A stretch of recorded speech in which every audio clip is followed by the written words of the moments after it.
All right, everyone, and peace of Christ to all of you. Please invite your friends and let us do the good work for today. Uh, Today, our topic, as you see in the title, Islam is not what they say to us at all. Always we see in CNN, Fox News, even though supposed to you think that they are Christian stations, but the fact is none of them is a Christian, and none of them is saying the truth, including what many people think Fox News is better than the rest. All of them are the same garbage. All of them, they lead you into a propaganda, and it is about politics, have nothing to do with reality. Like now, the mood in Fox News is not to attack Russia, but when Obama was in office, they wanted Obama to launch a war in Russia. Hypocrite, garbage in, garbage out. So they change their opinion, depend on their propaganda, not depend on the truth. So don't take your news from news stations, even though it's called a news station, isn't it? But in fact, the news always changed by changing the title. Or what you need to do, change the title, even though if the news inside is the same. Like today, Boko Haram killed 30 people. But they would not say to us that Boko Haram, I mean, why you are even call it Boko Haram? Why you don't say the truth? That Islam today torture and killed 30 human beings in Nigeria. The group, it's called Boko Haram. Do you even know what Boko Haram mean? I mean, even Daesh, which is summary of a name, they start calling it ISIS. The Islamic State became ISIS. Why? Because they are trying to avoid saying the word Islamic State. But the fact is, this is the Islamic State of Allah. So why you call it ISIS? How an Islamic State became ISIS? All of this is in order to avoid saying the word Islam, because they don't want Islam to look bad. So they try to separate between ISIS and Islam. And not only that, tons of TV stations, they launch programs to prove to you that ISIS is not Islam, when the truth is the opposite. If ISIS is not Islam, that means Muhammad is not a Muslim, and Allah is not the God of Islam. They try to paint for us always an image of like a nice building as we see in front of us, and some nice trees, or somebody wearing white clothes and praying to Allah. But this is not the real image of Islam. Islam is a religion painted by the blood of a human being, not by oil, not by colors, not by roses and flowers. So today we are going to cover the propaganda which we see around us. Many of the Christians, they are victims of their own leaders. You might even hear someone he claimed to be a Christian bishop, or somebody is, by the way, like, always when we say the word, you see a lot of liars. They say a Catholic is the one who made Islam, when the fact nobody fought Islam as the Catholic. But nobody want to say that there's many Protestant leaders, they sponsor Islam. As an example, we have a guy very well known, and his name is James White. James White, he debated Muslims about the Bible, but he defended Islam. And not only that, he accused anyone who says that ISIS is Islam is a liar. So there is donkeys in every church in the world. It can be Protestant, it can be a Catholic, it can be etc. It can be there is Judah somewhere. Judah is not a person who belongs to a sect. Judah can be you and me. When we betray the truth and we close ourselves with the clothes of a Christian, the same as Judah was doing, that will make you Judah. So Judah can be a Christian bishop, Christian priest, Christian minister who lied to you, and he says to you things not true. How many of those we have in our churches who say to us Islamic religion is Abrahamic, which is a big fat lie? How many of them even they say that, I saw somebody posting that in the Vatican, one of the council, they posted that Muslims will, Islam or follower Islam, they will go to hell, sorry, to heaven. But nobody want to post that the Pope of the Catholic, he said too, that Muhammad, he brought nothing but evil.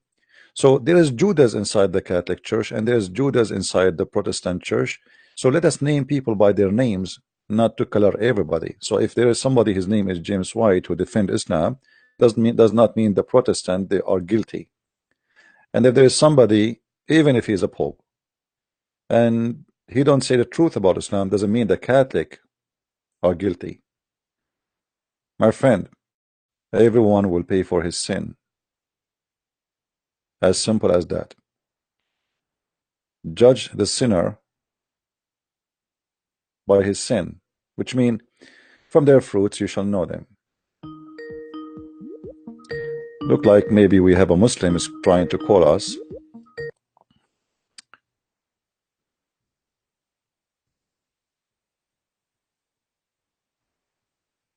Hello? Hello? Are you there?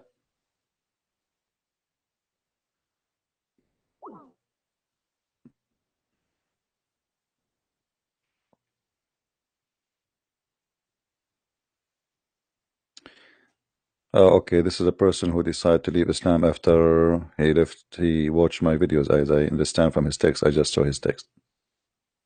All right. Hello?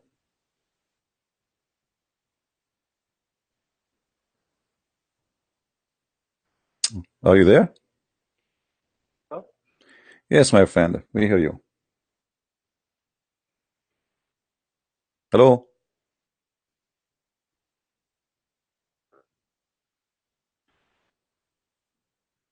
Well, I guess he is using too much security, I think, to hide his identity.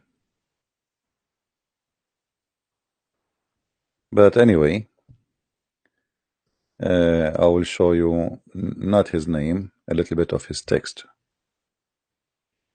I left Islam after watching your show every day. My VPN now should work. All right. Well, we hope that you can talk to us, and we pray that you are going to be fine and good. We go back to our topic.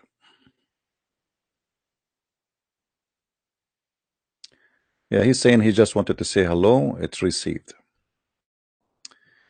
We have a Muslim. His name is Faris. He is saying to me in Arabic, أنت مجرد حثالة. You are just a garbage, nothing more. You were honored in Iraq. He made me Iraqi now. But when your brothers, the dogs, attack Iraq, and you yourself know how they were criminals, and you are a criminal, you took everything from Iraq, and you, when you came the chance for you, you run away to Europe. You are dirty, and now you are living in Europe, and you know how people there deal with you, because they know from your look that you are an Arab. But in fact, you are far away from being an Arab. So this is Faris, the donkey. He's insulting me. Abdul, just for to remind people, for those who attack America, I don't agree with attacking Iraq, by the way. But in case you do not know, you donkey, it is you Muslims who kissed the ass of George Bush to come and attack Iraq. Go and watch the conference where more than 70 mullah attend that conference, kissing the ass of George Bush, saying, please come and save us. In case you do not know, Kuwait paid in full for the war against Iraq. In case you do not know, it was Saudi Arabia, Kuwait, Emirat, Bahrain, Qatar. They are the one who kissed the ass of George Bush to come and attack Iraq. And then when they do come to help you, you claim that they are dogs and they are bad and they came to steal. When in fact, the American, because they are stupid as usual, they spend a lot of money Sorry, my microphone have a problem, look like. They spend a lot of money, and they did not make a penny from attacking Iraq. Billions and trillions of dollars. Stupid American, they never learned their lesson. And until now, they never learn. It was the American who attacked the Christians in Serbia to help the terrorist Muslims. And the Muslim will not remember that. Taken side by side with terrorists from Afghanistan, and terrorists from Albania, and terrorists from Turkey, and terrorists from Chechnya, all kind of terrorists in the world.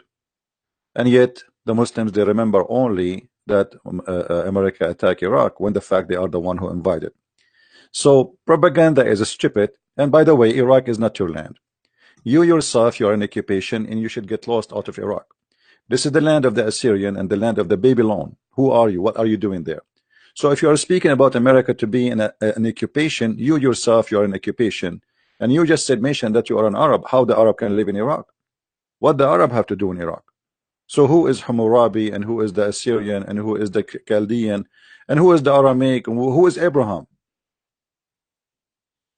Coward, thief. He claimed that he is the better than us, when the fact he himself is a thief, and all those countries is not your countries, not even one of them.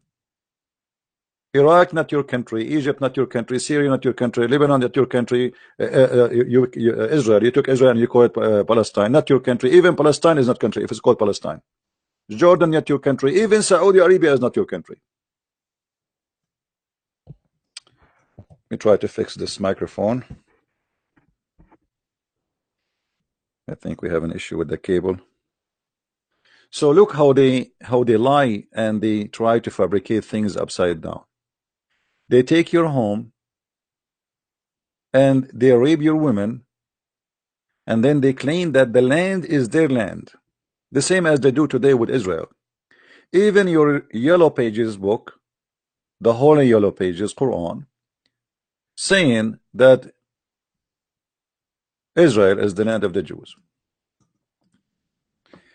If we go in the Quran, we will not find a single place where Allah he says the land is not the land of the Jews. In chapter 5 verse number 21, and you can read many verses before and verses after, you will see that Allah is the one supposedly who ordered the Jews to go and launch a war and take that land. Yes, Abdul. Are you there, Abdul?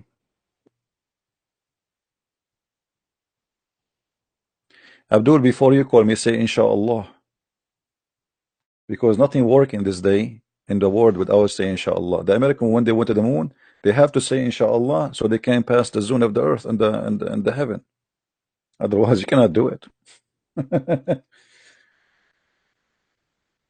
Say Inshallah before you call me. People are laughing at you and at your God, the God of Inshallah, who can do nothing to you. So as you see here, Allah he ordered the Jews, supposedly according to the Quran, to go and attack that land and take it, because Allah he has assigned that land for you.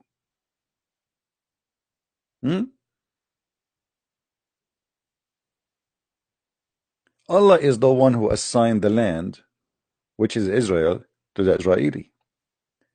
And then when the Jews refused to kill who live there, and supposedly they are the Palestinian, Allah he cursed them, and he made them lose their way for 40 years, as we see in verse number 26. Because they refused to go and slaughter those who live in that land.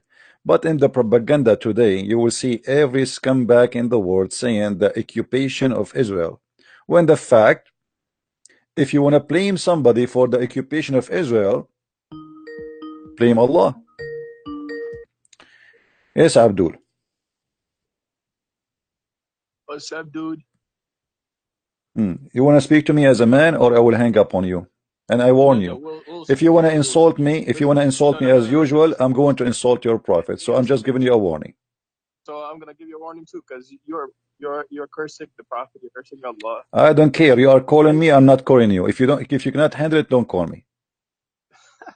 It's up to you. You insult me, I will insult your prophet harshly. So Go ahead. the warning is delivered. Now, why Allah He promised the Jews to go and take the land which is called the Holy Land, Israel? Do you have an answer for that?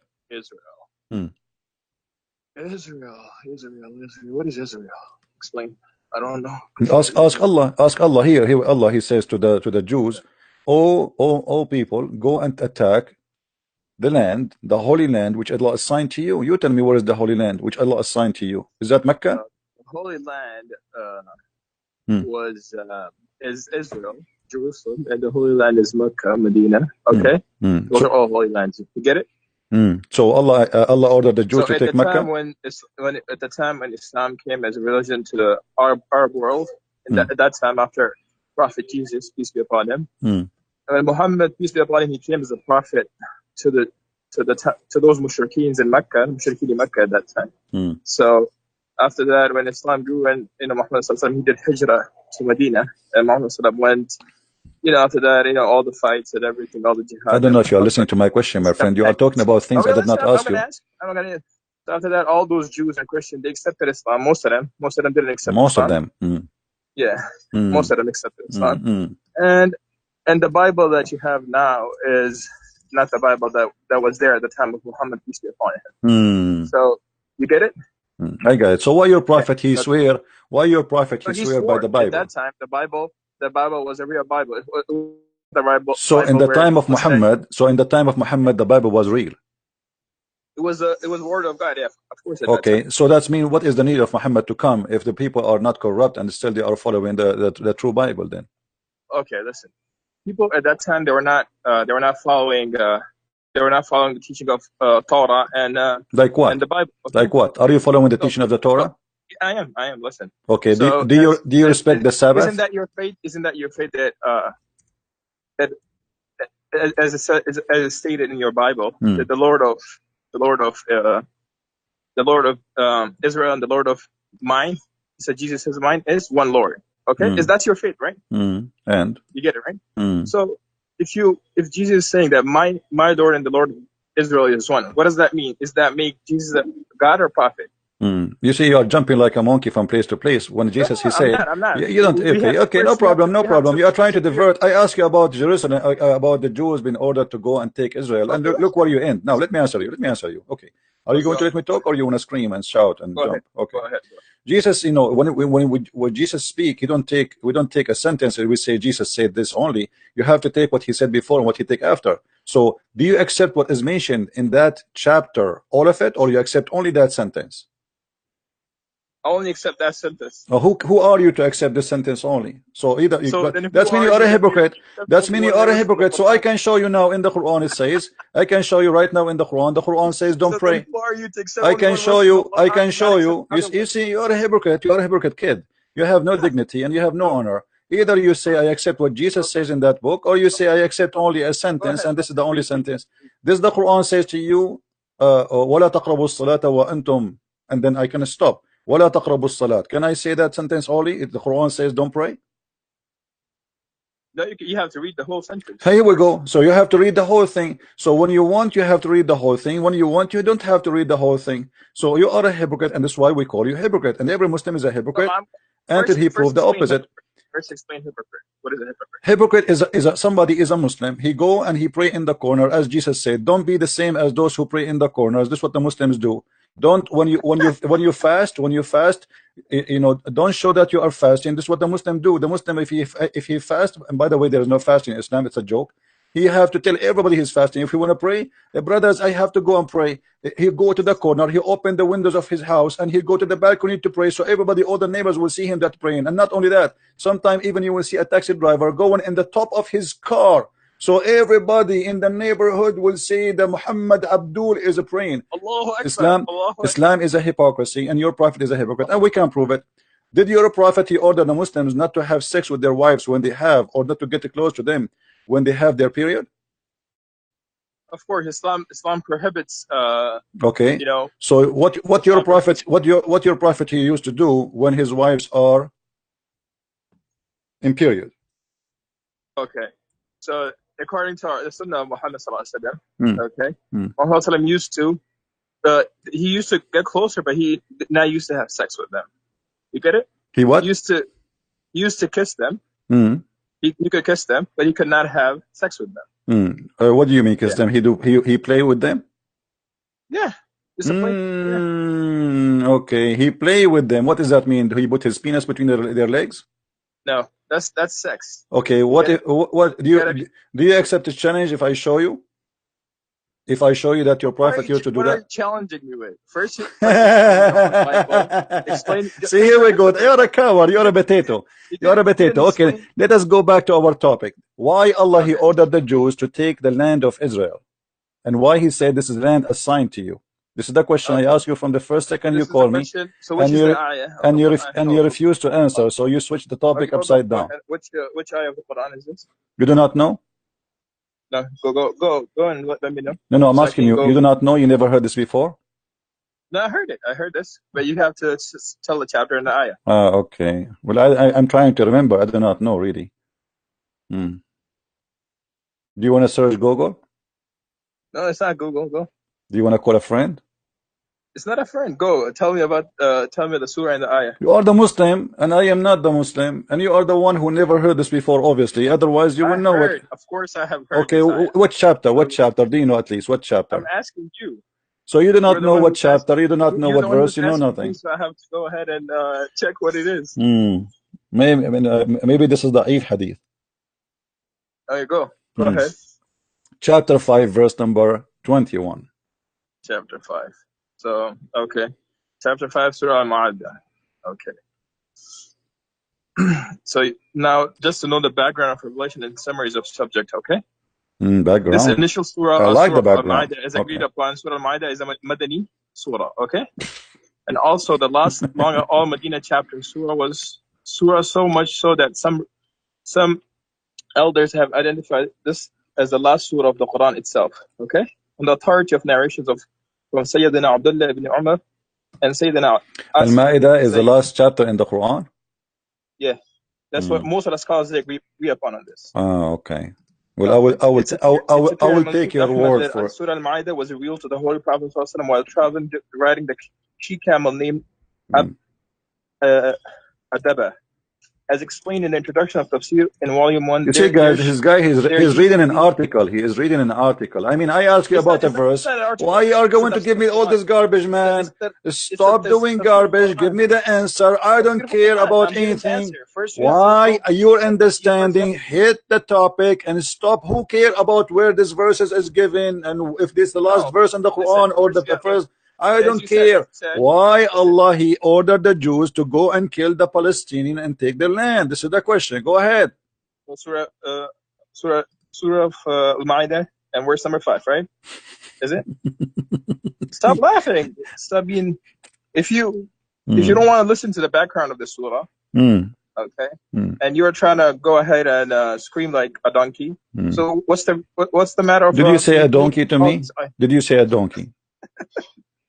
Did I say to you, if you insult me, I will insult your prophet or not? Did I give you a warning? Okay, sorry about that. Okay, did your prophet marry a woman, her last name is donkey, yes or no? Okay, read. No. Did your prophet marry a woman, her last name is donkey, yes or no? Listen. Did your prophet that his last name himself is a dog, yes or no? You wanna read the ayah or not? See, here we go. So don't call me names. I mean, your prophet is a son of a donkey, so the son of a dog, and his wife, she is a daughter of a donkey, and yet you call me donkey and dog. Don't go there. You have a house made from a glass. Your prophet is a son of a zoo. Now go and answer the verse. Why Allah he order the Jews to go and take the land which is called assigned into you, which is the Holy Land? Go ahead. Which ayah is this? Here we go. Yeah, I'm asking you that. I told you, chapter 5, verse number 21. 21, okay.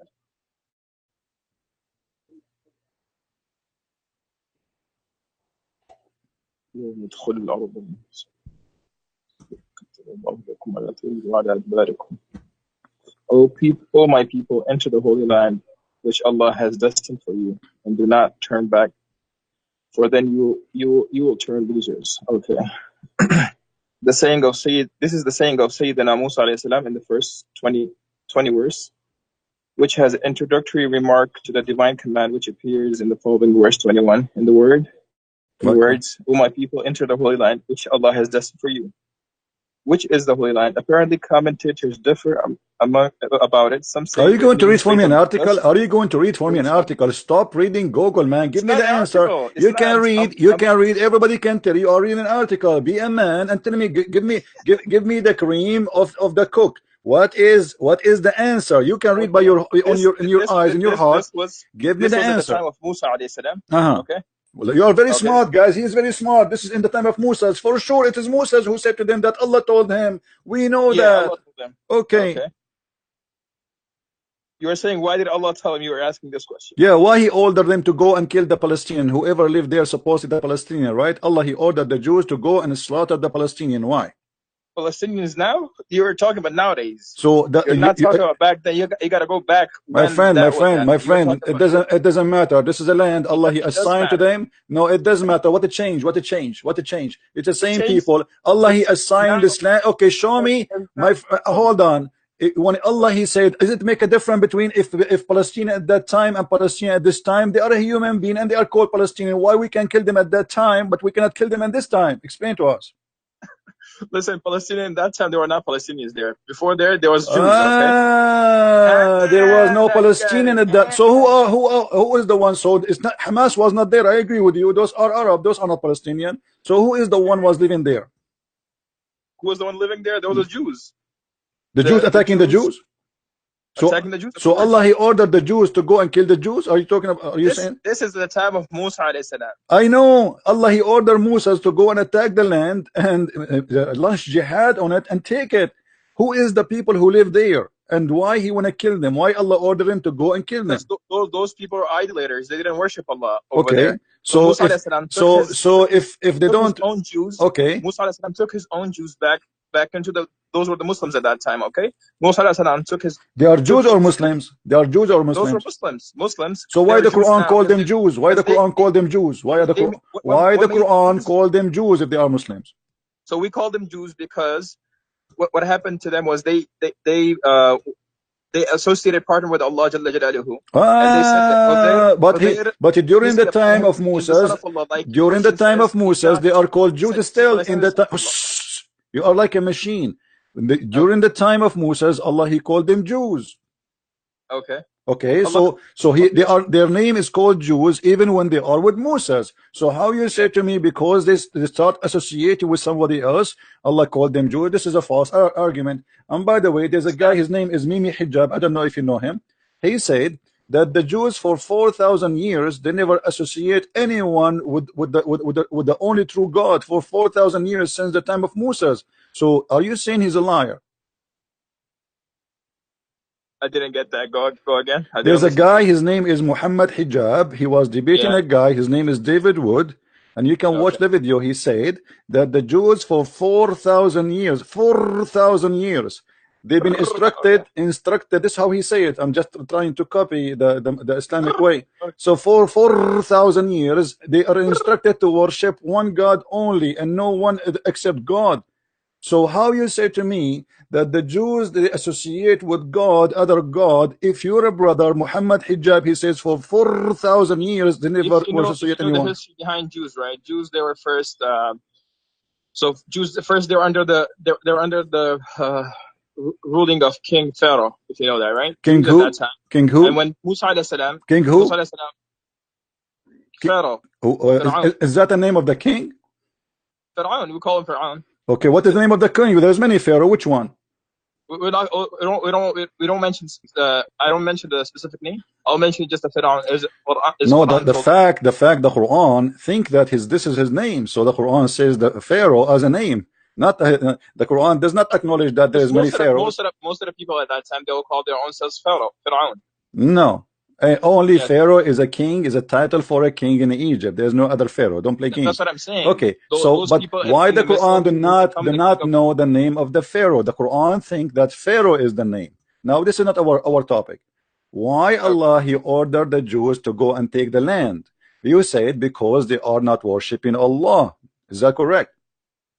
Of course, at Okay, that so time, you are listen, saying to me, your so you are this saying verse to is me, so you this are verse is for saying the to time me of Musa. now, You gotta Allah, take okay, that okay, time okay, into I will go context. with you, I will go At with that you. time, Okay, I will go with you at that time, I got it, okay, go I will go with you. So according to you, if somebody don't believe in Allah, we have the right to take his land and to slaughter him. No. That's what you said. I said to you, why That's what I'm Allah not ordered saying.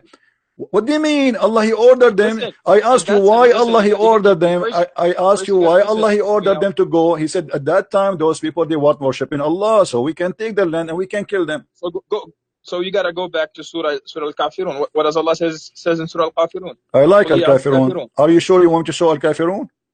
Yeah, go ahead. I What don't does know. Allah says? What does Allah says? I don't think you will like it. Al-Kafirun is the most stupid verse proving Muhammad to be a false prophet. Why? Look at this.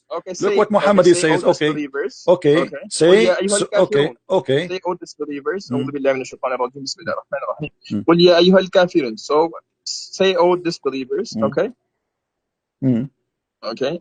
I will go because this I have a tafsir. You don't remember it, do you? Let me. I remember it. لا أعبد ما تعبدون. Not I worship what you worship. Like what we worship, you should that you worship. We don't worship that. Okay.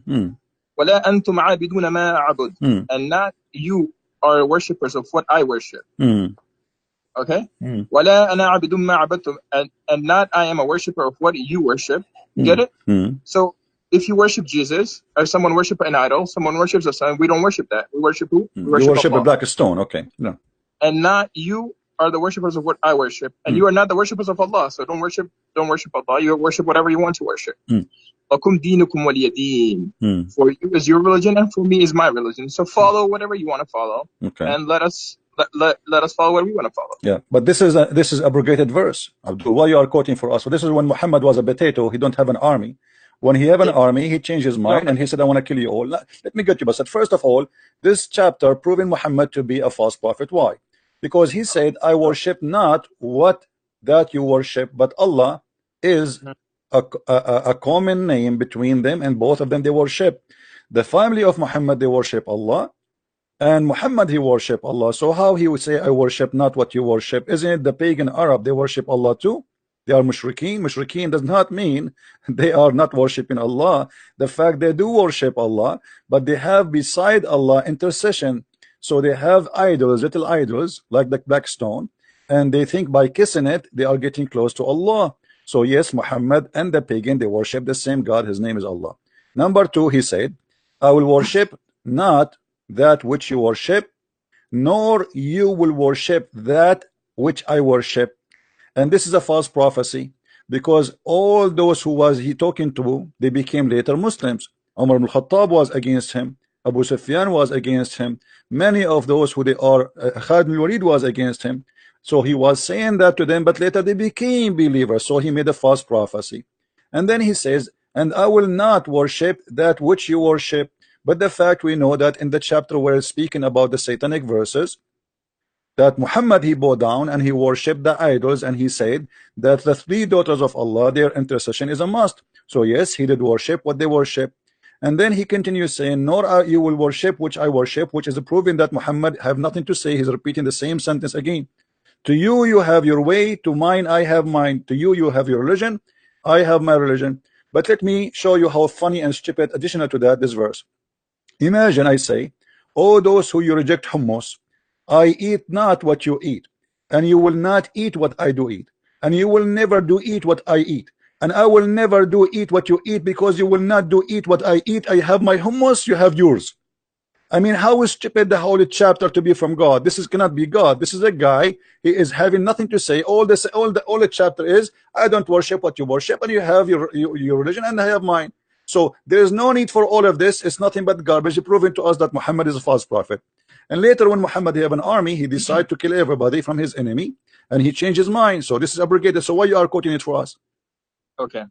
So now the the cause of this revelation and whatever you're saying, it's completely false. And we Muslims don't agree with whatever you say. Okay. So now you have to know who are you to say I don't agree? I'm a Muslim. You are a Muslim. Okay, what about we go to the book of Asbab al-Nuzul? Okay, we'll go to the cause of revelation, okay? Okay. Ibn Ishaq reports from Sayyidina Ibn Abbas the Walid ibn Mughira as Ibn Wasil Aswad ibn Abdul Muttalib and Umayyah ibn al-Khalf approached the Messenger of Allah sallallahu alaihi wasallam. They proposed a compromise to him and they affected that he would worship their idols for a year. So at that time the Kafirs, they went to Rasulullah sallallahu alaihi wasallam and they told them that you should worship all idols for a year. Okay? And they worshiped Allah for a year. And they told them that we will worship your Allah for a year. So this is from Qur'an, okay? According to Ibn Abbas, who is recorded in Tabrani, the pagans of Mecca proposed to the Messenger sallallahu alaihi wasallam, peace be upon him, we shall give you much wealth that you will become the richest man in Mecca. So they told him that we will give you wealth and you will become the richest man of Mecca, okay? And we shall give you whichever woman you like in marriage. And they even told him that whichever woman you like here in Mecca, the beautiful woman you like, we'll give you in marriage, okay? We're willing to follow and obey you as our leader on the condition that you do not speak ill of our gods. So they told Muhammad that you should not speak, obey us, and also do not speak ill of our gods, okay, at that time. So if you do not agree to this, then let us agree that you worship our gods for a year and we will worship your God for another year. So this is from mother, okay? So did Muhammad agree with them? Did Muhammad agree? Did Muhammad agree that he will worship their gods? Okay, we're reading now, okay? According to Ibn Salih report, Sayyidina Ibn Abbas, the pagan of Mecca made the following proposal for compromise. Give me an answer. Give me an answer. Did he agree or not? Did he agree? I'm not going to read the whole thing. Did he agree or not? Did he agree or not? Did he agree with them or not? He did not agree, no. Okay, of course. Read with me chapter 22, verse number 52. Isn't it Muhammad, he worshipped down, he bowed down, and he worshipped the three daughters of Allah? Chapter what? Did Muhammad, he bowed down and he worshipped the three daughters of Allah? Okay, chapter what chapter is it? Chapter 22, verse number 52. 22? Chapter 22, verse number 52.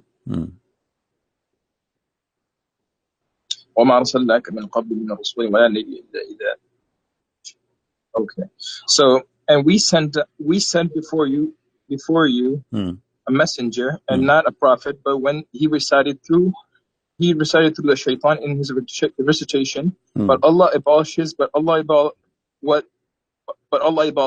throws the shaitan, then Allah will establish. But Allah abolishes his verses, and Allah is all knower and all wise. Okay, it is saying that we did not send any messenger before you nor a prophet, but he faced a situation that when he recited the revelation, that Satan cast doubts about what he recited. So Allah nullifies what the Satan cast, that Allah makes his words firm, and Allah is all knowing and all wise. Okay. So let us see what happened. Let us see what happened. Okay, you quote for me the chapter 109. It says that you have your religion, I have mine, and I will not worship what you worship. But as we see here in chapter 22, verse number 52, Muhammad, he bowed down to the three idols of Allah, the three daughters, and he said that according to Muslims, that shaitan he threw in his mouth, and he said the following sentence in his tongue. He said, these are the mighty grants, the Gharaniq, which means the high-flying daughter of Allah. Their intercession is hoped for. And when Quraysh heard this, they were very pleased. And then the prophet, he bowed down, and all the pagan with him, they bowed down. So Muhammad again is a false prophet. He said, I worship not what you worship, and you worship not what I worship. And later we find Muhammad bowing down to the idols of Quraysh, and he is not saying not only bowing down in front of them, he is saying their intercession is a must. The mic is yours. Okay. So I'm going to read you the commentary of this ayah. Okay. I'm reading the commentary in front of you. It's in the screen. It's a book, Asbab al-Nuzul. Okay. So, min Rasul wa Nabiyya, any messenger of and any. This shows that a prophet, chapter 22 and ayah 52. Okay, and the Nabi carried different word Rasul meanings, though there is no consensus as the precious nature of difference. For our purpose, it is enough to understand is a person whom Allah Ta'ala, Allah Nabi, that Nabi designated with a mission to reform his people, and who receives his revelation from him. He may receive a scripture, a code of law, or he may be commanded to convey a message of an earlier book. And alayhi salam, code of laws. Sayyidina Musa belongs to the first, alayhi salam, and Isa alayhi My salam. friend, are you going to read for me a book? I want an answer. What are you doing? Read for me an answer. I'm reading the no, you are reading the whole thing, my friend. Come on, give me an answer. Why Muhammad he bowed down to the three daughters of Allah? You said to me the chapter of Al-Kafirun is coming from Allah, and Allah is the one who's talking. And he said to him, Allah, he's saying, not Muhammad, that you will not worship what they worship, and they will not worship you worship. But as you see, he did worship what they worship. So Allah made a false. That he go down to the three. It says in the front of you. It says in the front of you. So here we go. It's in the front of you on the screen, and all of them they bow down except the guy. His name is Wadood ibn al-Mughira. He could not bow down because he is so old. So all of them they bow down. All of them they bow down. What are you reading this from, though? This is the book of Asbab al-Nuzul. We can read from different book, but because this is in English, I'm trying to show people we can read it in Arabic too. This is the book of Asbab al-Nuzul, and saying it clearly that Muhammad he worshipped them and he bowed down in front of them, and then later Surah Hajj, ayah number 52. You're reading that, right? Yes. Am I correct? Yes, and this is the official government website of the Kingdom of Jordan. This is not a private website. At tafsir.com. Okay. So your prophet he bowed down to the idols and he worshipped them, and he praised the three daughters of Allah because they are very sexy, and he says their intercession is a must. Otherwise, if they are not sexy, why Muhammad saying their intercession is a must? The mic is yours. So you said that he. I'm not saying. Remember, I'm not saying it's in front of you. I am not saying he did. I am not saying. This is your Islamic scholars. This is your Islamic history, and this is your statement. What's the name of the scholar? This is the book of Asbab al-Nuzul, Al-Imam al-Wahidi. We can change it if you want, no problem. Okay, go to Ma'arif al-Qur'an. Go to who? Ma'arif al-Qur'an. Read it for us, no problem. But in front of us, is that there's a problem with this one? Listen, for my understanding, Ma'arif al-Qur'an is the easier one for the audience to understand. Is it in Arabic? You get it? Is it in Arabic? It's in English. This is a moderate thing, right? This is like something written a few years ago. I never heard of this one. What is it called? Ma'arif al-Quran by Mufti Muhammad Shafi. What is Mufti Muhammad? Those are the scholars. What Mufti Potato Tomato? Give me Zakir Naik too. What's wrong with you? This is Imam al-Wahidi. We are talking about people who wrote centuries and centuries ago. The elder of Islam, not a potato who is going in the YouTube now and making a false interpretation, try to defend. When you quote for me, you see, how come a second ago you said to me you want to read from Al-Tabari? Did you read from Al-Tabari a second ago? No, I didn't give you from Al-Tabari. I was reading from Ma'arif al-Quran. No. Before you said to me, you said Al-Tabari. I heard you saying the word Al-Tabari. Didn't you say Al-Tabari? Yeah, I did say that. Okay. So what's wrong with Al-Tabari? Why don't say to me Al-Tabari? Why don't say to me the real scholars? Who is this guy? So here we go. This is the book of Asbab al-Nuzul. It's in English in front of us. Okay. And even the Quran confirmed the verse you read for me. It says that Allah will take what shaitan he throw in his mouth. So the Quran confirmed that shaitan he throw in the mouth of Muhammad. What he throw? That the three daughters of Allah, Allat and Al-Uzza, their intercession is a must. And he bowed down, and they bowed down with him. Except one person was there. He could not bow down because simply he is a very old man. He cannot bow down, and he is a kafir too. So what are the names of the three idols that you were talking about? Allat and Al-Uzza. Here we go. Allat and Al-Uzza and Manat the third. When he was quoting that, the devil put in his tongue what he had secretly wished and hoped for, and said, these are the might grants, the Gharaniq, and their intercession is hoped for. Who is the one who said that? Allah. Now, you're Muslim saying that this is not Allah saying, the devil, he spoke in the mouth of Muhammad. So in this moment, yes, this says, I'm not, why you are laughing? Respect your prophet, my friend. It says the devil, it says, you were just talking out of your mind. It says the devil, guys, does it say that, or I'm making things, it says the devil put in his tongue. Does it say that? It's in the screen in front of you. So the devil, he spoke in the tongue of Muhammad. So Muhammad in this moment, he became a messenger of shaitan, and he is speaking as an ambassador of shaitan, the word of shaitan, delivering shaitan's Qur'an.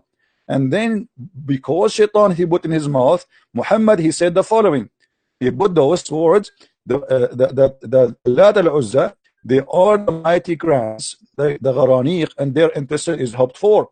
When Quraysh heard this, they were very pleased. Those are the pagan. The Messenger of Allah, Allah bless him, give him peace, cried on recitation until the end. Muhammad did not even notice what he is saying of the surah, and he prostrate, and all the Muslims who was there and the idol terror protest too. Let me connect you to my Sheikh right now. Okay. Okay. So he will explain this to you in detail. All right. And his name will be Abdul Wadood. So you'll have. He's a real Sheikh, or he is you know, like a guy who opened a barber shop. Again, you look at your language first. No, I'm asking you. He's a real Sheikh. I want to know. He's a real Sheikh. Of course, he's a Sheikh. Yeah. Okay. Abdul Wadood, Sheikh Abdul Wadood. Welcome. Go ahead. Okay. I'll call you. I'll call you in 10 minutes. Okay. All right. No problem. Okay. So guys, he is going to call for us a Sheikh. His name is Abdul Wadood. So we are waiting for Abdul Wadood.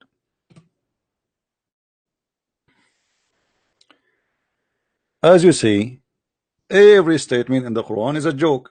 Compare it together, you will find that there is something wrong and something stupid. How he say, I will not worship what you worship, and they will not worship what I worship, and later he worship, and later he bow down, and later he praised the three daughters of Allah.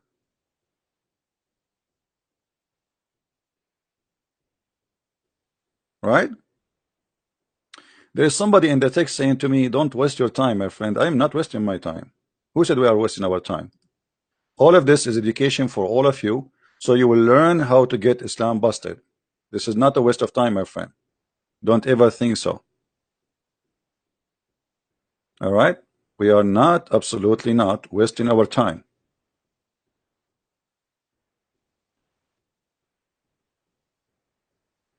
It's for the benefit of all.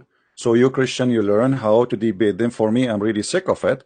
I do not need to talk about it. I'm not even debating them. You see, the Sheikh is going to come to call me. You will see. He will not. He will be. I mean, I'm not going to say a word will make him upset, but you will see what will happen. Just let us see what he will say. Nobody can debate me. I'm telling you.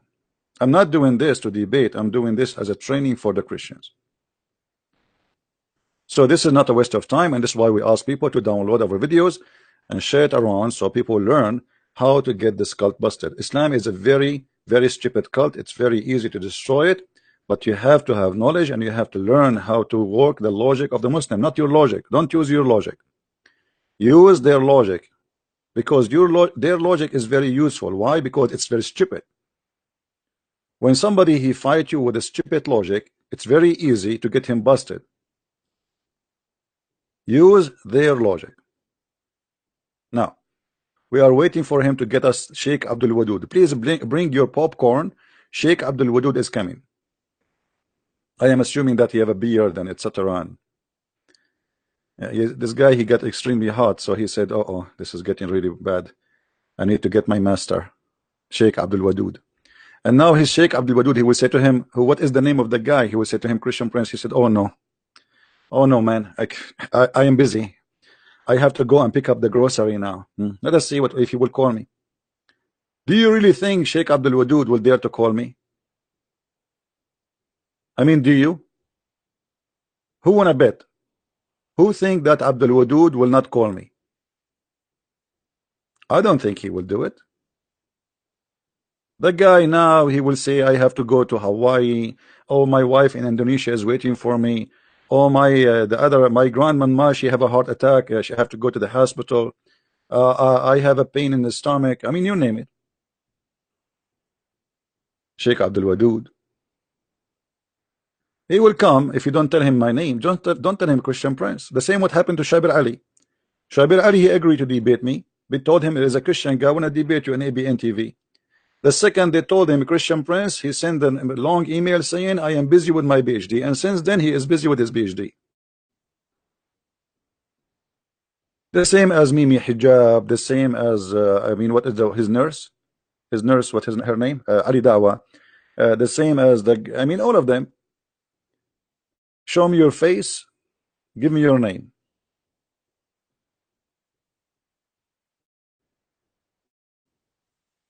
All right.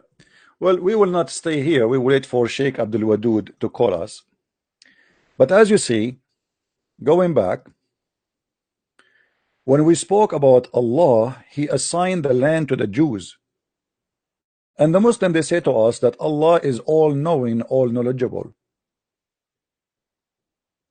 If somebody want to be fair and he want to speak logic, if Allah is the one who assigned this land to the Jews, don't Allah knows that later this land will be full of Hamas? Don't Allah knows that the Jews don't deserve it? Don't Allah knows that later the Jews will be coming back to take their land, which is assigned for them? How foolish Allah is to give the Jews a land which they don't deserve, according to Muslims today. Why the Muslim today, they call the Jews occupation if this is their land, as you see in the screen? And the funny, once I was debating another Abdul Wadood, Sheikh Abdul Wadood Dudi, and I asked him, is Jerusalem the land of Muslims or the Jews? He said the Muslims. I said, who is the one who built the land? He said the Jews. Who is the one who built Jerusalem? The Jews. So this is the city of the Jews, built by the Jews, but yet this is your land? I mean, have you ever heard of a religion like this? Who is the one who established Jerusalem? Suleiman. Okay. So you believe that Suleiman established Jerusalem? Yes, we believe in that. So how you say that this is not the land of the Jews? Why the Quran says that Allah, He gave the land to the Jews? Oh, at that time He said so.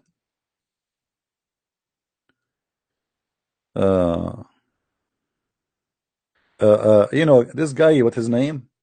The speaker corner, the lonely guy, Abbas. He's saying, you said no one can debate you. Yeah, you cannot. Here we go. Everybody can watch your call for me, and people will laugh at you. You forgot yourself a chromosome X and Y. Just 2 days ago, we made you red. If you go and watch debates, which recorded between me and you, Abbas, I don't call it debate, I call it spanking. People will die laughing at you. And okay, show me one person he was able to debate me. Can you? Like you? Is that you? Once there's a guy, his name is Na'matullah Mumtaz from Pakistan. He challenged David Wood and Sam Shamoun to debate him. Now, you know, they have a debate in ABN TV, which is a stupid debate. I mean, the format they do there, I don't do this kind of debate because it's not a debate 5 minutes for you, 5 minutes. The guy, he say whatever he want, I say whatever I want. People, they sleep. Nobody even remember what they say. It's stupid. There's no debate. Debate is right away, you know, across fire. You said something, I said to you. Did you say that? This is a debate, not 5-10 minutes for you. And like between Mimi Hijab and David Wood, this is a joke. This is a comedy stand. A real debate is, I don't even tell you what the topic. If somebody claims to have a knowledge, why you need to know even the topic? This is what they do. They say, okay, today we want to talk about the Trinity. Okay, 2 months in advance. And the guy, he go and he download 10,000 attack on the Trinity. And the other guy, the Christian guy, he download 10,000 which is defending the Trinity, and then they go in the stage and they start reading what memorized before the debate. This is not a debate. All right. He can prove that I lost a debate. This is guy Abbas. He is seeking some spanking. Let us call him.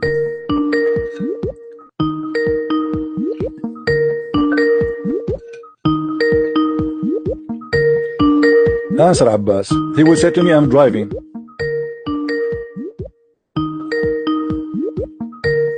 Why you don't answer? Okay, just get lost. I have no time for kids. Do we have any Muslim who would like to call us? We are waiting for Sheikh Dudi. Anyone?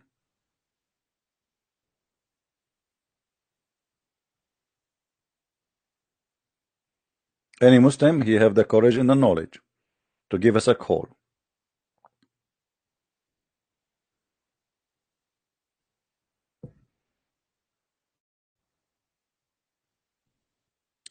All the propaganda the Muslims they have for us is nothing but a lie. And not only your, not Muslims only propaganda for Islam, even your leaders who you think they are Christians. George Bush, he said Islam is peace, but he knew Islam is nothing but evil. Obama was explaining to us the benefit of Ramadan. When Ramadan is not a month of fasting, the Ramadan is the month of eating. This is why in the month of Ramadan, Muslims price of food in Islamic countries is skyrocketing. Why? Because they are eating more. If people are fasting from using gas, the gas price will go to zero. Very simple. So why the price of food increase so crazy in Ramadan? Simply because they are eating like elephant. Or what they do, they switch the eating time from day to night. As simple as that. They sleep all day, they stay up all night. And they eat like elephants. In the month of Ramadan, Muslims don't lose weight, they gain a lot of weight.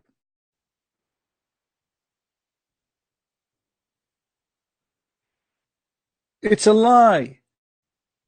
In the month of Ramadan, it's the month of hypocrisy. Oh, don't talk to me. I am fasting right now. I'm fasting. Really, a big deal. You have to tell everybody that he is fasting. I mean, that you have to know. The neighbors have to know. When I was a kid, I used to go like there was like a child with me in the school. We are children. We go to his house. The guy, his father, he wanna pray. He opened all the windows in the apartment. Is a corner place. So all the neighbors around, they can see him inside the room praying. And it's cold. I said to him, why you had open windows? It's cold. He said, because he's praying. And I could not understand why. I mean, so what? So why, if he is praying, he have to open the windows? Because this is the way everybody will know that he is praying. Guys, is my voice good? Bad voice? I guess this is from YouTube, maybe.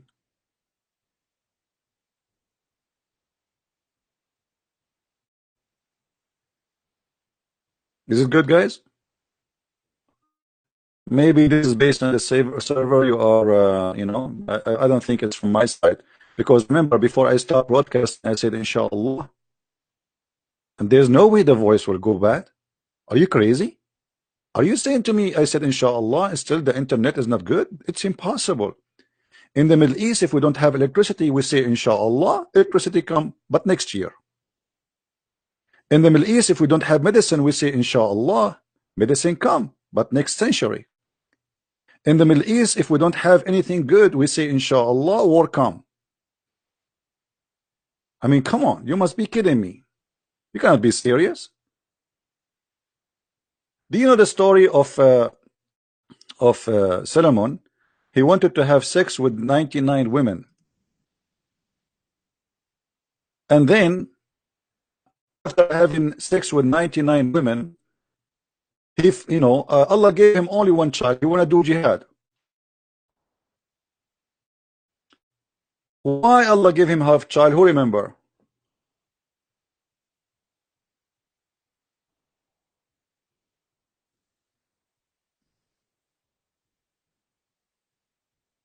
Anyone remember? Guys, Sheikh Doody is buying grocery. This is what I've been informed by. You believe it? I know it.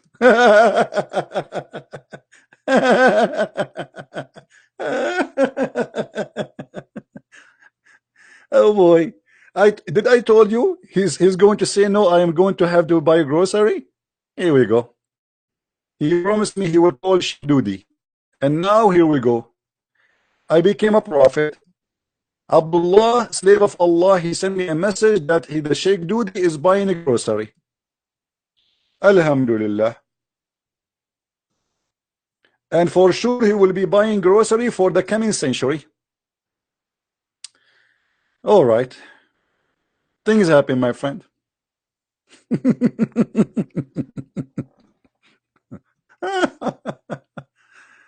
Oh boy. So anyway,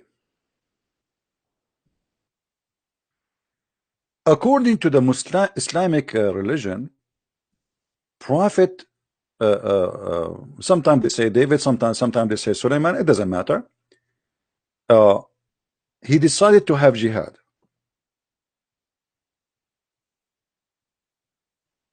But he said to himself, I'm going to have sex with 99 women today. And I will make all of them pregnant so they can deliver to me sons. We go and do jihad with them.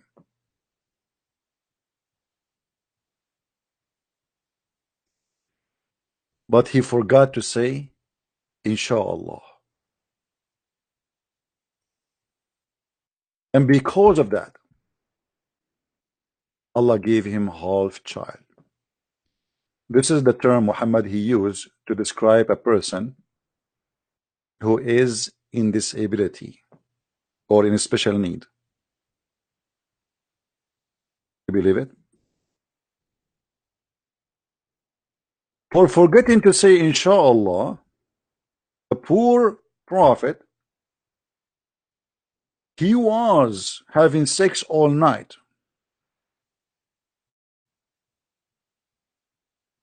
But yet, he made a big mistake. He did not say Inshallah. So Allah punished him and gave him a half child, as Muhammad described. Obviously, this is a true story. But you know, all the non-Muslims, they are not saying Inshallah before they have sex, and they are not having, I mean, some people, they might have a child with special need, which is, by the way, is, I mean, it's not a curse. This is nothing, I mean, this is not have nothing to do with God cursing. But how in the world Muhammad he claimed that this man, he forgot to say Inshallah, and because of that, Allah made him have only half a child, as Muhammad described him, half man, just because he forgot to say Inshallah. Who is a Muslim wanna call me and he will say, I believe in this story?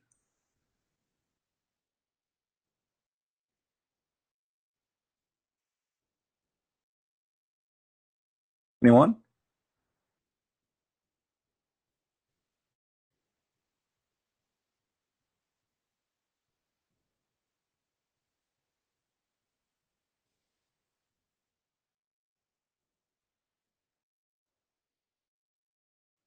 Not even one?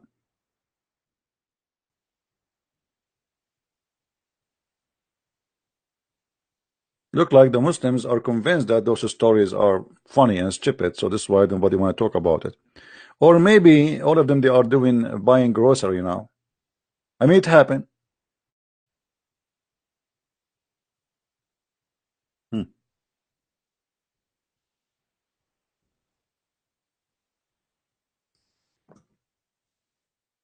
Let's see if we can find the hadith, because some Muslim, they might say we are making things up.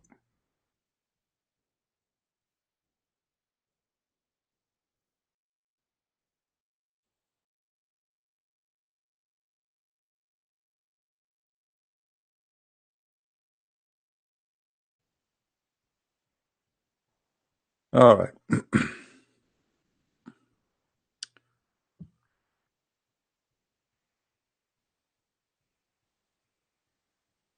Uh,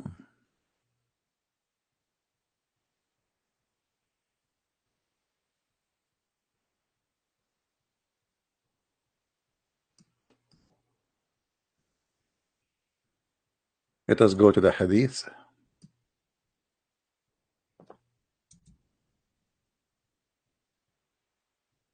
Okay, here we go. Allah Prophet Solomon, who had 60 wives. By the way, the number changed depend in the mood of Muhammad. When he want, they are 60. When they want, they are 80. When he want, they are 100. When they want, they are 90. Depend in the mood. So Allah Prophet Solomon, who had 60 wives, once said, tonight, Tonight.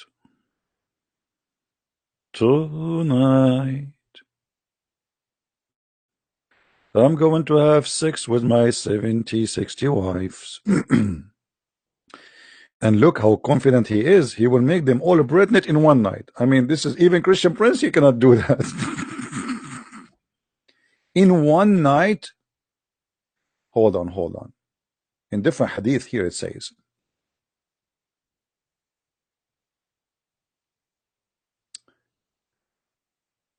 Let us show you the other ones. By this one it says only 60. The other says 90. Let us see the 90. I like the 90 more. Okay. Let us find you first the 70. 70, 90, depend in the mood. Muhammad cannot remember the name he said last time, so sometime it's 70. And by the way, all of those are sahih. All of them, they are sahih. Okay, look at this.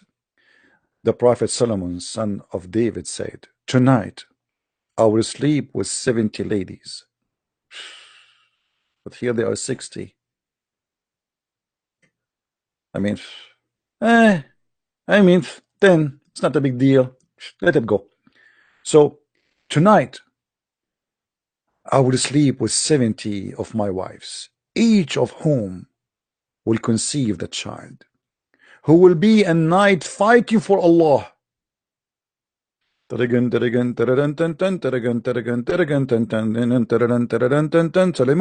is naked, doing sex. Women after women. Next, who's next? Hey,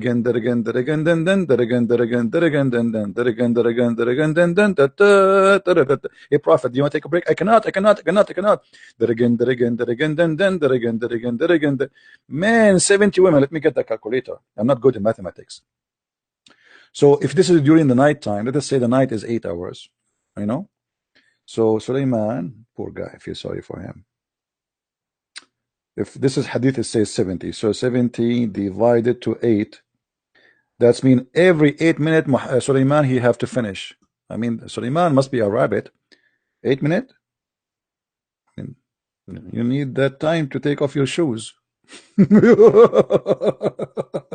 Anyway, so Suleiman, brothers and sisters, Prophet Suleiman, peace upon him, he decided to have sex with all his wives. And then the brothers, after he started doing that again with his wives, and he finished having sex with all of them. And by the way, Prophet Suleiman is very good in sex, because all the prophets, Allah gave them very special power. They can, if excuse my language, many women, because they are prophets. Prophet cannot be like us. Hello. Are you kidding me?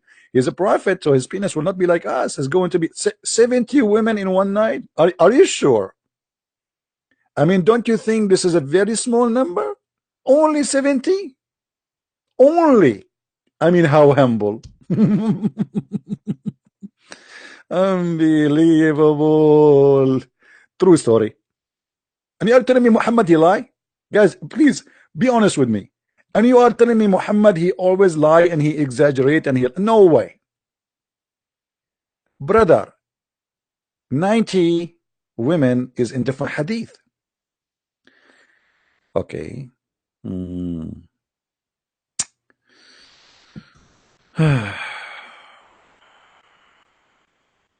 Let it go. I mean, seriously, let it go. Now here you notice that Suleiman, after having sex with 70 women,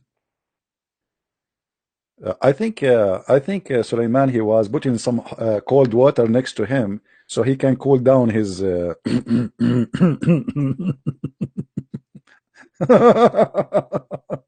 unbelievable. Like he put it there in the water, like, hey Prophet, what is that? I see steam coming from the pot. Yes, I put my stick in the water. It's very hot now. I just finished 40 women and it's getting really hot like a gun. So we have to cool it down, brother. Let it go. I mean, come on, show respect. Shame on you. A guy, he can have sex with 70 women. Why you are jealous? Hello? This is a true story. I mean, why you don't believe it? What's wrong with this story? And the Prophet, he said that this is Sahih al-Bukhari. So you cannot say this is weak or this is not true, or this is Sahih al-Bukhari. Let me show you the reference. Who want to see the reference? You want to see the reference? Sahih al-Bukhari 3424, book 60, hadith 96. Sahih, authentic. This is a very authentic story. And the Prophet, he never lied. And by the way, thank you for those who made a donation. I hope your donation will increase my ability to have 70 wives. I think now I might be able to be a prophet of God because of we can afford to buy Viagra, as an example, like the Prophet Muhammad. He invoked Allah, and Allah sent him a dish of shish kebab. The first creator for Viagra in the world is Allah. I don't know how many of you know the story. How many of you know the story about the first Viagra cooked in the kitchen of Allah? Anyone knows? You people, you have no idea what I'm talking about. Very few of you knows only. Yeah. Muhammad, he says, I was the most weak person between mankind. And then I invoke Allah, and he sent me a dish. It's called al-kufayt. Al-kufayt simply is like kufta. You know kufta? Did you hear the word kufta before? So Allah, he sent him a dish of al-kufayt. Let me find the reference. Alhamdulillah. Alhamdulillah. Okay.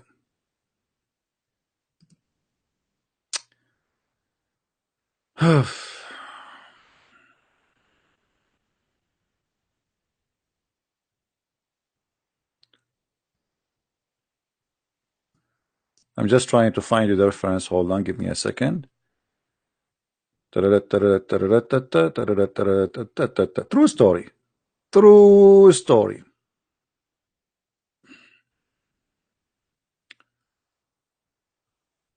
And by the way, this is accepted by Muslim Sunni and by Shia.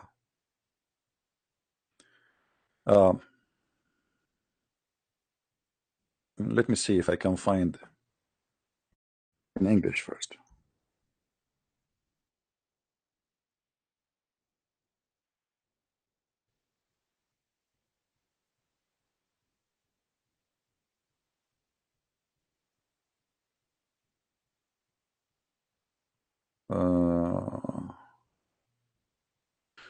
Okay, look like we will not. It's not going to be easy to find it in English. So let us see here.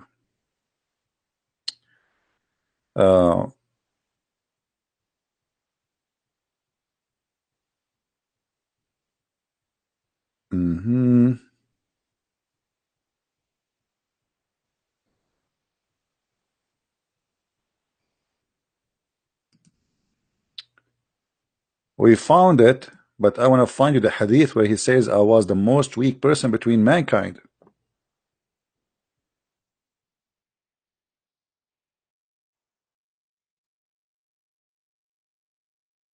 Let's see.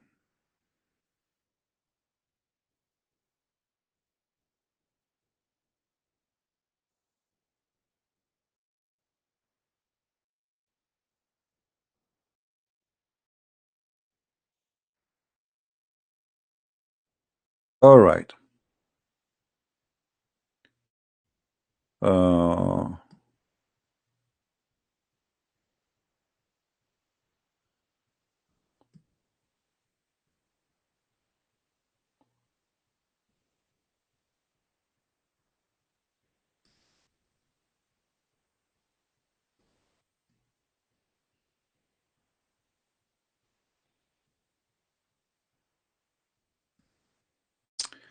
All right, we found it.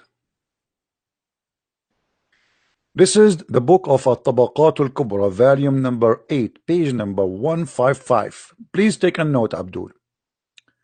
ذكر ما أعطي رسول الله من القوة في الجماع. أو ذكر ما أعطي رسول الله. Mentioning what is given to Allah Prophet as a sexual power in effing.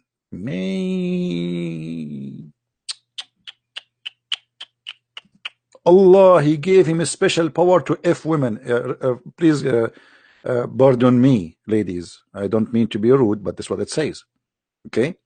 If you are not a person who like to hear this, I'm talking about Islam, so excuse my language. I have no choice but to say the F word or blah, blah, blah. You know what I'm talking about. It's not my fault. I'm a victim here. So if you don't mind, please, I have to say to you a certain language, because as you see, I'm reading what it says. We cannot. Oh, hold on. Yes, Abbas, how are you? Yeah, I'm not too bad. How are you? You are not Abbas? Yes, I am Abbas. Okay, so are you listening to us? You forgot already? Yeah. I sent you a message that I'm going to prove it to you that you have lost the debate, and you say you never lost. Okay, when I lost the debate, my brother? Okay, you remember you have debated with Akil Onq last year. This is I lost the debate? I'm going to prove it to you, and it's from your own word. Really? Go ahead. Yeah, okay. All right. Now, remember you said to him, Akil, in the middle of the debate, and you said to him, I'm going to make a prophecy today. That after this, what happened to you, you have lost to me. You're going to make 100 videos after this. Yes? And he did hear it? And then you said, no, listen to me. Let me finish. Then you said, if you have win this debate, you will not make 100 videos. And you know what? Guess what? Guess what? He didn't make 100 videos. He hardly make any video about that debate. So from your own mouth, you said, if you have won this debate, you will not make 100 videos. In fact, he did many videos speaking about what happened. And you say, and you are a donkey. You can go to his video. Secondly, if he did not do, I just told him not to do it, because now he said to himself, if this is true, Christian Prince, he said to me, if you make 100 video about this debate, it means you lost. So he will not do it if he's smart. But in fact, he did. Now let me ask you. He did, and he agreed that Allah. He said that the black. He agreed that Allah. Abdul, let me tell you the summary of that debate. I challenge you. I will ask you to do me a favor. If you think that your brother he won a debate, why you don't download his video and post it in your YouTube?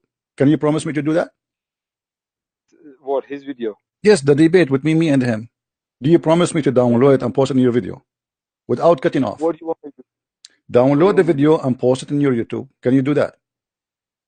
I told you I don't have YouTube, man. Why you make one? Don't you have Facebook? No, I don't use social media. You don't have. Okay, Abdul, don't waste my time. Always we lose debate with Muslims. Now answer me. Do you see that the Prophet said? No, but I just told you. You are being silly. Your ass is still red from yesterday. You forgot what happened to your chromosome yesterday. Just this Aqil, he don't even know how to say his prophet name correctly. He's a kid. He's a kid like you. Now answer. CB. Everybody is laughing, my friend. Everybody is laughing. And let people judge anyway. Who care? Listen. Why you don't want to answer? You're trying to change the topic. Why you're a prophet? He's saying I was the me. Okay, don't. You're wasting my time. I have a topic. Are you going to answer or not? Okay. Well, okay. Why your prophet? He said I was the most weak person between mankind in sex, and then Allah he sent me a dish. It's called al-kufayt, and I ate it, and then since then, and I got it, and I found inside it a meat, and then after I ate it, I get the power of 40 men. Do you agree with this? I don't know what you're talking about. I'm showing it in the screen. I don't care if you don't know or not. This is what your prophet said, that he invoked Allah. He was the most weak person in the world in sex, which means Muhammad, your prophet penis, nothing can move it unless you turn the fan on. So like nothing, you have nothing there. So I'm not making fun, by the way. This is what it says. I will read for you. وَكُنْتُ مِنْ أَقَلِّ النَّاسِ فِي الجِّمَاعِ حَتَّى أَنزَلَ اللَّهُ عَلَيَّ الْكُفَيْتِ. Let me highlight the line. وكنت أقل الناس في الجماع حتى أنزل الله علي الكفيت فما أريد من ساعة إلا وجدته وهو قدر فيها لحم. And then he says لقيني جبريل قدر فأكلته منها وأعطيت الكفيت قوة 40 رجلا في الجماع. So Jibril came to me with a dish have meat in it, and after I ate it I get the power of 40 men in sex. What do you say? Okay, there are two things here. First of all, what source is this? And secondly, do you have an English here? This is the book of At-Tabaqat al-Kubra, volume number 8, and this is page number 155. I can give you the, do you want me to give you do you want me to give you the link in Skype?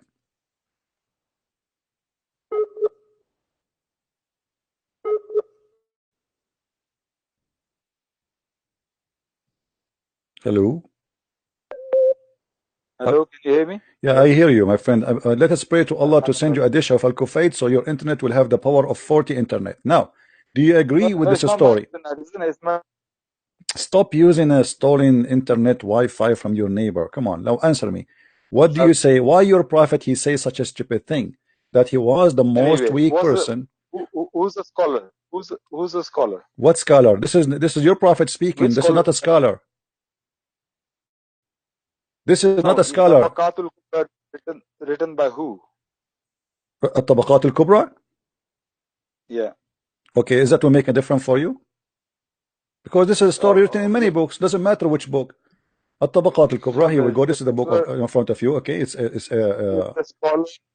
the scholar is not a classical scholar, he is a classic. He's very classical scholar. What are you talking about? This is Ibn Sa'd. Ibn Sa'd. This is very well known scholar. Yes. لمحمد بن سعيد بن منبع الهاشمي البصري المعروف بابن سعد, as you see the cover in front of you. All right, so and by the way, he is not the one who's saying that. He is just, this is one of tons of books. This is not only him. There's this is all over. We can show it to you from many Islamic website. So that one, don't tell me CP. I'm asking you now, what kind of a prophet he says such a thing, that this is a prophet of God, and Allah, he gave him a power of sex. He was suffering. He invoked Allah. He asked him for help. He sent him a dish, have a shish kebab, and he ate it, and he got the power of 40 men after he did. Is that true? Look, I think, yeah, you've spoken to me quite a lot, quite many times. I think by now you should know that I do not. I should know that you are a donkey. I know that. Don't call me. Who is a Muslim would like to call me? Don't waste my time. Sheikh Doody, he said he was going to call us, but now he is doing a grocery. I mean, what we can do? Sheikh Doody doing grocery, and he sent me a message. I'm not making fun. Here we go. This is a message from Sheikh Doody, my friend. He's supposed to call us, and not only that, he said you want some.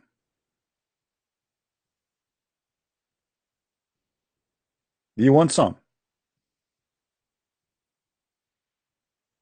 So they threaten us that they will make Sheikh Doody call us, and then Sheikh Doody, he ran to the grocery store and he took a picture to prove that he is not running.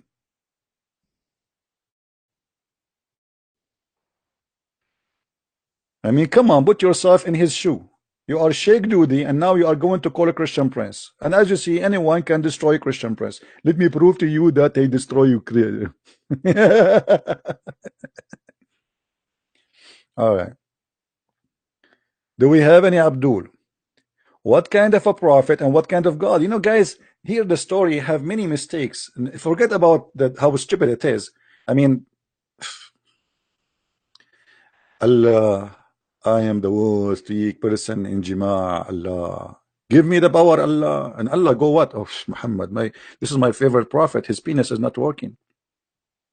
Look at his penis. We have to turn the fan on, and even it's not moving after the fan, we turn it on. Muhammad the Prophet, he said, I was the most weak man. أقل الناس في الجماع, the lowest. That's what does that mean? Muhammad have his penis not only suffering, he is the lowest. What does that mean? And then he invoke Allah, and here the power of Allah is coming. That's it. We Allah, he receive a phone call.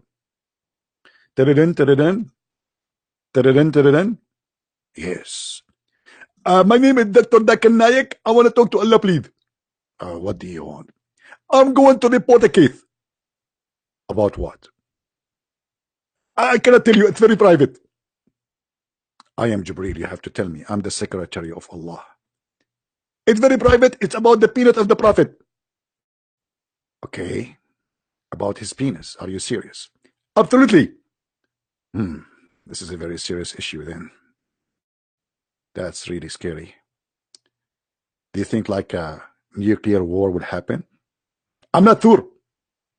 Because you said the word penis, right? This is about the penis of the Prophet himself. Absolutely. Okay, stay with me in the line. I'm going to transfer your call to other angel.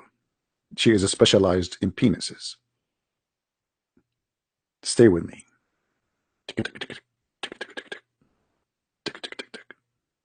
Hello?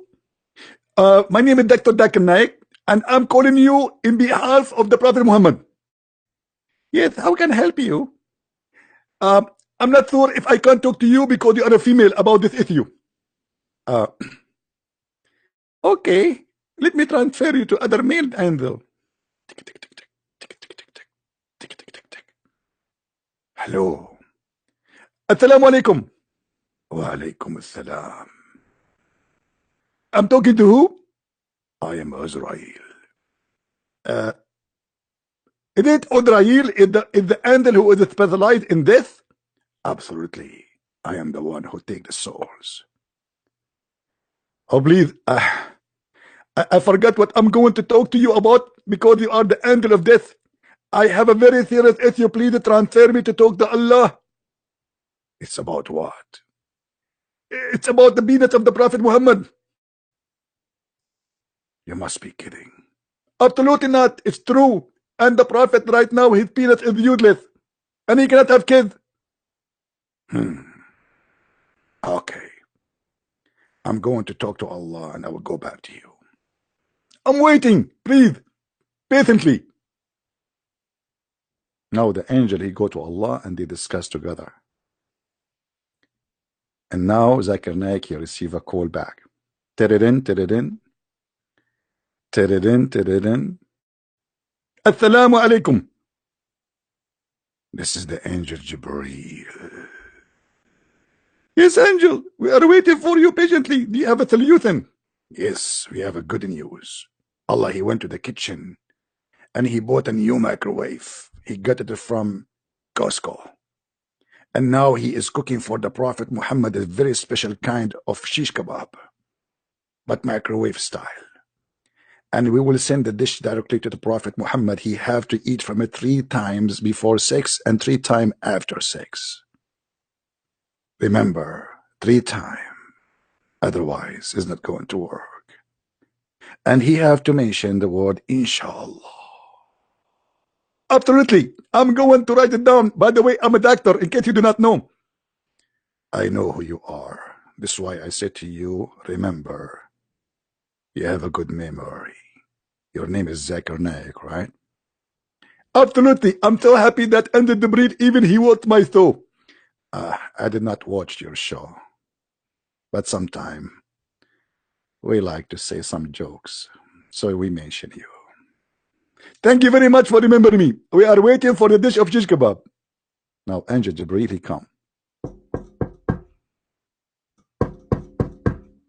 Prophet Muhammad, he answer, who is this at the middle of the night? He's coming to my house. I am Jibreel. Open. Jibreel, Jibreel. Welcome. What do you have for me? Is that from FedEx or Amazon? What is that? This is delivery from Allah. It's a special meat. You have to eat it immediately now. Eat it, and you will get the power of 40 men. The Prophet, he sat and he started eating the dish of the shish kebab. His wife, she said to him, Prophet, take it easy.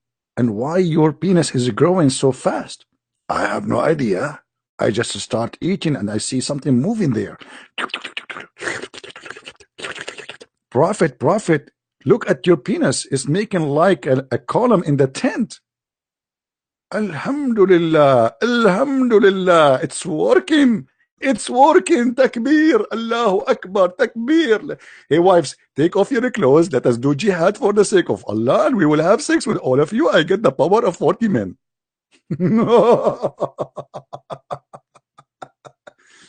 I mean, and you are telling me that Muhammad is not a prophet. You must be suffering from mental illness. If Muhammad is not a prophet, why Allah he sent to him a dish of shish kebab? And the funny indifferent story they say is that his daughter, she ate from it. Hold on. If Muhammad he get the power of having sex with 40 because he ate from it, and his daughter she ate from it, are you saying to me that she was having sex with 40 men a day? I mean an hour? Actually,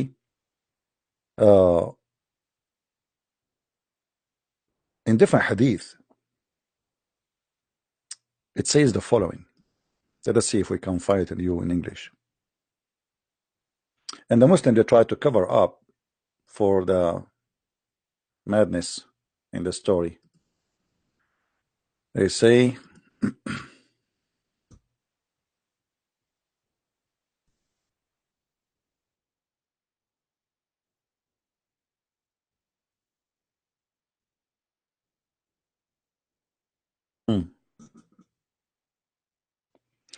look at this first of all.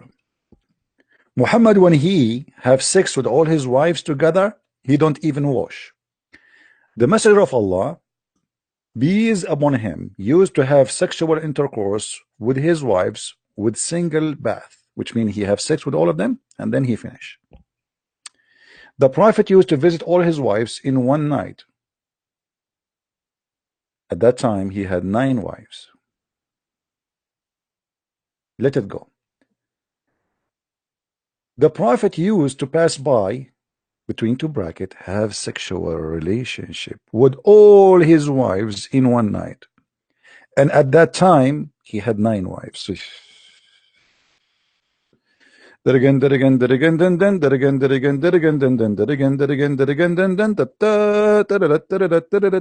see what the dish of shish kebab can do? Now, I want all the men, they are watching us, to be honest. How of you is going to cook shish kebab immediately?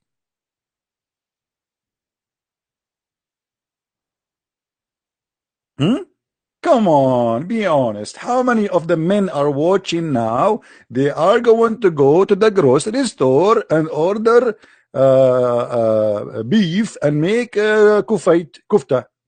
All of you. Come on, come on. You cannot fool us. We know this. You know exactly. You know this. You see, guys, this is the benefit of watching my program. You learn a lot of things secretly taught in the ancient Prophet Muhammad secrets.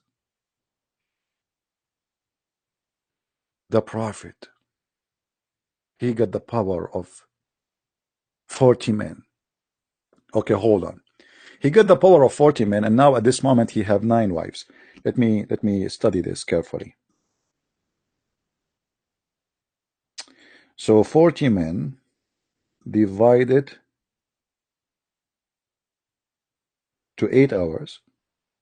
And by the way, this is, it says in night, in different hadith, it says fi sa'a, which means 20 minutes. Sa'a, today is sa'a, the word sa'a in Arabic today is equal to 1 hour, but in the old days, they use the word sa'a to say between 15 to 20 minutes. So, Muhammad, he's having sex, he have the power of 40 men. That's mean in every hour, Muhammad, he will have 32. Hold on. No. What is that? 40 men divided to 9. Okay. That's mean every wife will have the pleasure of 4 orgasm. MashaAllah. 4. And by the way, the wives of Muhammad, they will not have orgasm, only Muhammad. And we can prove it. You remember the hadith where it says, the wife of the Prophet, she asked him if a woman, she have orgasm, and she said, do women have orgasm? No wonder he can have sex with all of them. He could not make any of them have orgasm. So all of this you will see here, the Muslims speaking about praising Muhammad, how strong he is in sex, but he don't even wash. I mean, what kind of religion this religion is? It's very sexual. They are proud about their prophet that he have supposedly special energy and special power for sex. So you cannot be a prophet unless you have special kind of penis. And Allah will support your penis in case you are suffering from some problem. You know, once when the Jews, according to Muhammad, they accuse Prophet Moses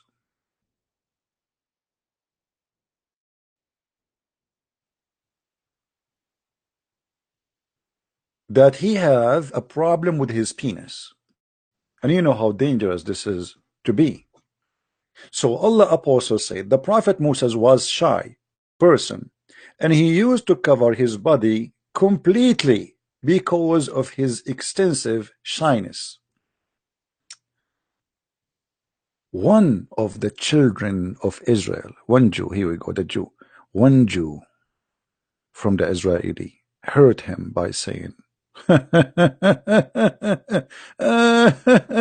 he covered his body in this way only because he have some defect in his skin.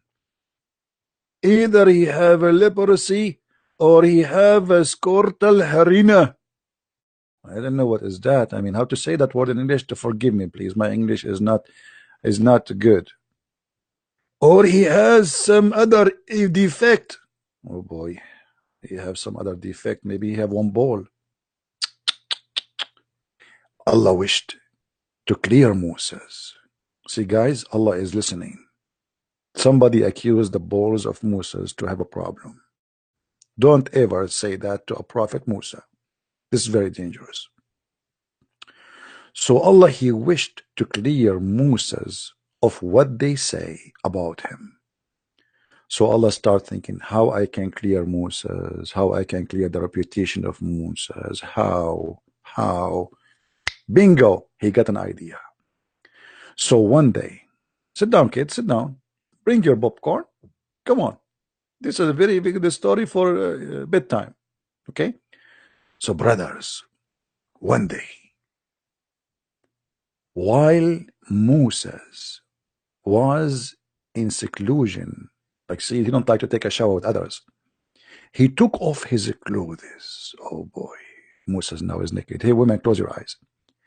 And put them on a stone. And he started taking a bath.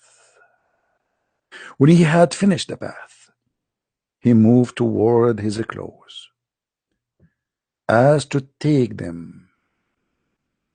But the stone took his clothes and fled. Me. What? And by the way, those stories are true stories, and they happen to us in the Middle East always. I mean, me myself, once I was, and then I put my clothes in the, and the car start moving by itself. I took my clothes, put them in the car, and I gone to the car to take it. The car moved. But in my case, it was a car. But in the case of Moses, the Prophet Moses, it was a stone. Never trust a stone to put your clothes in.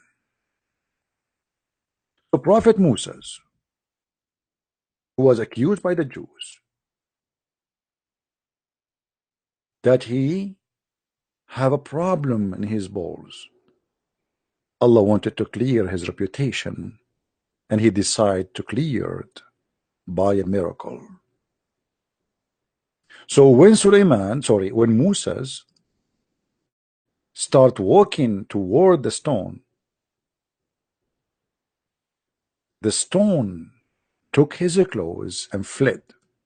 Moses picked up his stick and run after the stone. Moses cannot run without his stick. He cannot. I mean, come on. Moses without a stick, it's impossible.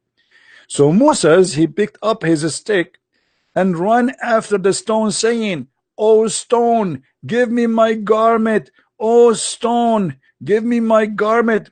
And by the way, this is story proving to be true by a scientist. His name is Yama Aidu Lima. Sorry, Yama Aidu Yama Yama Aidu not Dalai Lama. Come on, Yama Aidu Lai Yama from Japan.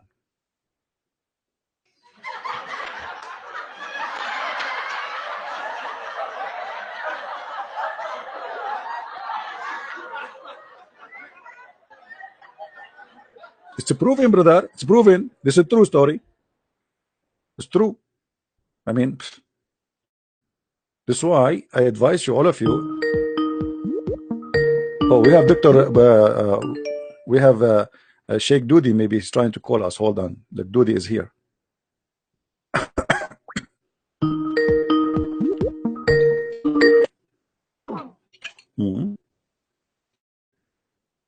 Why you call me if you don't want to talk?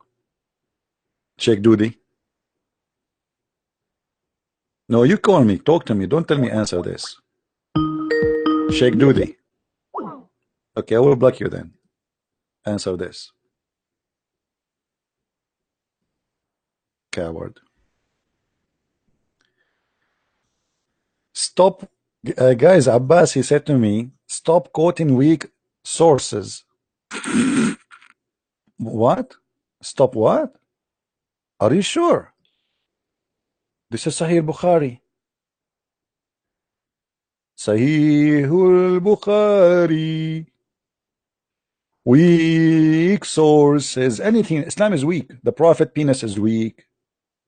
Musa's stone storing his clothes. I mean, you can't trust anything these days. Not only these days, since the time of Musa. So here we go. Musa's the poor guy. He put his clothes in on a stone, and the stone is running away. But by the way, here we have a wisdom behind this story. Why? When he ran after the stone,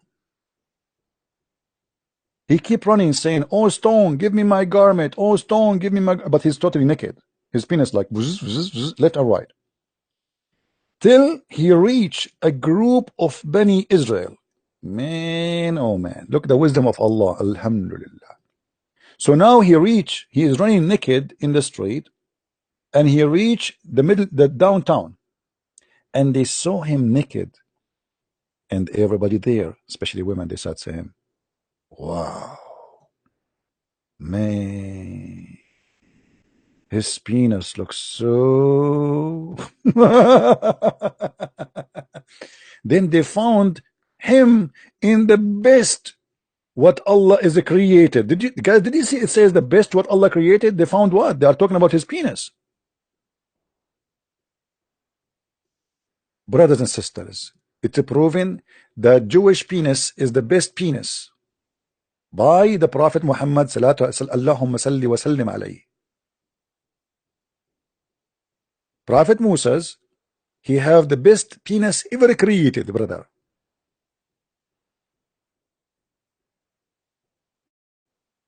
MashaAllah, MashaAllah, MashaAllah. True story. So Allah, in order to prove that Musa's have no harina in his balls and his penis, he made Musa's run naked in the street, and he ordered the stone to run away. And by the way, look what happened. Look at the wisdom of Allah. When Musa arrived between the Jews, and the Jews, they saw his penis, the stone stopped. No way. Look at this. Allah in control from heaven. Allah is moving the stone. The stone is moving. The stone is moving. Allah is watching. He have like I don't know, like wireless camera or something. He can see from far away, obviously. And he is controlling the stone running. And then when Moses arrived between the Jews, and everybody saw that his penis is so good to be true, so good, unbelievable. And then the stone stopped, like stop here, you know, stop. That's it. The stone even cannot move, brother. Do you know why? Because Allah, he stopped the stone from moving. Isn't it amazing, brother?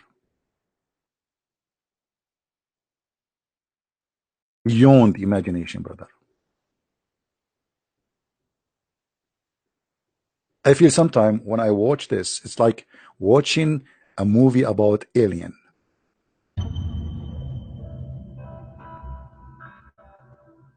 Coming from the space. The black stone is a rock from the space. The penis of Musa is nothing like it.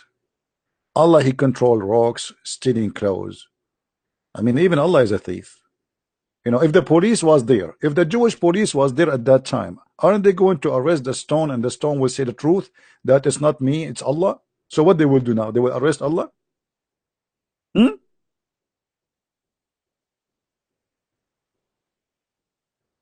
I am so glad that Allah, he did not say, and the second the stone stopped, it turned into a volcano.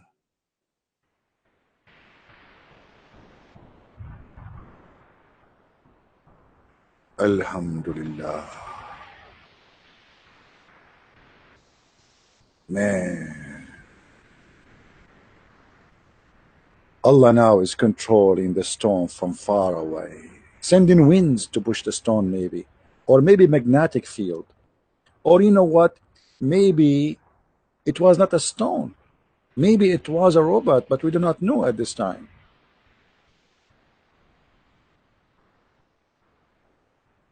Unbelievable. I am truly convinced that Allah is God.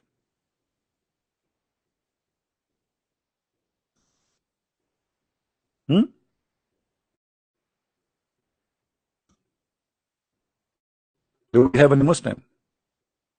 Guys, why we have only 920 people since 2 hours? I mean, the number is not moving. It's impossible. Do we have any Muslim want to call us? Mayday, mayday.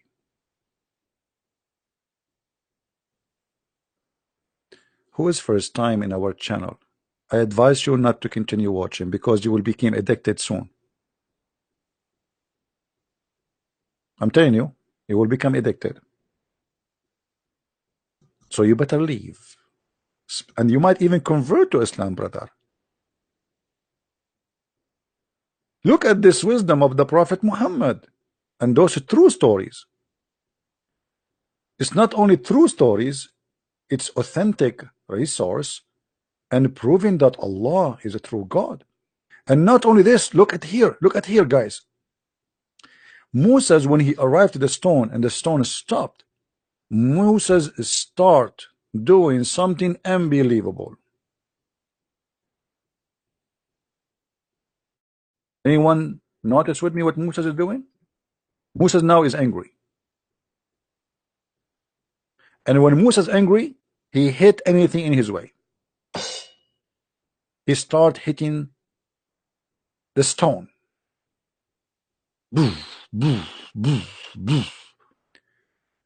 If I don't blame him. If I am him, this stone made me run God knows for how long, maybe 2 miles, 3 miles, we do not know. Until he arrived downtown and he have no clothes in him. His penis is like vish, vish, vish. And then the stone now stops. So Moses, he took a stick. He took his garment on and he start hitting the stone with his stick. Did you see it? And not only that, Muhammad, he swear and he says, by Allah, the stone still has some trace of the hitting.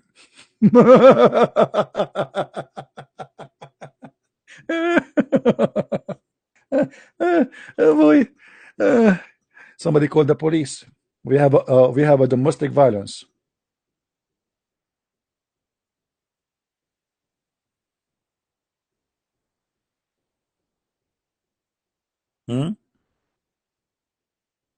Hello? And you are telling me that this is not a prophet of God? You must be crazy.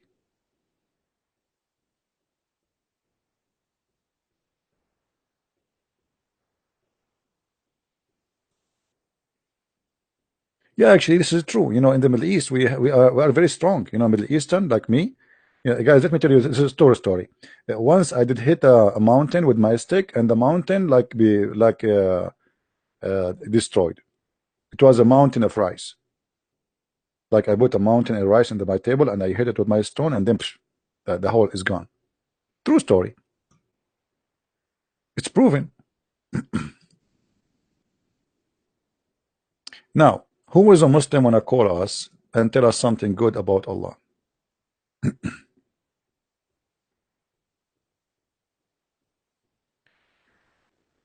We have a question from a lady in Skype. She said, what is, how the Muslim, like they say this hadith is weak and this hadith is rejected and etc.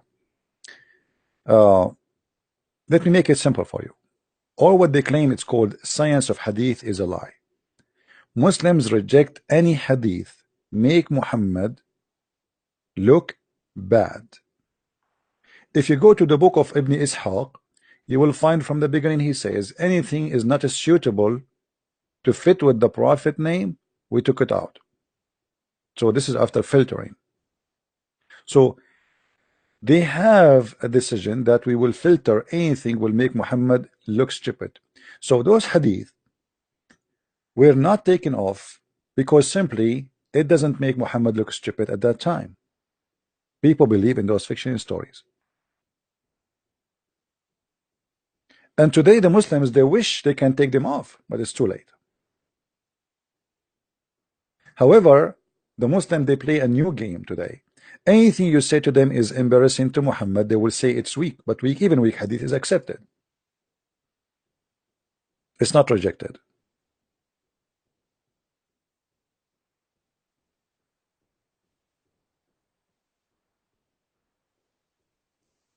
And when a Muslim, he says to us that Islam is based on two things, Qur'an and the Sunnah. And the Sunnah is based on what? And what Muhammad did and what Muhammad said. So if you say to me there's a lot of corruption in the hadith, then how we will know if Islam is correct or not? If you are saying to me that this is a hadith and it's full of corruption. Hey, hello? Can you take, my friend? Can you talk?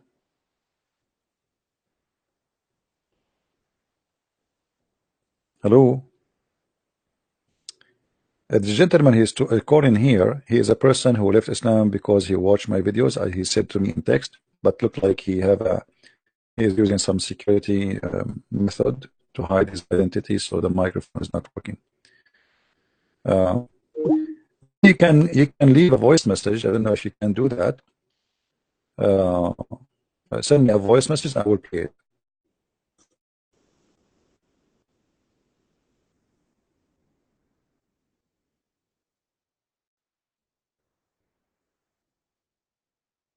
As long as his mic is not working. The poor guy, he tried to call us many times.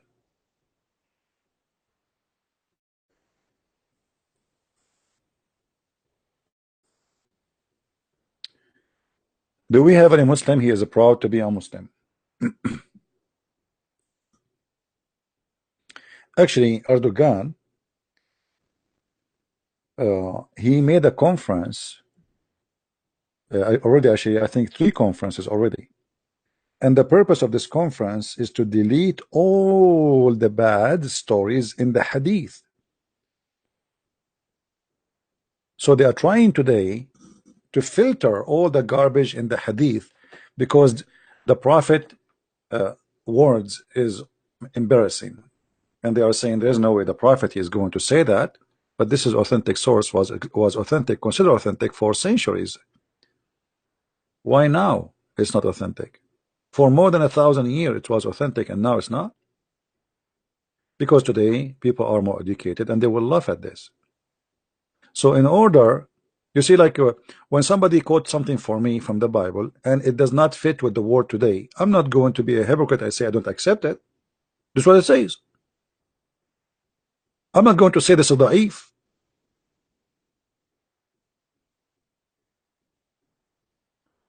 Muslims, when they deny those stories, is because they knew that this is embarrassing.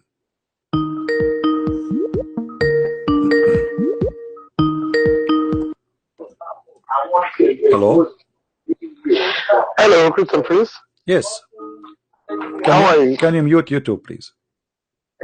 Okay. Sorry. 1 minute. It's okay. Go ahead, my friend. Are you a Muslim? Yeah. No, I'm not gonna. I'm not here for any debate, but I just want to. No, are you a Muslim? Are you a Muslim? I mean, I'm not a Muslim. Not? Oh, okay. What do you think about Muhammad? What do I think about Muhammad? Let me ask you a question first. No, why you don't ask me? What do you tell me? What do you think about Muhammad? As long as you are a Muslim. I didn't tell you I was a Muslim. I said I am not. But that's what I'm saying. What do you think about Muhammad? If you're saying you are not a Muslim, what do you think about Muhammad? That is exactly what I wanted to ask you. I'm asking you a very simple question. What do you think about Muhammad? Is he a prophet or is not? Well, the Muslim claim is a this is not the question. I'm asking you, do you think he is a prophet? Do you think he is a prophet? I'm not sure. I don't know. Oh, you're not sure. Oh, okay. All right. I don't know. So you are a Muslim who is not sure? I am a Muslim by birth, but I'm not a practicing Muslim. Oh, all right. But okay. Now I just want to ask you one question. If you are born a Muslim, suppose you say were born a Muslim, would you have had another idea? A different idea? Yes, absolutely. Because simply, if you are born according to your prophet, everyone is born as a Muslim anyway. Correct? Okay. Okay. What I mean, you were born into a Christian house, home, brother. So if you are born into a Muslim home, and because you are an Arab as well, will it have been different the way you will have seen the religion? No. Because simply, this is why me myself I decided to join Islamic school and to study Islam professionally, and I have a degree in Islamic law. So I did not decide that Islam is stupid because I am born of a Christian family, but because I study this religion very well, and I came to a conclusion that this is the most stupid religion ever. Okay, because most people that ask you this question, they understand Arabic, and they are Muslim as well. And because of your knowledge of Arabic, or because of you were born in Arab so you were able to show so many things. I appreciate what you're doing, though. But my question now is, now again, I won't say attack, but your program is directed at Islam. Why not other religion? Because I just told you a second ago, I have degrees in Islam, so I study Islam. I have a degree in Islamic law. And this is what I studied. So, like, imagine somebody study engineering, and he want to talk about landscape. I mean, or so this is what I study. This is what I study for profession, and this is what my degree. And I spend my life studying. So I cannot talk about Hindus because I don't know anything about them. I know little. So I cannot talk about something I do not know, my friend. Oh, that's fair. That's funny. Yeah. Now, knowing Arabic for sure it helped me a lot, because if you do not know the language, there's in any belief, if you want to know, let us say, the secret of the belief, you have to know the language which the original manuscript is written with. So for me, I can say I'm a scholar in this religion, but I cannot even say I'm a scholar in the Bible. Why? Because to be a scholar in the Bible, I believe you have to be a person who knows Hebrew, Aramaic, and Greek. If you know the three very well, not only know how to read and write, then then you can study the Bible and you can be a professional scholar. Yeah. And I think that is why most Muslims want you to talk about the Christianity, like you said. You didn't, but you were born into it. You know about it. You should know the Hebrew, the Greek, and whatever. If you want to be a professional scholar, I'm saying, not to be you can have knowledge like myself. I have a lot of knowledge in the Bible, but doesn't make me a scholar, because simply I believe to be a scholar you have to be a person who knows the roots of the words. So in order to understand, like for me, you now, if you read the Quran, you are reading translation, and you see that you notice that translation is different from person to person. I don't know Arabic. Yeah. Where are you from, my friend? Are you from Nigeria? I'm a Nigerian, yes. Okay, what do you think about this guy who called himself Ustaz, the one who called me? What do you think? Why you are laughing at him? Yeah. I know he fumbled him because it's just a stupid thing for somebody who does not understand the basic and the depth of a language to argue with somebody who understands, who was born into the language. So it's just a stupid thing. And that is, something. It's just what many people are born. But as long you are from Nigeria, I want to ask you, how in the world this guy? There's people who listen to him. He do not know the basic, as you said, and you are a Muslim. Because they don't know. They don't know. Many people don't know anything. You know, these religions, even the Christianity religion to Nigeria, are foreign religions to us. And the way they brought it to us, not many people don't ask questions. They don't query. They don't even read about it, and that is why they just accept it as it is. Some people will tell you don't talk while you are in the toilet. That Satan lives in the toilet. Have you heard about that before? Satan what? The Satan lives in the toilet. If you are in the toilet, this is what Muhammad told them, that if you go in the bathroom and if you don't enter, I'll tell them here. I live in UK. There are toilets that you will enter that you might even sleep as clean. You know, Nigeria is a third world country, like I said. But maybe as at the time they were talking in the Arabian Peninsula and whatever, maybe it was just like when we used to shit in the bush. You understand what I mean? Actually, Muhammad, he used to clean his private part by his hands, and then he dry his hands in the wall, which means he do it in his room, in his bedroom, and then he dry his hands in the wall. And if there's a Muslim is listening, he will say this is a lie. It challenged me, and I will show the difference. He dry his hand literally in the wall, so you can imagine the wall of Muhammad. He have a Picasso painting. But what proof have you got on that? But that would be, you will now go to one of the tafsir, or what is it called now?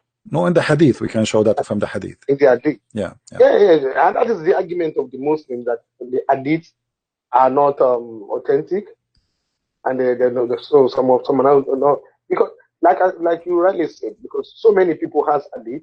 Are they there to see Muhammad himself physically, or is this a reported case? I'm trying to understand. Forgive me, you know, because I have a hard time with your accent a little bit. Say again. Okay, well, this is what I mean. When you were talking about Muhammad, now that he sits in his room and clean his hand on the wall, I said, if you want to show a proof now, it's going to be in the hadiths. How can we believe the hadiths? Yeah, they have to, my friend. They cannot say we cannot believe, because Islam is based on the hadith, and the Quran itself is a hadith. Okay. The Quran itself is a hadith. I know. Hadith probably mean speech. All right. Is hadith from what? No. Speech, yeah. Speech, yeah. Now, if you go to the hadith, I'm asking, people that wrote the hadith, are they there to witness Muhammad himself? Are they there to see Muhammad as he does every? Well, nobody can witness for the Quran too, because the Muslim they get the Quran from, his name is Hafs. They don't even have his book. They have recitation of Hafs, which is according to. When I argue with some Muslims, they will say Hafs are the people who memorized Quran. Yeah, but the Muslim they accuse Hafs to be a fraud, so his hadith is rejected. So how you accept his Quran? No. When you say Hafs, is it one person? Yes, it's a one person. Hafs is as a person. His name is Hafs. What is Hafs? Hafs, his name is Hafs. This is a guy. His name is Hafs. His father, his name is. Somebody who memorized. What about somebody? What is the name given for somebody that memorized the whole Quran or anything? Is it in Arabic? This is what we are talking about. The guy they are getting the Quran from, his name is Hafs. No. I'm not talking about that person. Yeah. I'm asking for a now. Yeah. Given to a person that memorizes. Well, they do that for a kid. You cannot learn how to memorize the Quran when you are old. This can happen easy for anyone as a child. You force him to. What the Muslim claim is that they've got so many hafiz, that people that can memorize the whole Quran often. They don't need to open the Quran to. Yeah, well, they have so many hafiz in the time of Uthman. Yet Uthman he burned the other Quran. If they are the same way, he burned them, right? So what they have today is repeating what they claim it's coming from Uthman book, not Muhammad book. Otherwise, if Uthman book is the same as the rest, then why Uthman he burned the other books? All the Muslims agree that Uthman he burned many Quran, which is written by the companion of Muhammad, including his wives. So how and why he burned them unless they are different? So they are memorizing, but they do not even understand. The same as the Sheikh, the Ustaz, he cannot even explain to me 2 words in the Quran, correct? He memorized it maybe, but he do not know. Yeah. I mean, this is stupid. I would have loved you to give him time so that Because the other time you the problem with him, this guy, he is a talking machine. He will not let me talk. You see, because they go in panic the second they call me. They are afraid if I talk, I will say something. So you know, you go and watch it. He don't want me to talk. Why? Because he's afraid what this guy will say. He knew that this is a Christian prince. If he says something, I can get me busted easy. So he keep talking. Actually, the first time he didn't know you. No, he know me. No, my friend. Okay. He called me after he been challenged to call me. So he knew already, and even he knew he put a title in his video. The other guy gave him your number. Yeah, but my friend, hold on.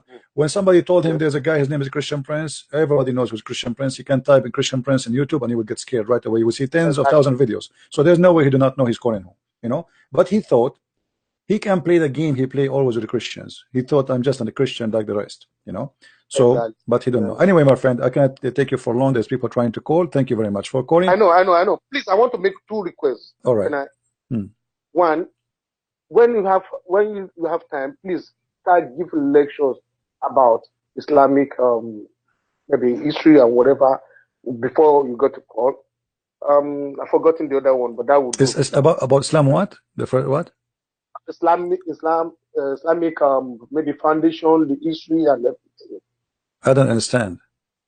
You know, the way Islamic was brought into. Oh, okay, all right. How the start of Islam? You mean the beginning? Exactly. Okay. Thank you very much. Okay. Yes. No problem. All right, my friend. Well, thank you very much for calling. All right. You know, this guy, he called himself Ustaz, but he cannot be, you know, a student in a school. Ustaz mean a teacher, a master, you know. So he called himself Ustaz. He wear a suit and he claimed to be a Sheikh in the same time. And he want to debate the Christians, but he do not know his book. He do not know our book. He is just a shish kebab, making money of those naive Nigerian, you know, fooling them. And he claimed to have knowledge. This is why when he called me in 2 minutes, it did not even take 2 minutes. The guy became, you know, there's no glue can put him together. Not even 2 minutes. At least take it, you know, handle it for 2 minutes so people they can enjoy the boxing show, you know. Now somebody said to me, you said that Muhammad, he used to dry his hands on the wall. Well, why you don't call me the Muslim Abdul who's saying that? He said challenge you. Okay, why you don't call me? Who is the Muslim Abdul wanna call me, and I will show you that you're a prophet. He do dry his hands, dirty hands in the wall, even when he have sex, and he leave marks in the wall. Who wanna do that?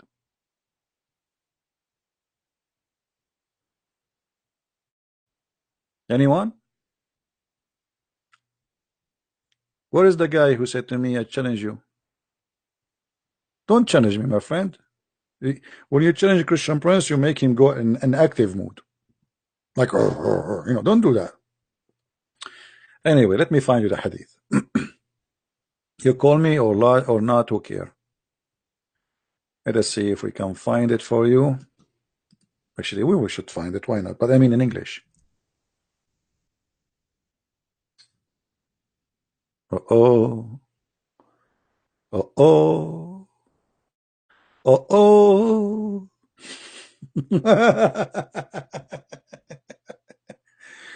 Brothers and sisters, do you see that? I can show you if you want. The marks of the prophet, the hands of the prophet on the wall. Doing what?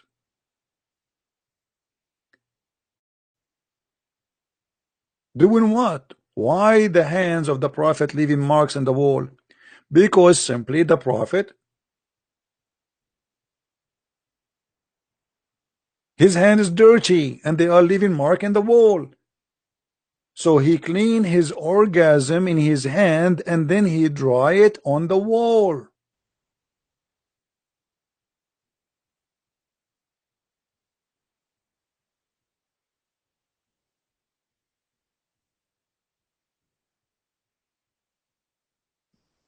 I can show you the marks, and the marks is there. Can we take it to the museum? So my friend, if you have a bathroom, it is 1,000,000 times cleaner than Muhammad's bedroom. This is his bedroom. Muhammad don't have a bathroom.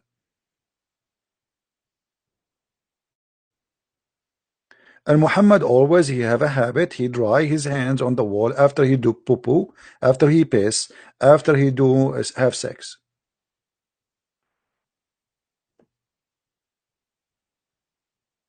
Read with me. Messenger of Allah, or let's see this one or this one.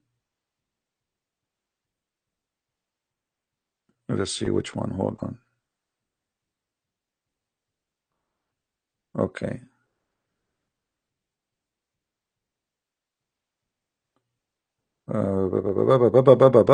Okay. Which one? Which one?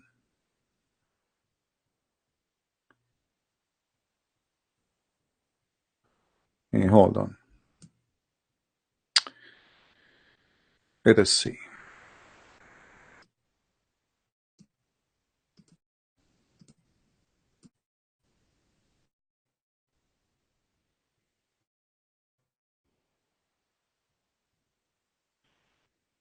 I'm trying to find you the hadith.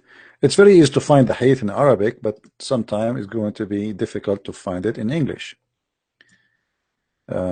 And you know, you guys, you don't speak Arabic, sadly, so we have to find it in English.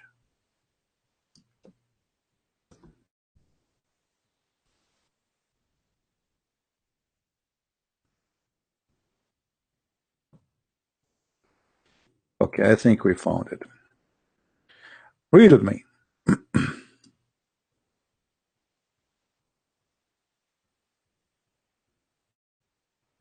The Prophet performed ghusl from janaba. He washed his private part and then he rubbed his hand on the ground or the wall, and then he performed wudu. This guy, he have a habit. Always he dry his hands in the wall. This is the wall in his house, in his room.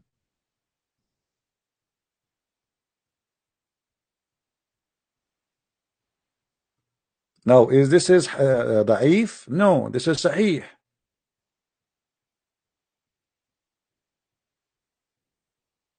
Wudu is ablution. The Muslims, they have to do certain ritual movement when they clean themselves, supposedly, otherwise Allah will not accept their prayer.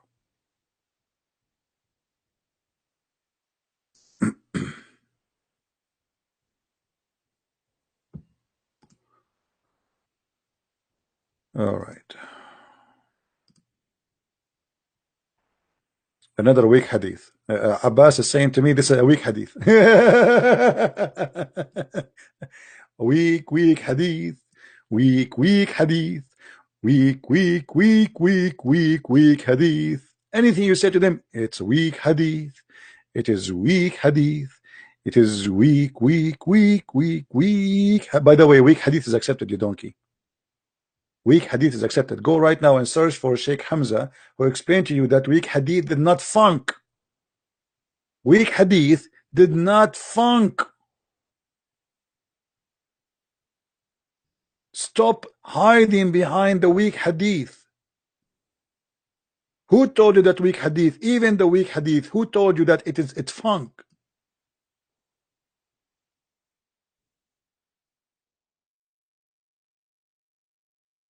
Liars.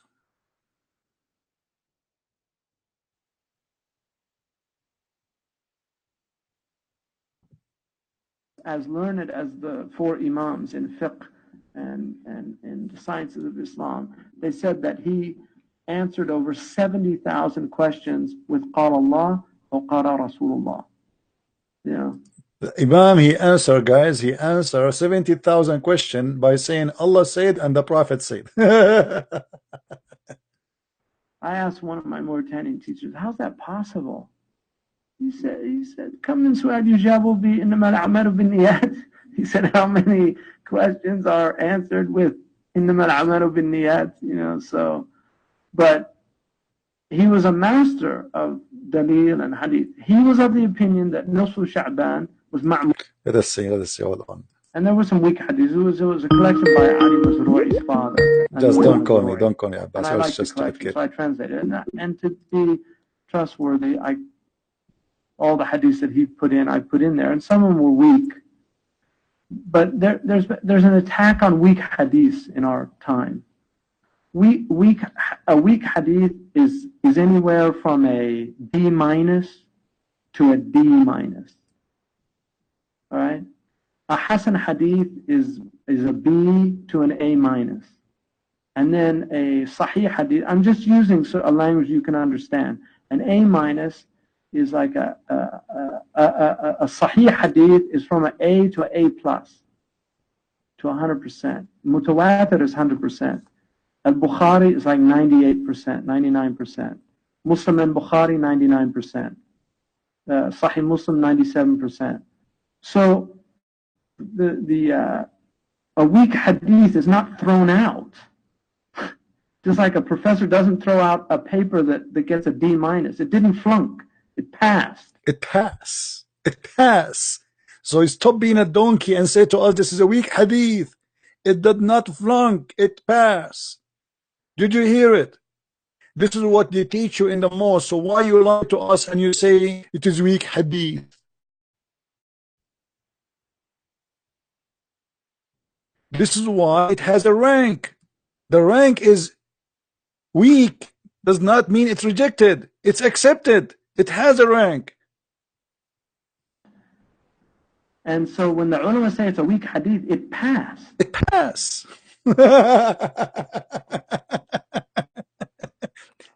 So the donkeys, in order to, only donkeys, by the way, they use this argument. This is why he says weak hadith is a weak argument. He himself, he said, the one who say weak hadith, he is using a weak argument, and just quoting what he said. So in order to jump away from the stupidity of what is written in their books, they play the game weak hadith. As simple as that.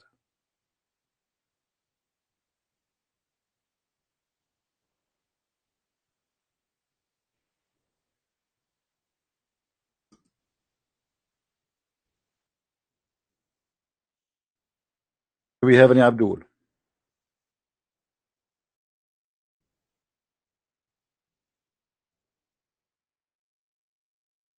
Any Abdul? Mayday.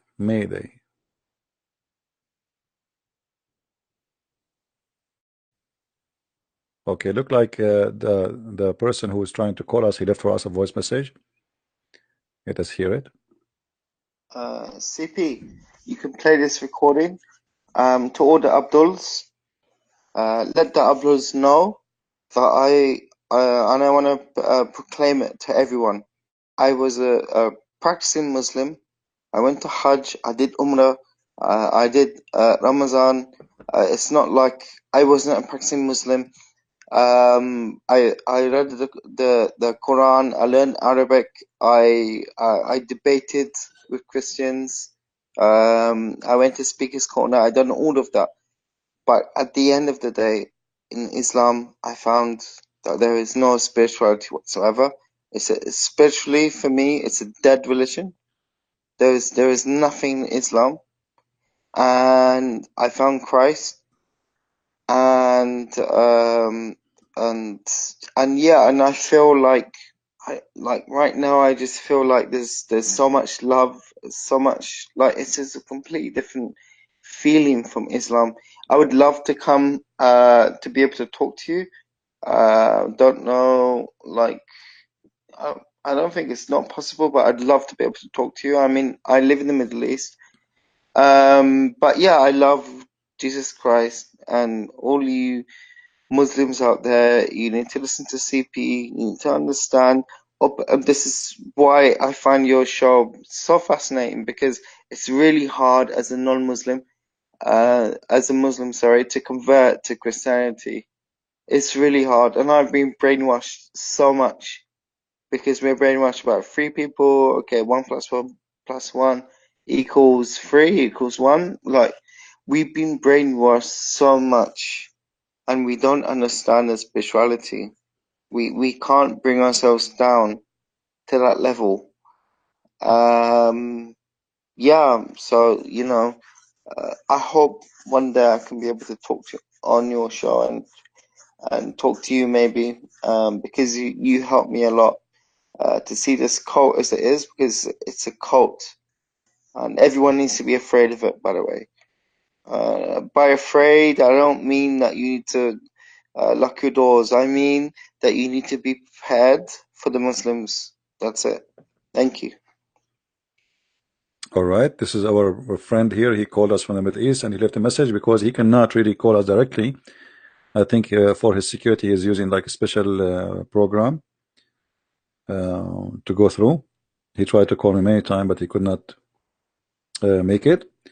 And I cannot say more than what he said. I mean, he grew up in the Middle East. He speaks Arabic. They've been taught and they've been forced to believe. And when you are a child, since day number one, they said you Christians are evil, Jews are evil, Hindus are evil, Buddhists are evil, atheists are donkeys, and we are the only one as a human. The rest are creatures. This is what the Quran teach. So you grow up in such an atmosphere, and then you believe because this is what you told you since you are a child.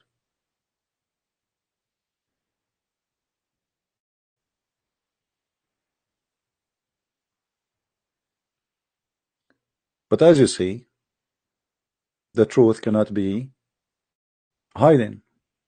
Everything I say here is in the screen, as you see. I never say something. Have you ever heard me saying something I did not prove it?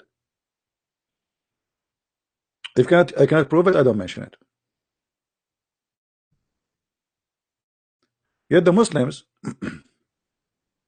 we have a guy in the text. He says his name is awesome dude. He said Islam is true. Islam is a true ignorant religion, my friend.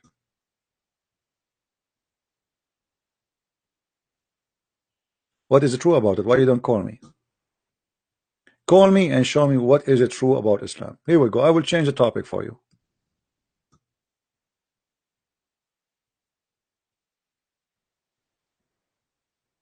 Can you do so?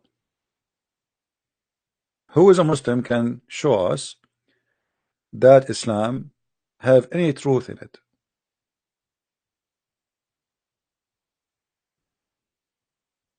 Who want to do that?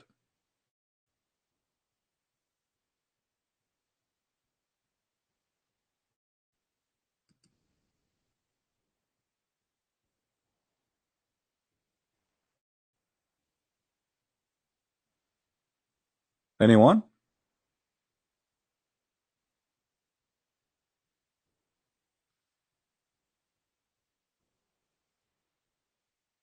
Mayday, mayday. We are looking for a Muslim. He can really prove to us anything of Islam to be true. Anyone. Who can do that? Anyone? Just call me and pick up your topic. Anything of your choice will prove to us Islam to be from God. Anything. You name it. We listen to it. You see, we have almost 1,000 people listening live, and you can be now. It's your opportunity, Muslims, to bring them to Allah so they can get the versions.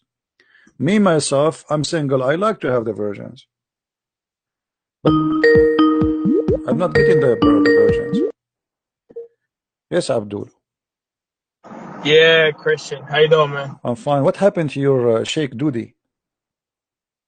I was buying groceries and I was praying Maghrib Salah. You told me I will call the Sheikh and he will call you back. And what happened now? So what we will do now? In 10 minutes, I told you. Sorry about that. I was busy with some buying home groceries. And, okay, so he's going to call me today or no? Yeah, I'm just going to the masjid and I'm going to call you. Okay, call me after 10 minutes. No problem. Thank you very much.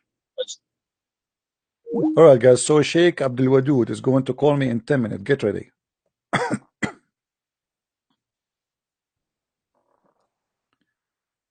In 10 minutes, we will have a big Sheikh with long beard is going to call us. His name Sheikh Abdul Wadood.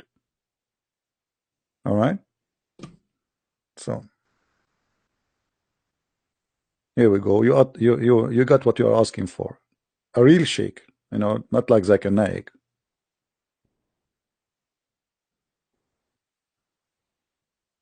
No, I think he will call. He said 10 minutes now. Again, I mean, this is embarrassing. Why he's calling?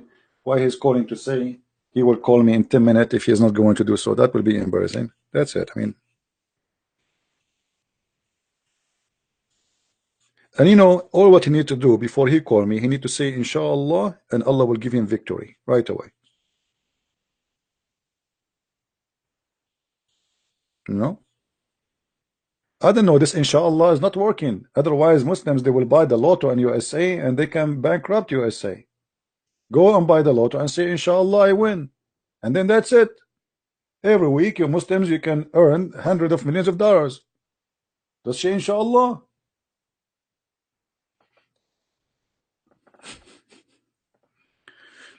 This will remind me of the guy who used to be a Muslim. His name is Convert to Islam. He used to call himself Convert to Islam. And once in one of his videos, you know, he was like, you know, blinded by the cult of Islam, and he said, each time, a miracle of Allah, a miracle of Allah.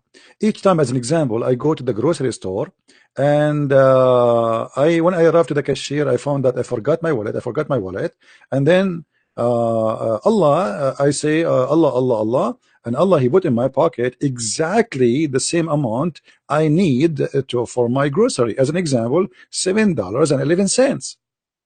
You believe it? The guy, he just say Allah, Allah, Allah, and Allah, he put in his pocket the exact amount he need for his grocery. $7.11. This is true story. Okay. Today I received my bill for heating. This month is crazy. You know, we have like minus almost 40 degree. You know, it's crazy cold.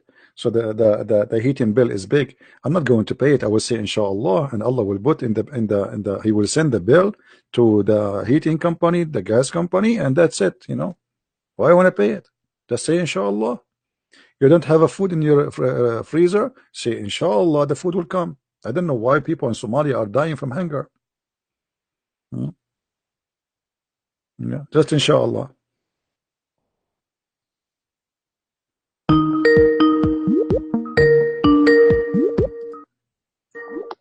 Hello. Hey, qu'est-ce que tu Prince? Hey, Emil. You know, this guy, by the way, he called me names, he challenged me, he said, and now finally he called me. He said he was abroad. How are you, my friend? Are you okay now? I'm fine, and you? I'm alive. What do you want to say to us, my friend? Do you see our topic today? Okay, so you are streaming on YouTube? Yes, we are live on YouTube. Okay. I have a question. I have an answer. Is the question about what? Go ahead. Your streams, it's only about Islam, or you're just also talking about Christianity? Sometime we talk about the grocery. Yes, only I talk about Islam. Oh, you only talk about Islam? Yes. But you're a Christian Prince, right? Oh, yeah. So, but your name better is anti-Islam. My name is anti-Islam. My name is a Christian Prince. Yeah, but you only talk about Islam. Yeah, because, you know, this is what I studied. This is what I learned. And have you studied Christianity? I'm thinking to join a school to study it, maybe next year. So now why you are calling me, my friend? Sorry? Are you going to tell us something good about your prophet? I keep asking the Muslims, who is a Muslim, want to call me and show us one thing to prove to us Islam to be from God, and nobody is doing that. Maybe now it's your opportunity to do that. We have more than 1,000 people listening. So how you can prove to 1,000 Christians listening, maybe a few Muslims between them, I don't know how many, that Muhammad is a prophet? To tell you the truth, my purpose is to talk with you about Christianity, because I'm a history teacher. I have studied my minor early Christianity and Judaism. So I want to talk about the original sources about Christianity. Okay, the original source is in the Quran, right? No. So the Quran is not original source? No, we talk about the time of Jesus. The Quran was not revealed at the time of Jesus. Oh, okay. So what about what the Quran said about Jesus? Do you agree with it or no? Yes, I agree. So do you agree that Jesus is coming from the sky? Jesus is coming from the sky. From the sky, from heaven. Yes, he was sent. No, this is not the question. Jesus He was in heaven before he came a man. Yes or no? Everyone was in heaven. Every human was in heaven. Give me your reference, please. Reference, there's in the Quran, there's a story about all the humans before they were born. They were souls. They were gathered before Allah, before God. Show me the reference. Allah Show me the said reference. to them, You are a "Am I history. your Lord?" You are a history and everyone teacher. agreed. Show me reference. You know this story. No, I do not know the story. Show me the reference, please. Don't give me a speech. No, this you know this is common knowledge. No, I do not know common knowledge. I know knowledge. There's nothing is called common knowledge because sometimes common knowledge can be stupid. You mentioned something. I want you to show it to me. Where it says that all a human is coming from heaven. Sorry? Where it says that all a human are coming from heaven. It's in the Quran. Where is that? Show us. Yeah? Where? Show me.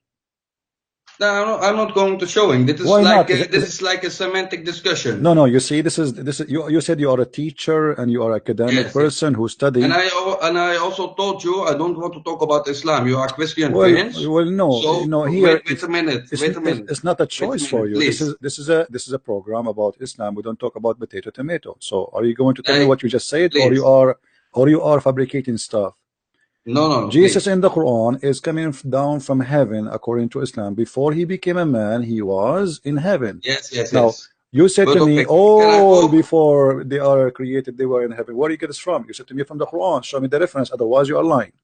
Listen. We can have a normal discussion because you are playing now manipulation and my games. My friend, I am not. I'm asking you. I don't like this. I am challenging you to say what you just said to prove it to us. Otherwise, you are the one who doing manipulation. I told you. I saw your name. I saw your streams. Let me give me context why I call you. Yes. Okay, no problem. But then you can decide if we proceed or we quit. No problem. No, why you want to quit? Why you want to quit? I'm really happy to talk to you. You are a teacher. You have a history background. You are knowledgeable. So now you mentioned something to me. You said to me, all human, everybody was in heaven before they come to earth. Get me where he gets from. I want to learn from you, my friend. This is an opportunity for someone like me to learn from a teacher. You are Ustaz. I'm yes. not. Okay. So Ustaz, can you show me the reference you mentioned to me? Yes. Can you show me the Can I talk? Sure, go ahead. Yeah, okay. I gave you the context. I saw you on YouTube. I say, hey, this is Christian Prince. I saw your videos.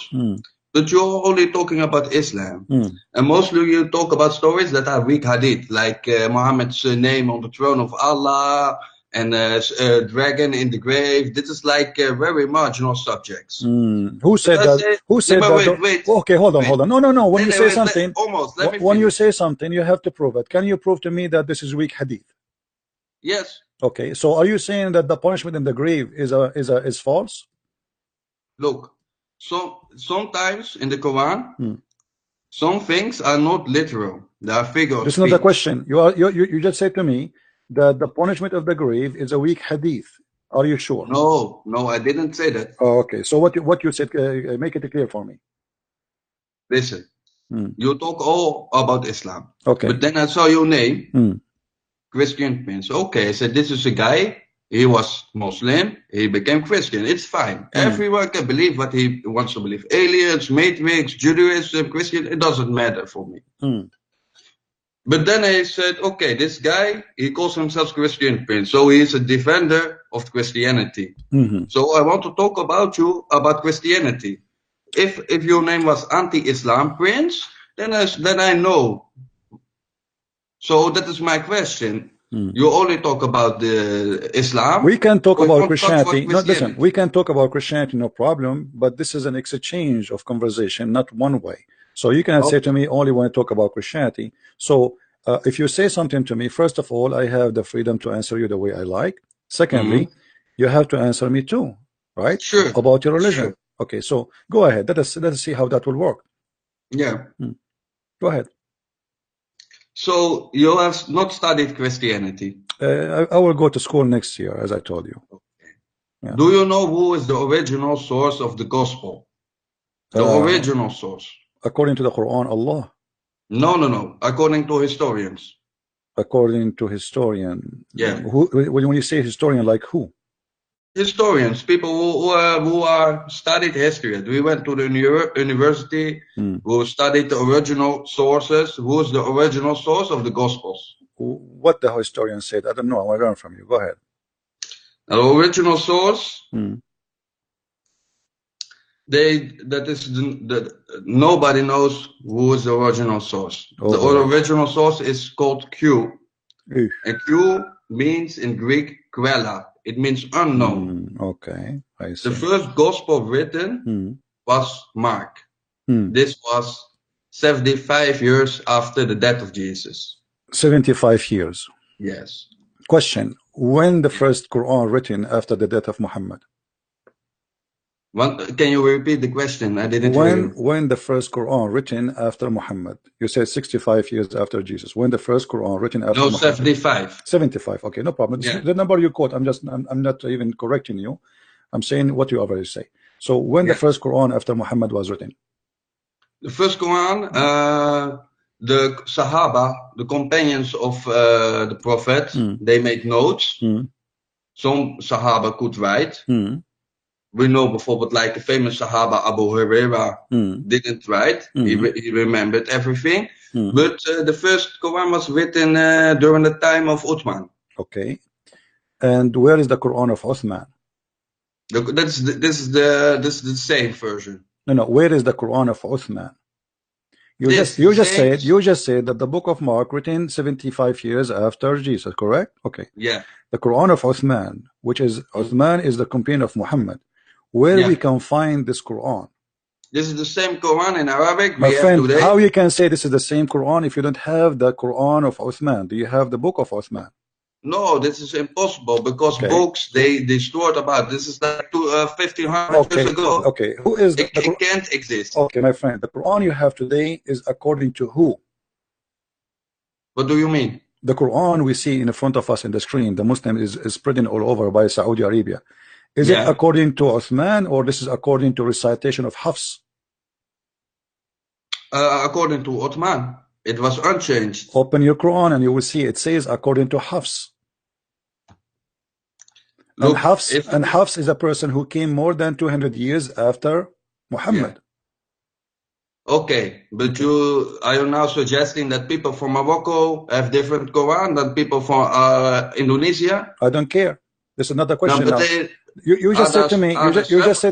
You just said to me a second ago that the Quran today we have is the same. Everybody heard you. Okay, this is what you have. You have Uthman. You agree that you have Uthman, but you don't have the book of Uthman. You have recitation of someone. His name is Hafs. After 200 years after Uthman, you don't even have a book of Hafs. You have recitation. Somebody says this is the recitation of Hafs, and which is what we have. So you don't have a book.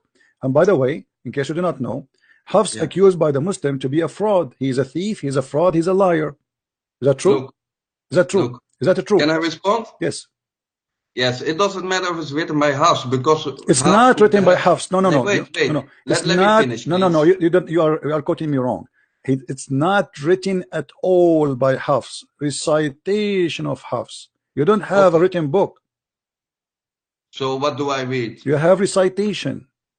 No, the book, the Quran. What is it? It's a book, right? You don't have a book. Where is the book? Where is the book? The Quran. Where is the book? This I have the book. No, this is my friend. This is what they printed to you today. But do you have the book of Hafs? You don't. Do you have the book of Uthman? You don't. Do you have the book of Abu Bakr? You don't. What do you have? You don't have nothing. You have somebody claiming that this is a recitation of Hafs. So the Quran doesn't exist according to you. There's no Quran. This is a joke. There's no Quran, and I can prove it to you right away. Come on, man. Let me ask you. Okay, let me ask you. Okay, let me ask you.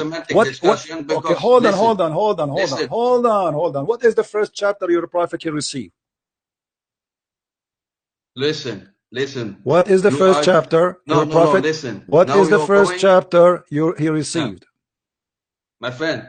I'm not your friend. What is the first chapter? We are not. We are talking about the original source. That's our topic. We agree, both of us, we can talk about the same topic. Okay. So now, what is the first chapter your prophet he received? No. We are staying with the subject. Yes. What is the first? What is the first chapter your prophet he received? We are in Hafs still. We are, and we did not go. You did not answer. You see, I'm still in Hafs. So what is the first? I only hear you talking. What is the first? Okay, I'm asking you. What is the first chapter your prophet he received as inspiration? So in this way we can't have a discussion. No, we can. No, we can. Oh, you don't make an excuse to run. I'm allowing you to talk. Yes. Allow me to talk but too. I want to say my You answer. ask me. No. Okay, go ahead. What is the first? What is the first chapter your prophet here received? No, this is like semantic. So you will not talk. You will not answer me. Hey, I will answer. Okay. If I talk, you listen.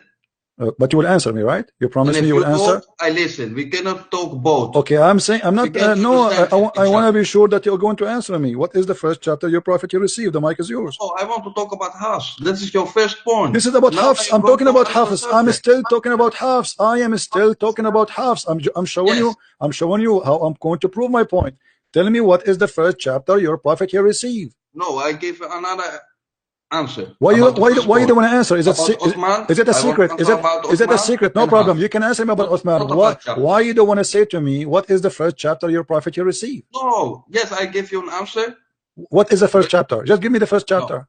Just say what. Just say what it is. We have ancient manuscripts. You don't have anything. You don't have anything. That's a lie. Yes. You just agreed that you have recitation of Hafs. You don't have any ancient. Okay, show me the ancient manuscript. I challenge you. Listen, man, this is like semantic discussion.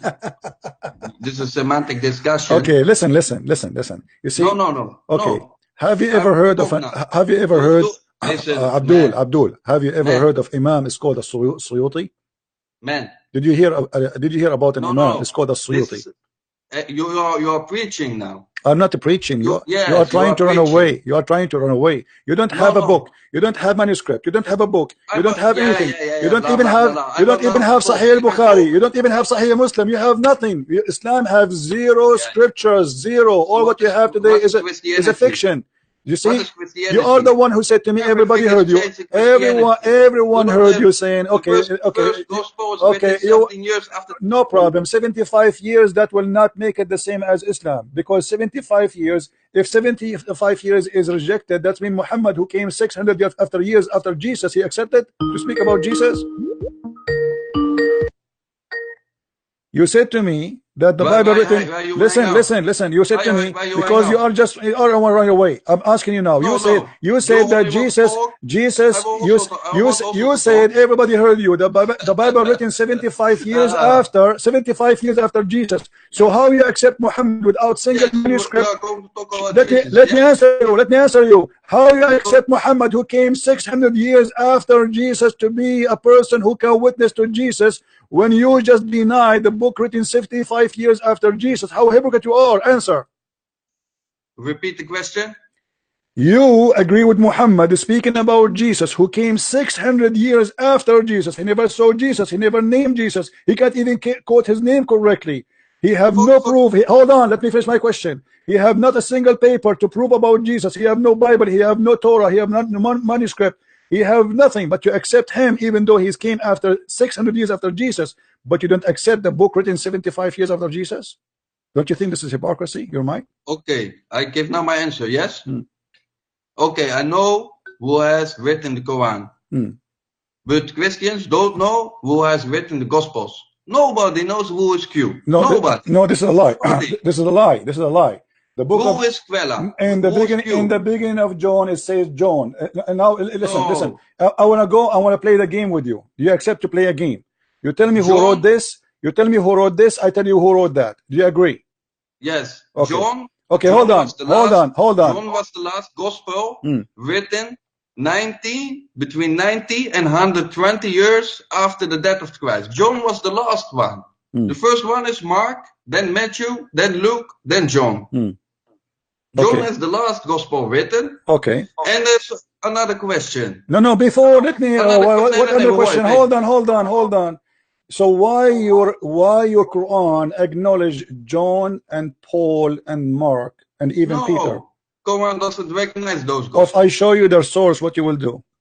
In Quran, if I show you the sword, what you will do? The source, what you will do? What I will do? Huh? I won't recognize this source. Why you will not recognize? Because John is like a fiction story. So your prophet is fiction story too? No, John. Okay. All the Gospels. Okay, no problem. Can you explain to me chapter 36, verse number 14 in the Quran? I don't recognize it. It says John. You don't Quran recognize says, the Quran? Follow the but the Quran. Get lost.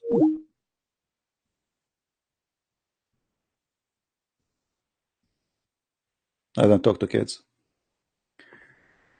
The second you say to them, I'm going to get your passage from your book, he don't recognize even the Quran. Take a hike. 75 years after Jesus, he said, is rejected. 600 years after Jesus is accepted. And now, not only that, he reached the point, he claimed to be a Muslim, he denied the Quran. He says, I reject the Quran. Well, you are out of Islam anyway. We have Abdul trying to call us. Yes, Abdul. You are out of Islam anyway. Oh. Yes, yes. How are you, Abdul? Yes, yes. Your name is Yes? You talked and mocked about hadith where Prophet Moses was naked, yeah? No, we are talking about a different topic now. Did you say yes, yes? Yes, yes. Okay, so explain to me what Yasin mean. Yes, yes.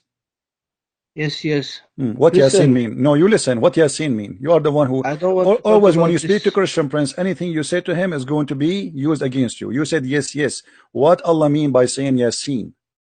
What are you talking about? I don't know what you're talking about. Then get lost. Call your dad, and when he get the answer, call me back. Why you don't? What are you talking about? I said to him Yasin. He said to me, what are you talking about? They don't even respect their book. What Yasin mean? Do you know what Yasin mean?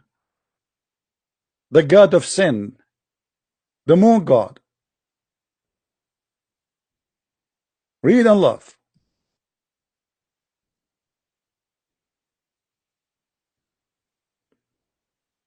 Your God, he swear by the moon god.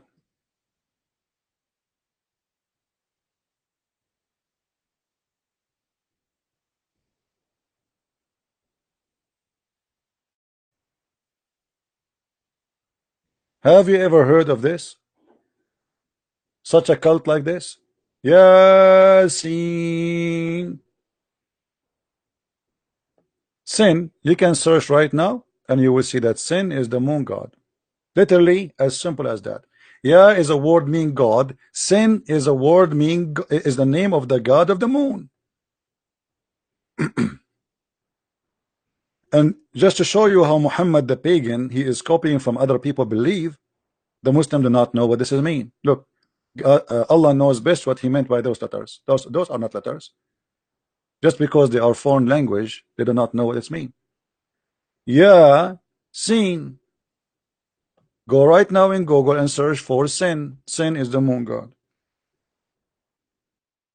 Yes, yes, yes, yes. Your God, he said yes to.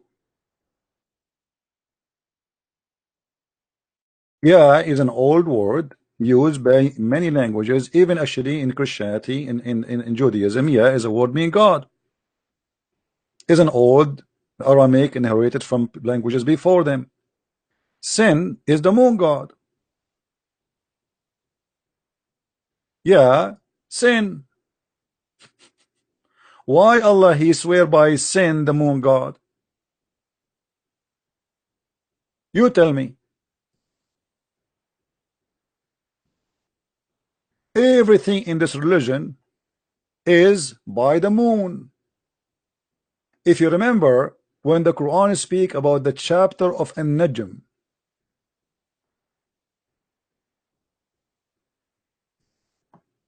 the chapter of the star.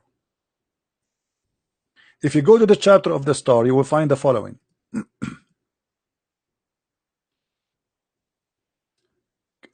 Muhammad was saying, he's asking people to worship the Lord of the star, the God of the star. What star is that? And how Allah can be God? His cousin, he said, I am a kafir on the Lord of the star. The Prophet said to him, aren't you afraid that Allah will send his dog to eat you? That because in old mythology, they believe that God have beasts and they are dogs, big dogs, and they have a sound or a voice of a lion. And if you don't believe in him, he will send his beast and he will eat you. And Allah, the God, he swear by the star. By the star when the star is coming down. Why Allah he swear by the star? Then his cousin, he said to him, I became kafir in the Lord of the star. Let me see if I can show you in English. Oh, we cannot find in English.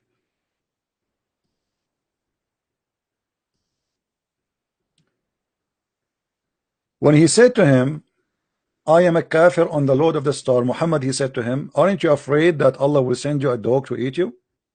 And according to the fictions of Muslims, that when this guy, he went in a trip to Yemen, Allah, he sent his dog and he ate him. Allah, he has a dog. And yet the Muslim, they claim that they have source and they have a religion. Allah, he hate the dogs. Muhammad, he said, kill all the dogs. But yet Allah himself, he have a dog.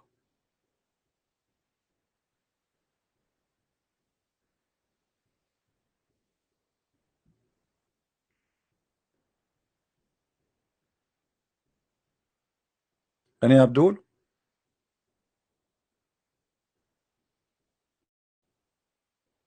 Mayday, Mayday.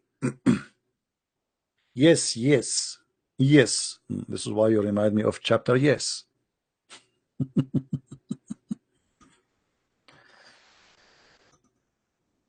Do we have any Muslim, any history teacher? So we reject the Bible, which is written 75 years after Jesus. We accept the Quran, which we don't have one manuscript. Do you remember 2 years ago when the Muslims, they found in Birmingham a page? The leather dated to before Muhammad.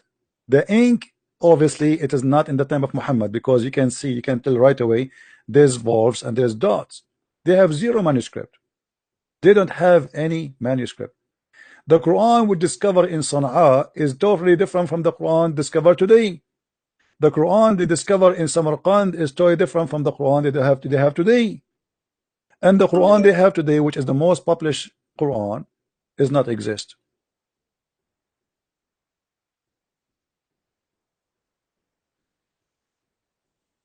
Every year we discover more manuscript for the Bible.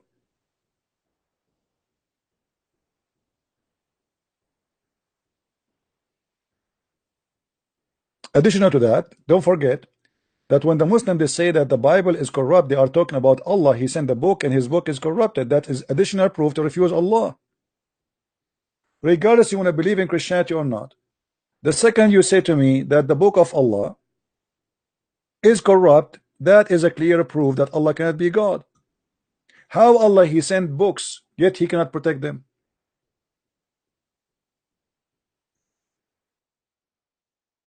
Do you know how many times the word Injil and Torah is mentioned in the Quran? How many times that Allah he claimed that he is the one who sent the Torah? All those verses, look at this. Endless. So Allah he sent the Torah, Allah he sent the Injil, yet Allah says to us, according to Muslims, that there is no Torah, there is no Injil no more. Why? They are corrupted. So here we can find out that Allah cannot be God. Because when somebody corrupt the Injil or the Torah, that means he corrupt the book of Allah, not the book of the Christians. You see, at the end of the day, this is the book of God. It's not my book. The book belongs to the author. If the author is Allah, that means the Muslims are trying hard to convince us that Allah is a shish kebab. Anyone can change his words. If I can defeat Allah and change his words, obviously Allah cannot be God. So the second a Muslim he says that the Bible of Allah is corrupted, he just admitted that his God is a shish kebab and he's fake. Are we following, guys? Either you believe that Allah is God and nobody can change his book, or you believe that he is not God and no anyone can change his book. I am a Christian, Prince, and nobody can change my book, but I am not God. Here we go, my books on Amazon. I have 9 books. Change my book, I challenge you. You cannot. So how me as a human being, I can protect my book But Allah as God, He sent the Injil, He sent the Torah, He sent the gospel to Jesus, He sent the Torah to Moses. Yet you Muslims, you say to us that it's corrupt.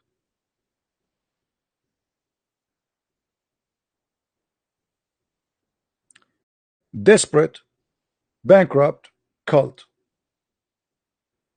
And not only that, the stupid Quran itself confirm the Bible and the Torah. You see the verse in the front of us? The Muslims, they lie in the translation. They say confirming what went before it. It doesn't say that. It says confirming what is between their hands. This is a false translation. In Arabic it says مصدقا لما بين يديه, confirming what is between their hands. لما بين يديه. Liars, liars.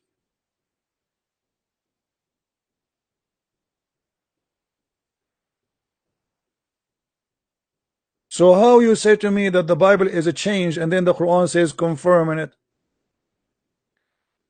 Guys, do you remember the guy who just called me? What his name? Abbas is the one, Abbas, the idiot. He said that yes, in the time of the Prophet, the Bible was not changed. Okay, that's good. So at least we have copies at that time. Show me the copy. Why Muhammad did not have a copy?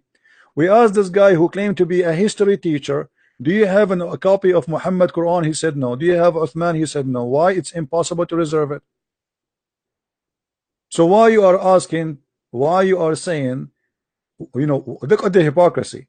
He just said that in his religion they have no original books, but he's requiring you to have original. We have manuscript. He said it's impossible. We are 2,000 years far, 600 years before Muhammad. So how come the one who came long before, they have more manuscript from the one who came long after?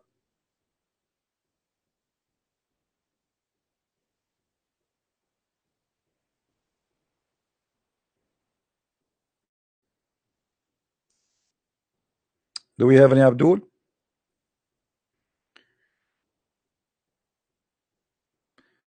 The one who called himself awesome dude, are you a Muslim?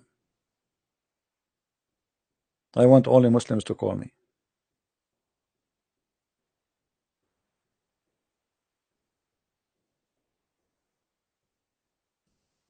Do we have any Muslim?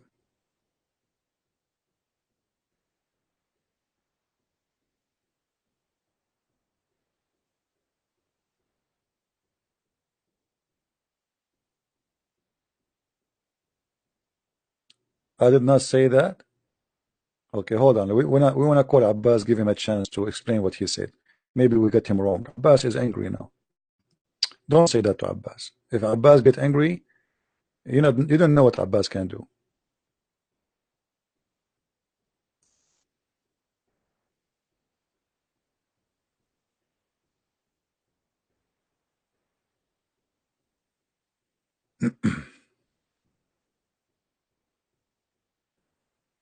You did not say that.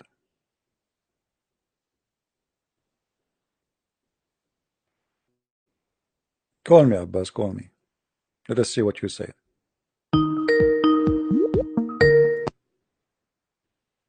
Hello? Hello? Yes.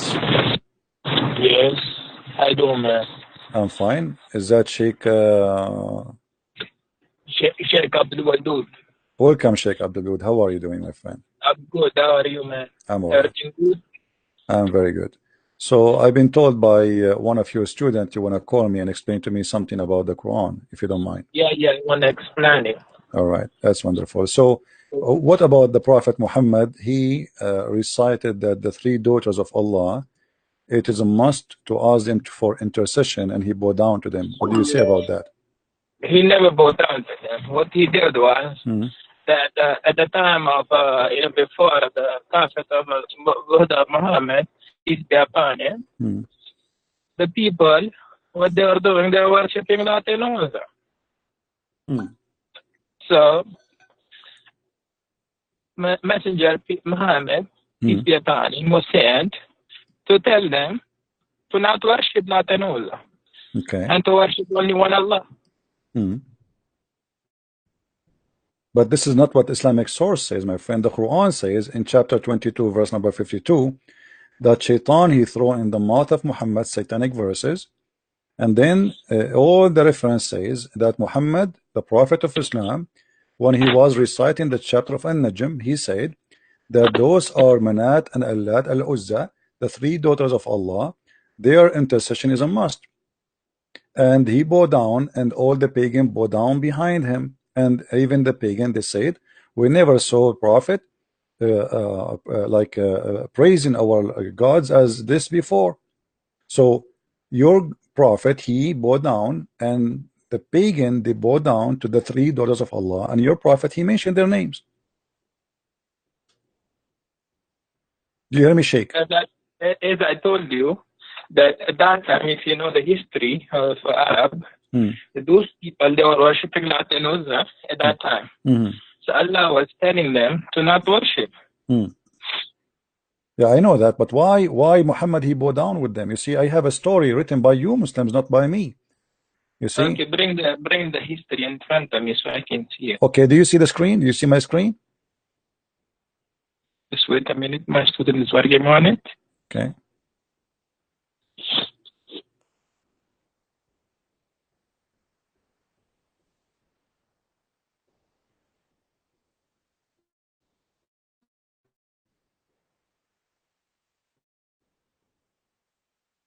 Okay, this is Asab Nuzul by Al-Wahid. Do you speak Arabic, Sheikh? Yeah, I do. Yeah, let's see what.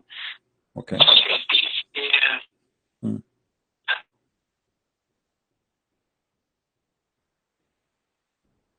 Okay. Let me highlight for you so you can see. It says here, you know. So when the messenger he was reciting, he revealed to Muhammad to him Surah An-Najm by the star when it saith, Surah chapter 53, the messenger of Allah, bless him and give him peace, recited it, but when he reached have ye thought upon the Allat and Al-Uzza and Manat, the third, the other, chapter 53 verse number 19 to 20, the devil put in his tongue that he had secretly wished and hoped for, and said, these are the mighty grands, the Gharanik, and their intercession is to be hoped. And then when Quraysh heard him saying that, when Quraysh they heard this, they were very pleased, and the messenger of Allah, bless him and give him peace, carried on reciting until the end of the surah, and then he prostrated, and the Muslims followed, and they prostrate, and all the idolaters they prostrated there too, and those all they were present, whether they are believers or disbelievers, all of them they bow down together, except a man, his name is Walid, because he was an old man. So your source, my friend, saying clearly that your prophet, he worshipped the three daughters of Allah, he granted them prayer, and he was teaching, claiming that Allah taught him to say that the three daughters of Allah, they are to be worshipped and ask for intercession. What do you say? If you look at the translation, right? The translation is telling you the messenger of Allah, Allah bless him, gave peace and care on reciting the end of the surah. So that means that he was reciting Qur'an and he went to sajda to Allah. He didn't do sajda to the Lat and Uzza. Yeah, but he mentioned already he mentioned that Allat and Al-Uzza, three daughters, he acknowledged them as their intercession is a must, and then he bowed down at the end, no problem. That was the problem. That was the problem at that time, that the Mushrikeen in Makkah, they were worshipping Lat and Uzza. And your prophet, he worshipped them, as you see, he mentioned their names. He was reciting the verses of Qur'an. Okay, what he said that the three daughters of Allah, their intercession is a must, right? So your prophet, that was the must for the Mushrikeen in Makkah. Yeah, but he is the one who said that. He is the one who said. He said that was the must for the Mushrikeen in Makkah. No, so he did not. No, he did not say it's a must for the Mushrikeen. He was reciting chapter of the Quran. He was not reciting what they believe. He was reciting Quran, chapter of An-Najm. So he was reciting An-Najm, and he inserted in An-Najm that the three daughters of Allah, their intercession is a must. He is not saying, don't say that he was saying it's a must for them. That is not true, my friend. That is not to fabricate. Don't fabricate things some your prophet did not say. It's not fabricated, brother. I think you have a lot of questions about Islam. I think you are questioning Islam by so much that you have read everything. Good. That's well done for you. You have read it, but you have not read it with a scholar of Islam. So you need to sit with a scholar and learn from them to teach you the Quran and Hadith in detail. So you can know what Quran and Hadith really is about. So you're asking me now to go and learn from the scholars. I thought you are a scholar, you are a sheikh. Yeah, that's what I'm saying to you. So as long as you are a sheikh, why you are changing what is written there? It says that the prophet, he said that the three daughters of Allah, the Garaniq, their intercession is a must. At the end he bowed down, and all the pagan, they want to bow down together. And not only that, the people of Quraysh, they said, we never heard Muhammad creating our gods as much as good as today.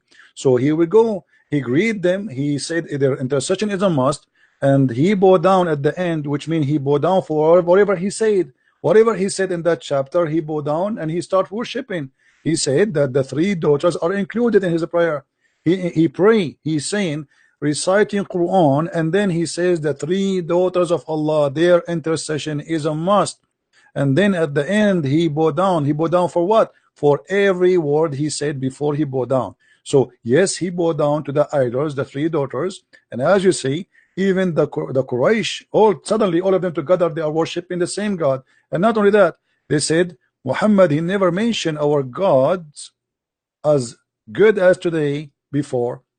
And this is why people, they thought that Muslims and the Arab, they became united because now they are worshiping the same God, and it is Allah, and it is the daughter of Allah. So don't tell me go and ask the scholars. You claim to be a scholar, and this is a scholar. The one is talking here is a scholar, by the way. This is Asbab al-Nuzul. This is not my book. Abdul. So the thing is that you need to sit face to face with a scholar and have your question, in front of him. You are saying in this ayat or the Surah Najm, ayat number 19, that have you ever considered the idols of Lat and Uzza? And then about the third and the Manat, then is it that you have male and female, here Allah has females, and it's totally unjust division. And after that, there is nothing but the names you and your forefather have invited. Allah has sent down no authority attached to them. They are the following nothing but conjunction and what their soul desire, while guidance from their Lord sorely reach them. Yeah, but the question, my friend, the Quran is saying now that Shaitan. Yeah, but the Shaitan, the Quran, the Hadith says, the Quran says that Shaitan, he throw in the mouth of Muhammad satanic verses, correct? Shaitan was trying to do that, but Muhammad never listened. No, not trying. My friend, let us be honest. The statement in front of you, where it says he was trying, he was not trying, he was successful. As you see, it says here, the devil, he throw in his tongue. He throw already, and your prophet recited that. He did not try, it was successful. Your prophet, he said that the three daughters of Allah, their intercession is to be hoped for. So he was not trying, he did. When the messenger, read carefully with me, my friend, okay? Read carefully, please. When he arrived reciting Lat and Uzza and Manat, the third, the devil, let us read together, the devil put in on his tongue what he had secretly wished and hoped for, which means the devil he wished for. These are the mighty grants, the Granite, and their intercession is to be hoped for. So your prophet, he said, what the devil he put in his tongue, said that, and everybody heard him, that the three daughters of Allah, Lat and Manat and Uzza, their intercession is a must and hoped for. So your prophet recited satanic verses. And not only that, you will see in the same page, you will see that the angel later, angel Jibril, came to Muhammad and he said to him, those verses you recited before is not from Allah. Here we go. At the evening, read with me carefully. At the evening, Jibreel, peace be upon him, went to the messenger of Allah, Allah bless him and give him peace, and said, what have you done? You recited to people that which is did not bring from Allah. Glory is to He. And you said what I did not say to you. So my friend, don't tell me that Shaitan was trying. Shaitan was able and he was successful, and even Jibreel, he came to Muhammad and he said to him, what you have done. Go ahead, my friend, answer. So if you know that most of the tafsir of the Qur'an, that you know there is not, sometimes they're not recommended by all the scholars. You know about this, right? What is the one you recommend for me, as long this one is not recommended? I would recommend Ma'arif al-Qur'an by my student. He's telling me to make it easy for which one? And by Mufti Muhammad Sheikh. This is a new. Are you Ahmadiyya or something? This is a new. Those are real scholars. Who are those scholars? Those are not scholars. I never heard of them. So you are saying to me, Imam like Al-Wahidi, At-Tabari, the real Imams are not considered by you, but a guy who just born yesterday, he made a book, and this is the one who will explain the Quran to us. Don't you think that this is hypocrisy? It's not hypocrisy. So how you don't accept the original scholars? How come now this guy you are calling him Mufti? He learned his religion from who? From those scholars. So how now he can explain the Quran better than them? Better than them. Why? He is what? He is so good. So now what we will do with this? Are you saying that this guy what can you read for me what this guy he said about this verse? Okay, go ahead. What your scholar he said? He's saying that we did not send any messenger. Allah says, you are not our prophet. He faced a situation that when he recited the revelation, the satanic cast doubts about what he recited. The satanic people, or those people who are worshipping Lat and Uzza. Okay? So Allah nullifies what the Satan cast. Then Allah makes his verses firm. Allah is all-knowing and all-wise. This is an interpretation now? He did not. This is a he did not give interpretation. He's just quoting the verse again. I mean, this is funny. How this can be interpretation? He's just my friend. Okay, I will go with this funny interpretation because he did not give interpretation. He did not give interpretation. Secondly, you just admitted that Shaitan he cast in the mouth of Muhammad, and Allah will delete it. What Allah deleted from mouth of Muhammad? What Allah deleted? He did not send any messenger before you know the prophet. It doesn't matter. It doesn't matter. This case here is about Muhammad. My friend, no problem. No problem. My friend, each time I talk to you, you start reading from zero. It look like we have a machine talking to us. My friend, I'm asking you friendly, please, friendly. The verse saying, and you quote for me, and I heard you that he said that Shaitan cast. Okay, Shaitan cast what exactly? Can you quote for us what he cast in the mouth of Muhammad? The Satan cast doubts about what he recited. What he recited? Can you tell me? They were doubting Muhammad. This is not the question, my friend. This is not the question. You just said Shaitan he cast in the mouth of Muhammad. The question is what he cast in the mouth of Muhammad. Can you tell me the words? About what he recited? Yes, about what he cast. What the Shaitan cast. Allah will take it off, correct? Okay, but what he cast. What the Shaitan said to Muhammad. As you said in Surah Al-Najm that Lat and Uzza was the people of Quraysh. They were worshipping Lat and Uzza at that time. This is not the question. This is not the question. My friend, I don't know what's wrong with Muslims. The second we ask them a question, they go in panic mode. I'm asking you friendly, what the Satan told Muhammad when he was speaking. What Satan made Muhammad, what he threw in his tongue. What is the sentence? Can you quote the sentence for us? So the Satan, they put nothing in the mouth of Muhammad. They were in the mouth of Muhammad. They were trying to put something of Lat and Uzza. Where you are getting this from? I mean, what do you mean trying? It says there that even the Quran says Shaitan cast, Allah will take it off. Not a trying. Who trying? It is Shaitan he cast in the mouth of Muhammad. Muhammad is from the satanic people, or he is a prophet. He is a prophet supposedly. So the Quran confirmed that Allah cast in his mouth. Why you are changing the words? I'm asking you, my friend. I'm asking you. First of all, when you say to me, you hear me? You hear me?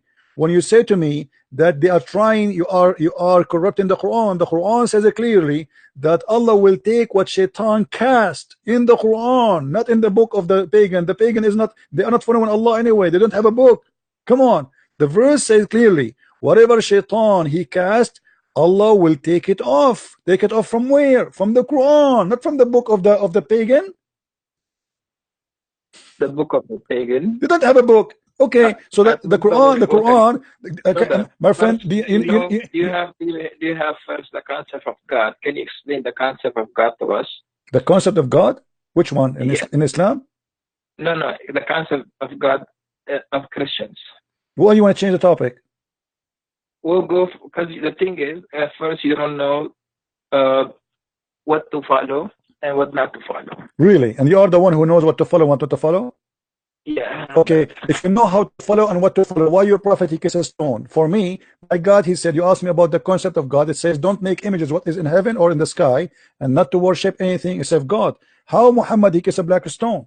Is that a concept of God to kiss a stone and to believe that it's a holy stone? Is that a prophet of God who says to him that I am going to protect you and you are masoom? And then we see that Muhammad receiving satanic verses. Is that the concept of God to say that God is one, and then you say shahada, which is contained the name of Muhammad and the name of Allah? How that can be one but yet two on the same line, associating the knowledge of God and the knowledge of Muhammad? You say Muslims, you say Allah and his prophet knows best. You associating the knowledge of God with the knowledge of a man. How you say that God is one but knowledge of Muhammad is equal to Allah knowledge? How you say that God is one but Allah he wrote the name of Muhammad in his throne? How you say that the name of God and you say Allah is one God, but then you say to me that Allah he says, if I want to take a partner I will take it from our kind? How Allah is going to take a partner from his kind? Can you answer me? Okay. Now the mic is mine, right? Go ahead. Okay. So at first you said the black stone. The black stone is, as if you know that there was a fight at the time of Quraysh, where Prophet, peace be upon him, he took all the leaders of the Quraysh and took the stone towards the Kaaba and placed it there. And people will go around the Kaaba, make tawaf of the Kaaba and kiss it. Okay. Right? Okay. So your prophet is following the pagan, you mean? He's just kissing it the same as the pagan before him? So if you know that Prophet Muhammad, peace be upon him, he became prophet at the age of 40. Okay. He was a Nabi before from his birth, but he became a Rasul at the time of age of 40. Okay. When he would go around the Kaaba, he would kiss the stone because this stone came straight from Jannah.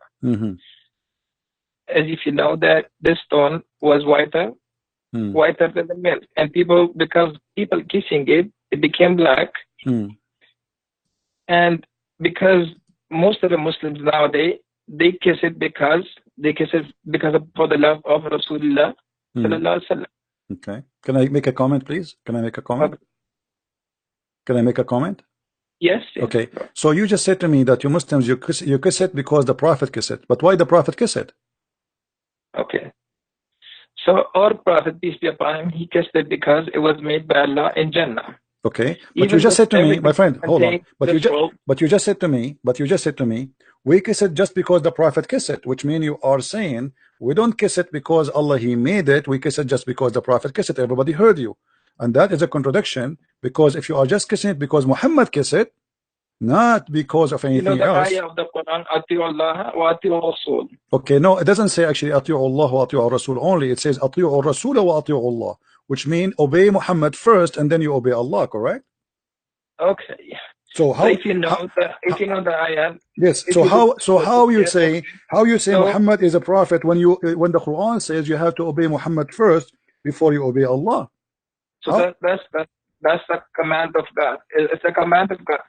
How I know that this is the command of? If God tells you to first follow Jesus and then follow God, my friend, how I know that this is the command of God, and why God he says obey a man first and then obey me? Shouldn't say obey me only because a man is a sinner and he can do bad stuff. Is Muhammad God? He don't do any mistakes. How you say to you? How he say to you? Obey Muhammad and then obey Allah. And why Muhammad first and then Allah second? How Allah can become second before? If you know that all the messengers of God, they are all Masum. They don't have any sin. They are sinless. That's not true, my friend. Isn't it the Quran says that Allah he forgave Muhammad for the past sin and the coming sin? So are you saying to me Allah he did lie in the Quran? Listen first. You wanna listen to me, or you wanna keep on because you? I'm listening, my friend, but you are making a contradiction. I have to make a point before you change your mind, because it says in chapter 48, verse number 2, may Allah forgive to you your sin in the past and your sin in the coming time. So how you say to me Muhammad is ma'soom, but the Quran confirm that Muhammad is a sinner? Allah is telling through the mouth of our prophet. He's telling us that Allah will forgive the sins of those who accept Islam. No, that's not true. Not true, my friend. Chapter 48, verse number 2 is speaking specifically about Muhammad. So please, if you are a sheikh, you know, I accept from you a decency and honesty, not lies. Are you fabricating the interpretation for the verse, making it about the Muslims? This is about Muhammad himself, not about anyone else. Why you are, my friend, changing the meaning? I don't want to say the word liar. I promise myself to speak to your respect, but this is absolutely false what you said to me. This verse only about Muhammad. What are you talking about? Chapter 48, verse number 2. 48, verse number 2. Okay. Al-Fatih.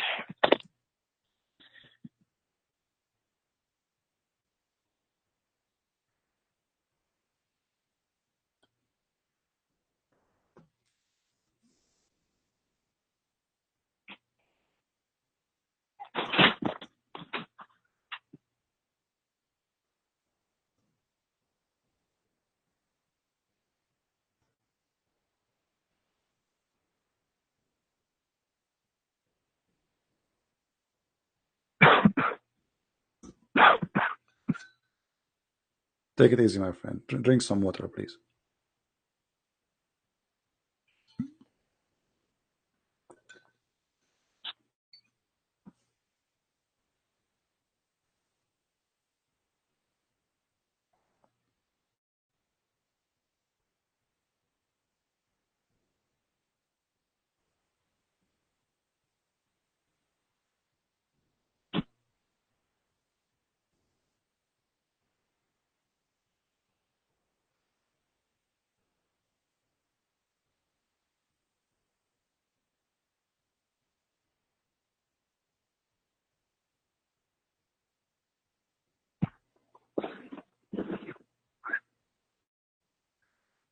So if we go back to the history of this surah has been revealed when Makkah was Fatah. When Muhammad he came back to Makkah and he forgave all the people of Makkah, all the people who did all the bad things to Muhammad, peace be upon him, at that time. Yeah, but this is about your prophet. The Quran confirmed that he is a sinner. So don't tell me that this is about the believers, not about Muhammad. So now we correct the thing. Thank you very much. So the Quran confirmed that Allah may forgive the sin of Muhammad and his in the past and the one to come. So how you say to me that the prophet protected, but yet he is a sinner? And the same time that would be a contradiction, because how he said to us, obey Muhammad, he is a sinner, obey him. Obey him, whoever obey Muhammad, obey me. But now I have to obey a sinner. That will make me obeying God. But if you are a sinner, that means I have to obey any sin you do, because you are a sinner, you are not perfect. Are you Muslims saying that Muhammad is a perfect God, but he's a man? We're not saying that he's a God. Okay. We're saying the prophet of Allah. Okay, but you are saying to me, he's ma'soom. What ma'soom mean? Ma'soom does not make mistakes, correct? Yes. Okay, but how he don't make mistakes, but he do sin? Sin is a big mistake. Sin is a big mistake, not a mistake.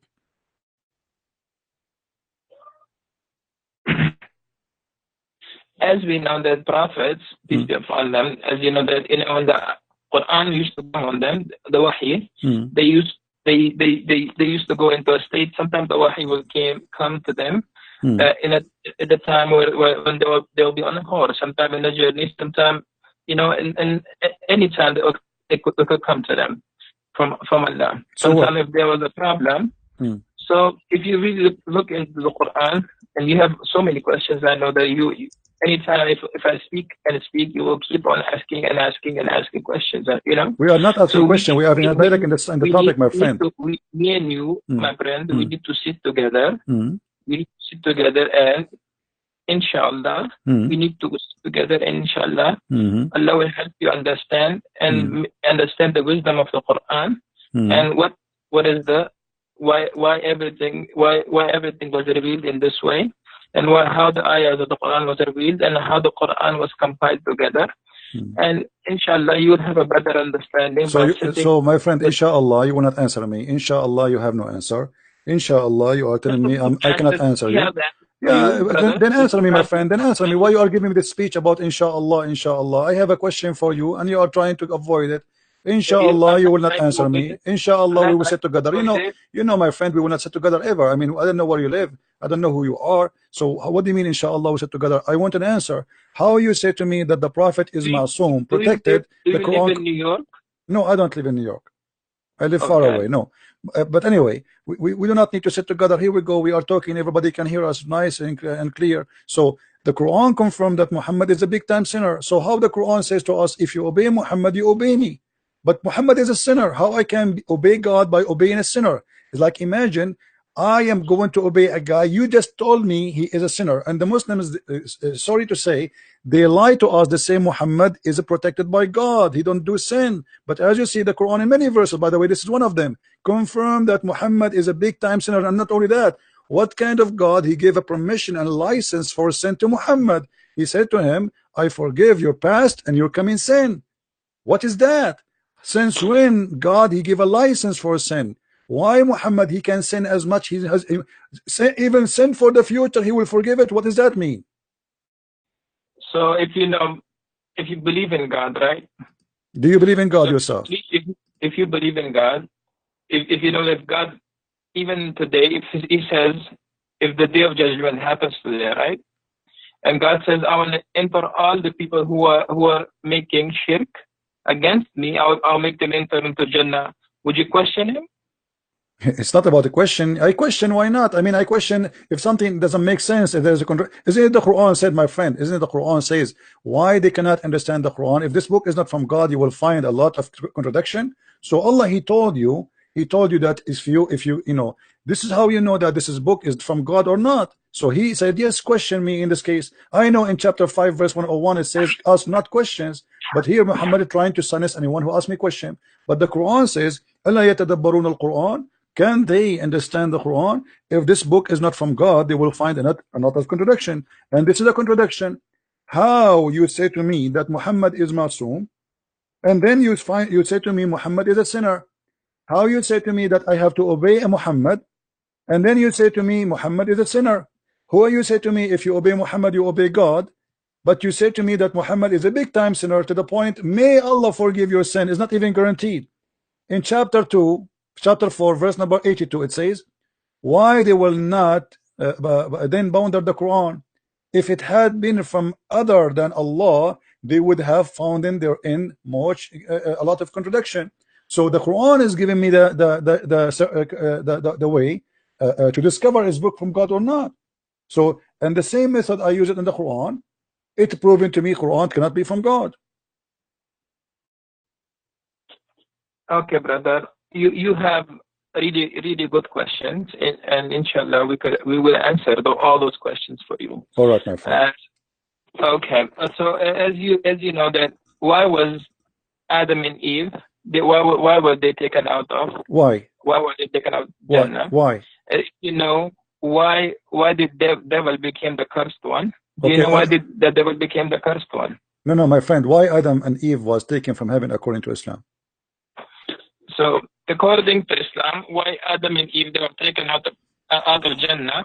Because the waswasa of shaitan, the waswasa of shaitan happened to Eve, and because when the waswasa of shaitan happened to Eve, Eve told his husband Adam, then let's go and eat from that tree.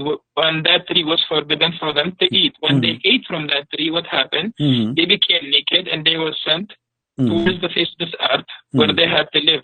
Until now, we are from the lineage of Adam and Eve. But this is, my friend, this is a contradiction for what your prophet said. Your prophet said that Adam, he commits sin because Allah, he wrote for him his destiny to commit sin, and Adam, he have no choice. Destiny, yes, that was his destiny. So okay, so how Allah, why Allah, if this is his destiny, how Allah is going, how you just blame the shaitan that he is the one who did whisper in Adam, but the fact it was destiny written by Allah. So the whole scenario written by Allah. Allah, he ordered shaitan to whisper, Allah, he ordered Adam to obey, Allah, he ordered Adam to sin, and then Allah, he punished Adam to sin. So how we can blame shaitan for that? If Allah is the one is behind this conspiracy, and he is the one who did that to Adam, Adam is a victim. So if you know the history of shaitan, when Adam was created, and the shaitan, when Allah told him to prostrate to Adam, what did shaitan say? Well, first of all, why Allah want to say to shaitan to protest? He did not even order him to protest. No, my friend, my friend, in front of everybody, with my respect, in a friendly way, I challenge you to show me where Allah, he ordered shaitan to prostrate to Adam. If you show me that, I will shave my 20-foot mustache. Okay. Go ahead. Wait a minute.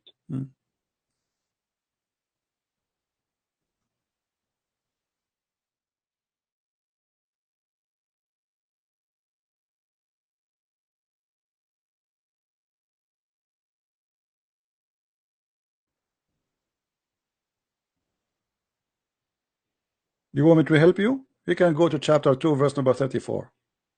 Okay, brother, wait a minute.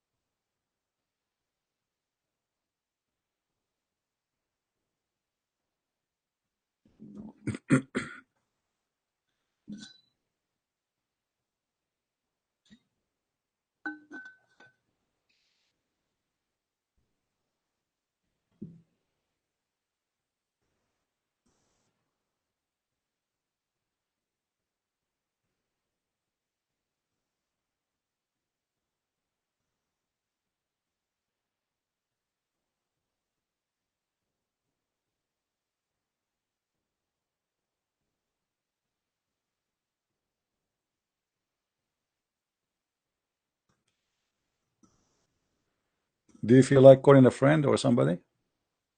Brother, yes. I'm going to my books and I'm looking from my books, okay? All right.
I would like you, by the way, to read my books in case you like to educate yourself. You can get them from Amazon.com. Yeah, brother, I will read your books too. Yeah, you can search in Amazon for Christian Prince, and you can find my books. You have all your questions in your book. Oh, I have answers for the questions, not only questions. I answer the questions in my books. Yeah, sure. Go ahead and read them. Okay. Okay, brother. So as you see, there's nowhere it says that Allah, he ordered shaitan to bow down. Nowhere it says order. He did not order shaitan to bow down. This is a mistake. Surah Al-Hijr. Surah what? 15, ayah number Surah 15, okay, verse number 31. Yeah. Okay, but he did not say he ordered shaitan. It says he ordered the angels. This is a mistake. This is a mistake in the Quran. The Quran is making a mistake, a very, very bad mistake. Because if Allah he ordered the angels to prostrate, why he accepting shaitan to bow down? So if you know at that time, shaitan was one of the person amongst the jinn. He was amongst the jinn that he was accepting all the messengers and he was listening to them. No, my friend, when I say I order all the cats to say meow, why am expecting the dog to say meow too? He is not a cat. The Quran is so clear. It says Allah he ordered all the angels to prostrate, but Iblis he did not. But Iblis is not an angel. You see, for the Christian they believe that shaitan is a foreign angel. You Muslim don't believe in that. You believe he's a genie, correct? So Allah he ordered the angels. Why he is expecting shaitan to bow down? This is not even right. If I say my friend was there with the so angels, what so it doesn't matter, my friend. Amongst the angel jinn. Okay, let's say he was there. But if I am saying all angels bow down, why I am upset from someone he is not an angel for not bowing down? That doesn't make sense. If I say all girls go out, let's say today, okay, you have two friends. Let's say two friends, right? And both of them they're really close to you. Okay, one is Abdul and one is Abdullah. Abdul and Abdullah, good names. Okay. Good names, right? So if you have two names, Abdul and Abdullah, if you tell Abdul, you know, both of them are really close to you, both of them you call them Abduls. Okay? Because they're so close to you, you just call them Abdul. Okay? You tell Abdul, come over here. If one comes and another doesn't come, how you feel? But my friend, you forgot that shaitan is not a Abdul and angels are not a Abdul. They are two kinds of creatures. They are not both a human. The both are no.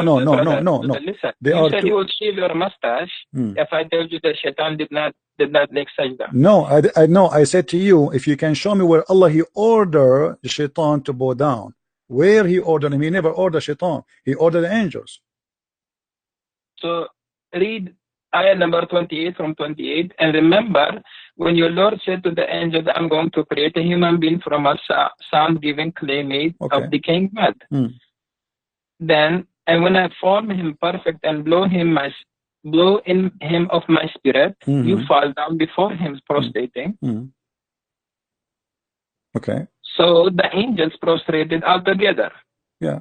But why is upset? Iblis was there, but he didn't prostrate it. Because if you have all the people standing there, you tell them to bow down, and there's one person who's not. My friend, if I say everybody bow down, then that will make sense. But he did not say everybody bow down.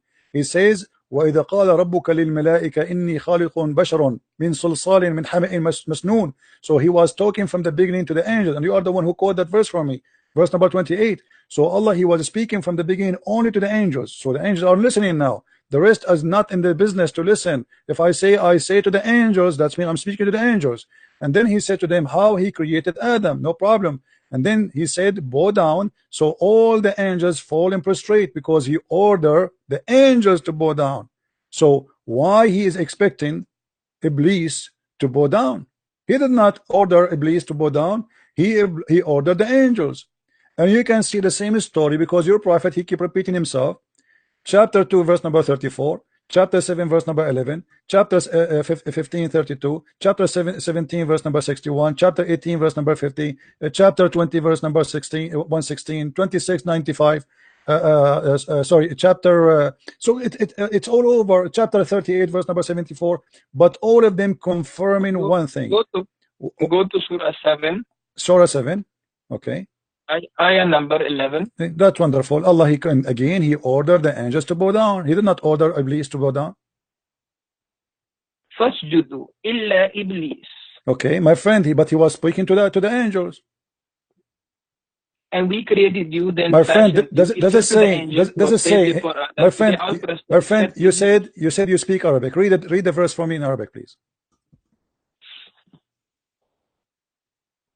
لقد خلقناكم ثم صورناكم ثم قلنا للملائكة ثم للملائكة اسجدوا لآدم فاسجدوا إلا إبليس لما يكون من الساجدين. Thank you very much. By the way, you have a nice voice. I'd like to hear you sometime if we have a party. My friend, here it says ثم قلنا للملائكة we said to the angels. He did not say that to all, he said to the angels only. So how you say to me, read that verse because he ordered Iblis? He did not order Iblis. ثم قلنا للملائكة. So we say to the angels, bow down to Adam, and they did bow down, except Iblis, he did not. But this is a mistake here. If he is Iblis, is not one of the angels, how you expect him to bow down? That is the most silly statement ever. If I say all cats get out, then I cannot be upset from the dog for staying home. I said cats. Cats and dogs are not even the same. So the Quran confirmed that genies are made from fire, angels are made from light. They are two different creatures. And the word of your God Allah is so clear. ثم قلنا للملائكة سجدوا لآدم فسجدوا إلا إبليس لم يكن من الساجدين. He said, I ordered the angels, then told the angels, fall and prostrate. Did you see the name of Iblis here? No. So why he is expecting Iblis to bow down? So this is a clear mistake in the story. You go to the next verse. What does Allah ask? He did not. Okay.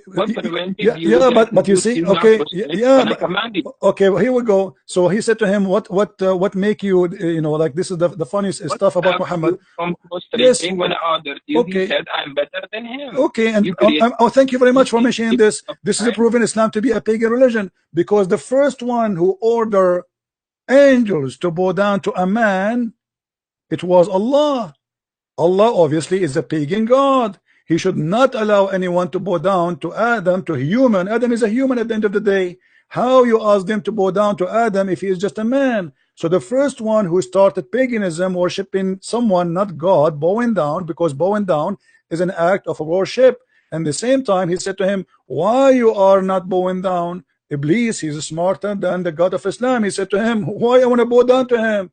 What I did, if you read the story, my friend, and you supposedly, I'm assuming you are a sheikh, it was the angels who accused Allah, saying to him, are you going to create someone he would do mischievement? So Shaitan, the poor Shaitan, he did not even open his mouth. He did not say he would do mischievement. He was not involved in the story. So Allah, he said to the angels, okay, I'm going to get you busted. I'm going to teach Adam all the names. And then he brought them and he said to them, okay, Adam, before he brought Adam in front of them and he told them, I will bring the things in front of you and I want you to recite the names. They said to him, Allah, only you knows, we know only what you taught us. And then Allah, he said to Adam, okay Adam, tell them the names. And then Adam started reciting zucchini, potato, tomato, etc. And this is how Allah, he proved that he is all knowledgeable and the angels are wrong. So the whole story is about a fight between Allah and the angels. So what the poor Shaitan have to do with this? And then Allah, he proved to them that because he named the zucchini and the tomato and the potato, the names, supposedly that will mean his God, which is very silly.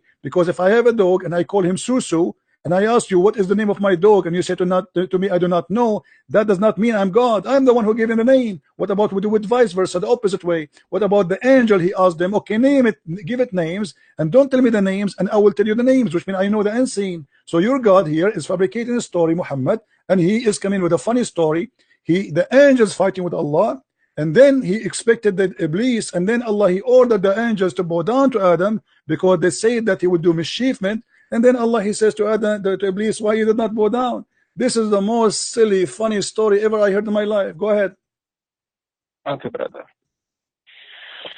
So as you know that Iblis, his name at that time was Azazel. Azazel. You know about this? I know about that. This is your prophet. He took it from the Legion of the Jews.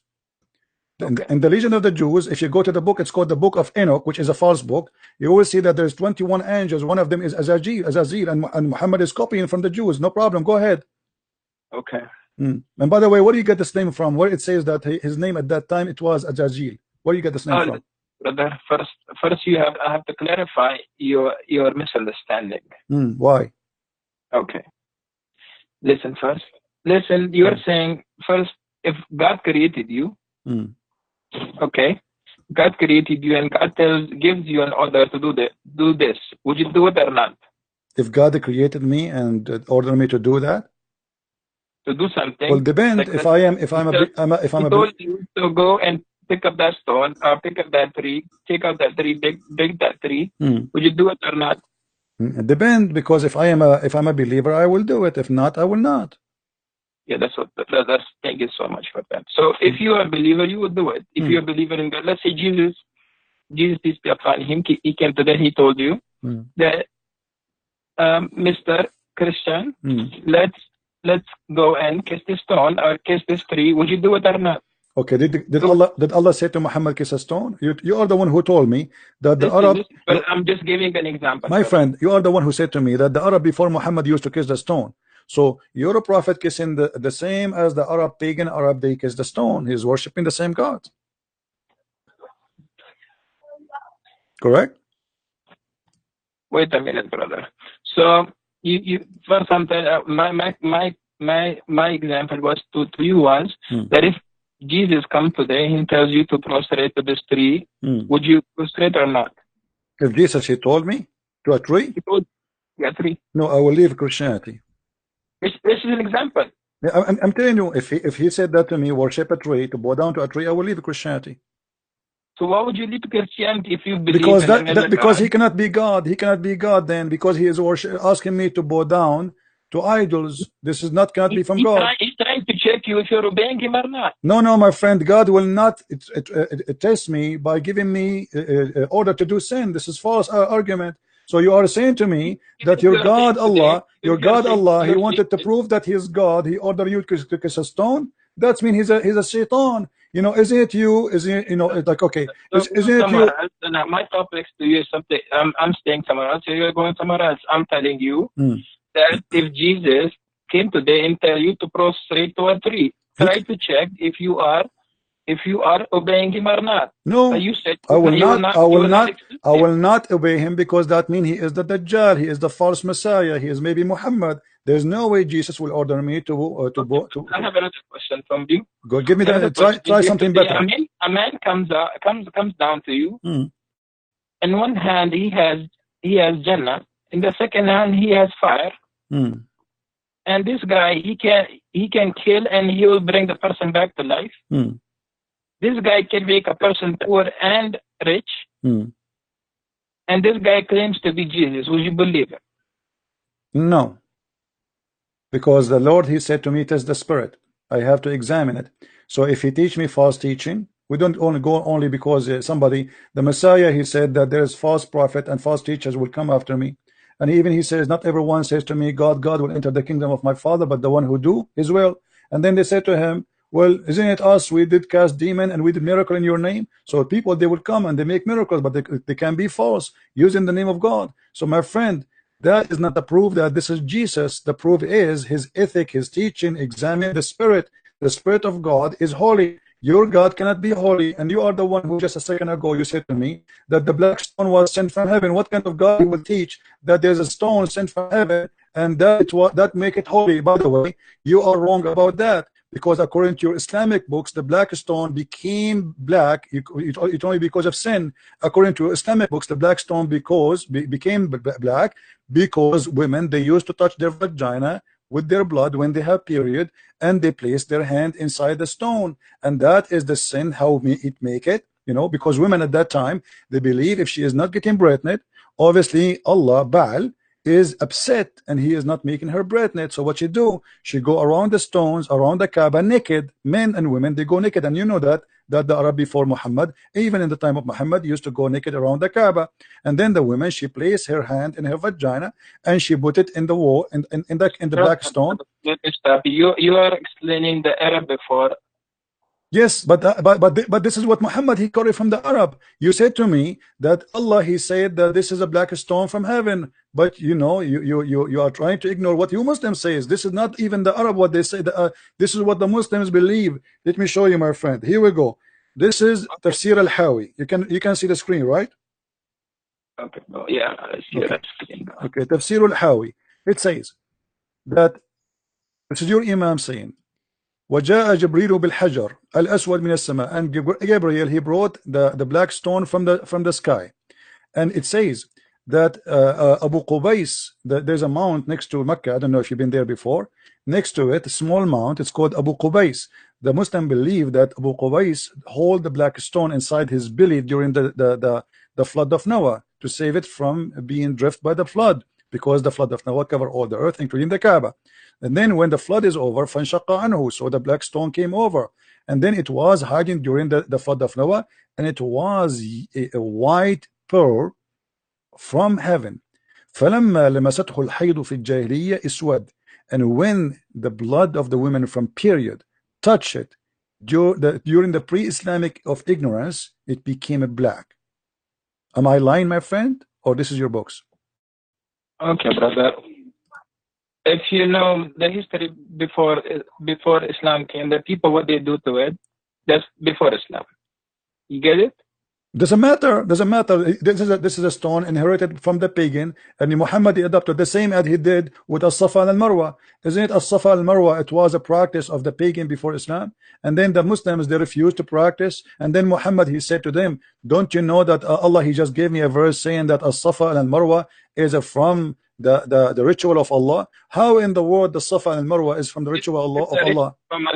From Allah, because if you know the mother of Ismail, when she put her baby on the floor and she was looking for water, and because the baby was crying and she had no food, no milk in her chest, so she would go to one mount and look for water, and then walk to the other mount and look for water to see if any caravan is coming. Okay, my friend, is that to make it holy? I mean, this is the most silly answer ever I can hear, with my respect to you. So if a woman, her name is Hajar, she go between two mountains, that we will make it from the ritual of Allah. Christian, listen, brother. Your problem over here is that your belief in God is not strong. Your belief is mostly psychologically. Your questioning is mostly scientific. You want to try to prove everything logically, scientifically. Where with God, everything is not proven scientifically. My friend, I am proving to you from your Islamic books, what you said to me about As-Safa and Marwa is false. Because if you go to your Islamic books, and you will see that there was two idols for two men, a man and a woman, they have sex. And because they have sex, the Arab believe that Allah, he cursed them and he made them idols. No, it has nothing to do with Abraham. Abraham, he never been in the Kaaba. This is a fiction of Muslims. There is no way Abraham will go there.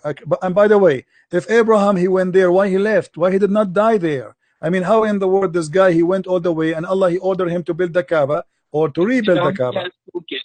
One kid is Sheikh and the second kid is Ismail. From that you know that he has two kids, one is Ismail and one is Sheikh. Okay, and Ismail is from where? Ismail is he's the son, one of the son of Ibrahim. Okay, who is his mother? Who is his mother? His mother is Hajar. Okay, Hajar. So she is an Egyptian, right? Yes. Okay, Abraham is from where? So Abraham is from where? I'm trying to explain. You're saying that it was a paganic worship, but it's not a paganic worship. Okay, my friend.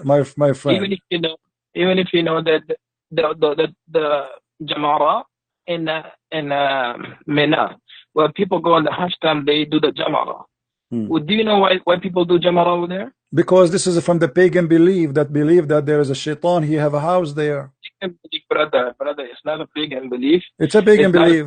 Brother, listen, at the time of Prophet Ibrahim, when Prophet Ibrahim saw a dream, in a dream he saw that he was slaughtering his own son. Okay, he was slaughtering his own son, Ismail. And when he was taking Ismail with him, the Satan, he came to him in a form of a big shaitan, then a medium shaitan, then a small shaitan. But Ibrahim and Ismail both, they rejected them. They rejected shaitan, they pelted them with stones. Okay, may I ask you please, where do you get the story from? What was Ibrahim that the dream that you saw is not true. Don't follow the dream. Even the shaitan told Ismail that don't follow the dream. It's not true. Okay. So you are saying to me that the dream Abraham he saw to slaughter his son is from shaitan? It's not from Shaitan. It's from Allah. The dream that he saw was from Allah. Okay. Okay. You said to me that Shaitan, he came to him as a big Shaitan and a small Shaitan. In 3 different forms. Different form. What is the form? What is the form? The first form is on bigger form. The second form is medium. The third one is the small. What is the form? What is the form? What is the form? He's a Shaitan. If you know, Shaitan is jinn. Okay. He would come in different shapes to try to put waswasa in the heart of Ismail. Okay. So Shaitan, he come in different form. Not follow the dream, not follow the. Okay. Okay.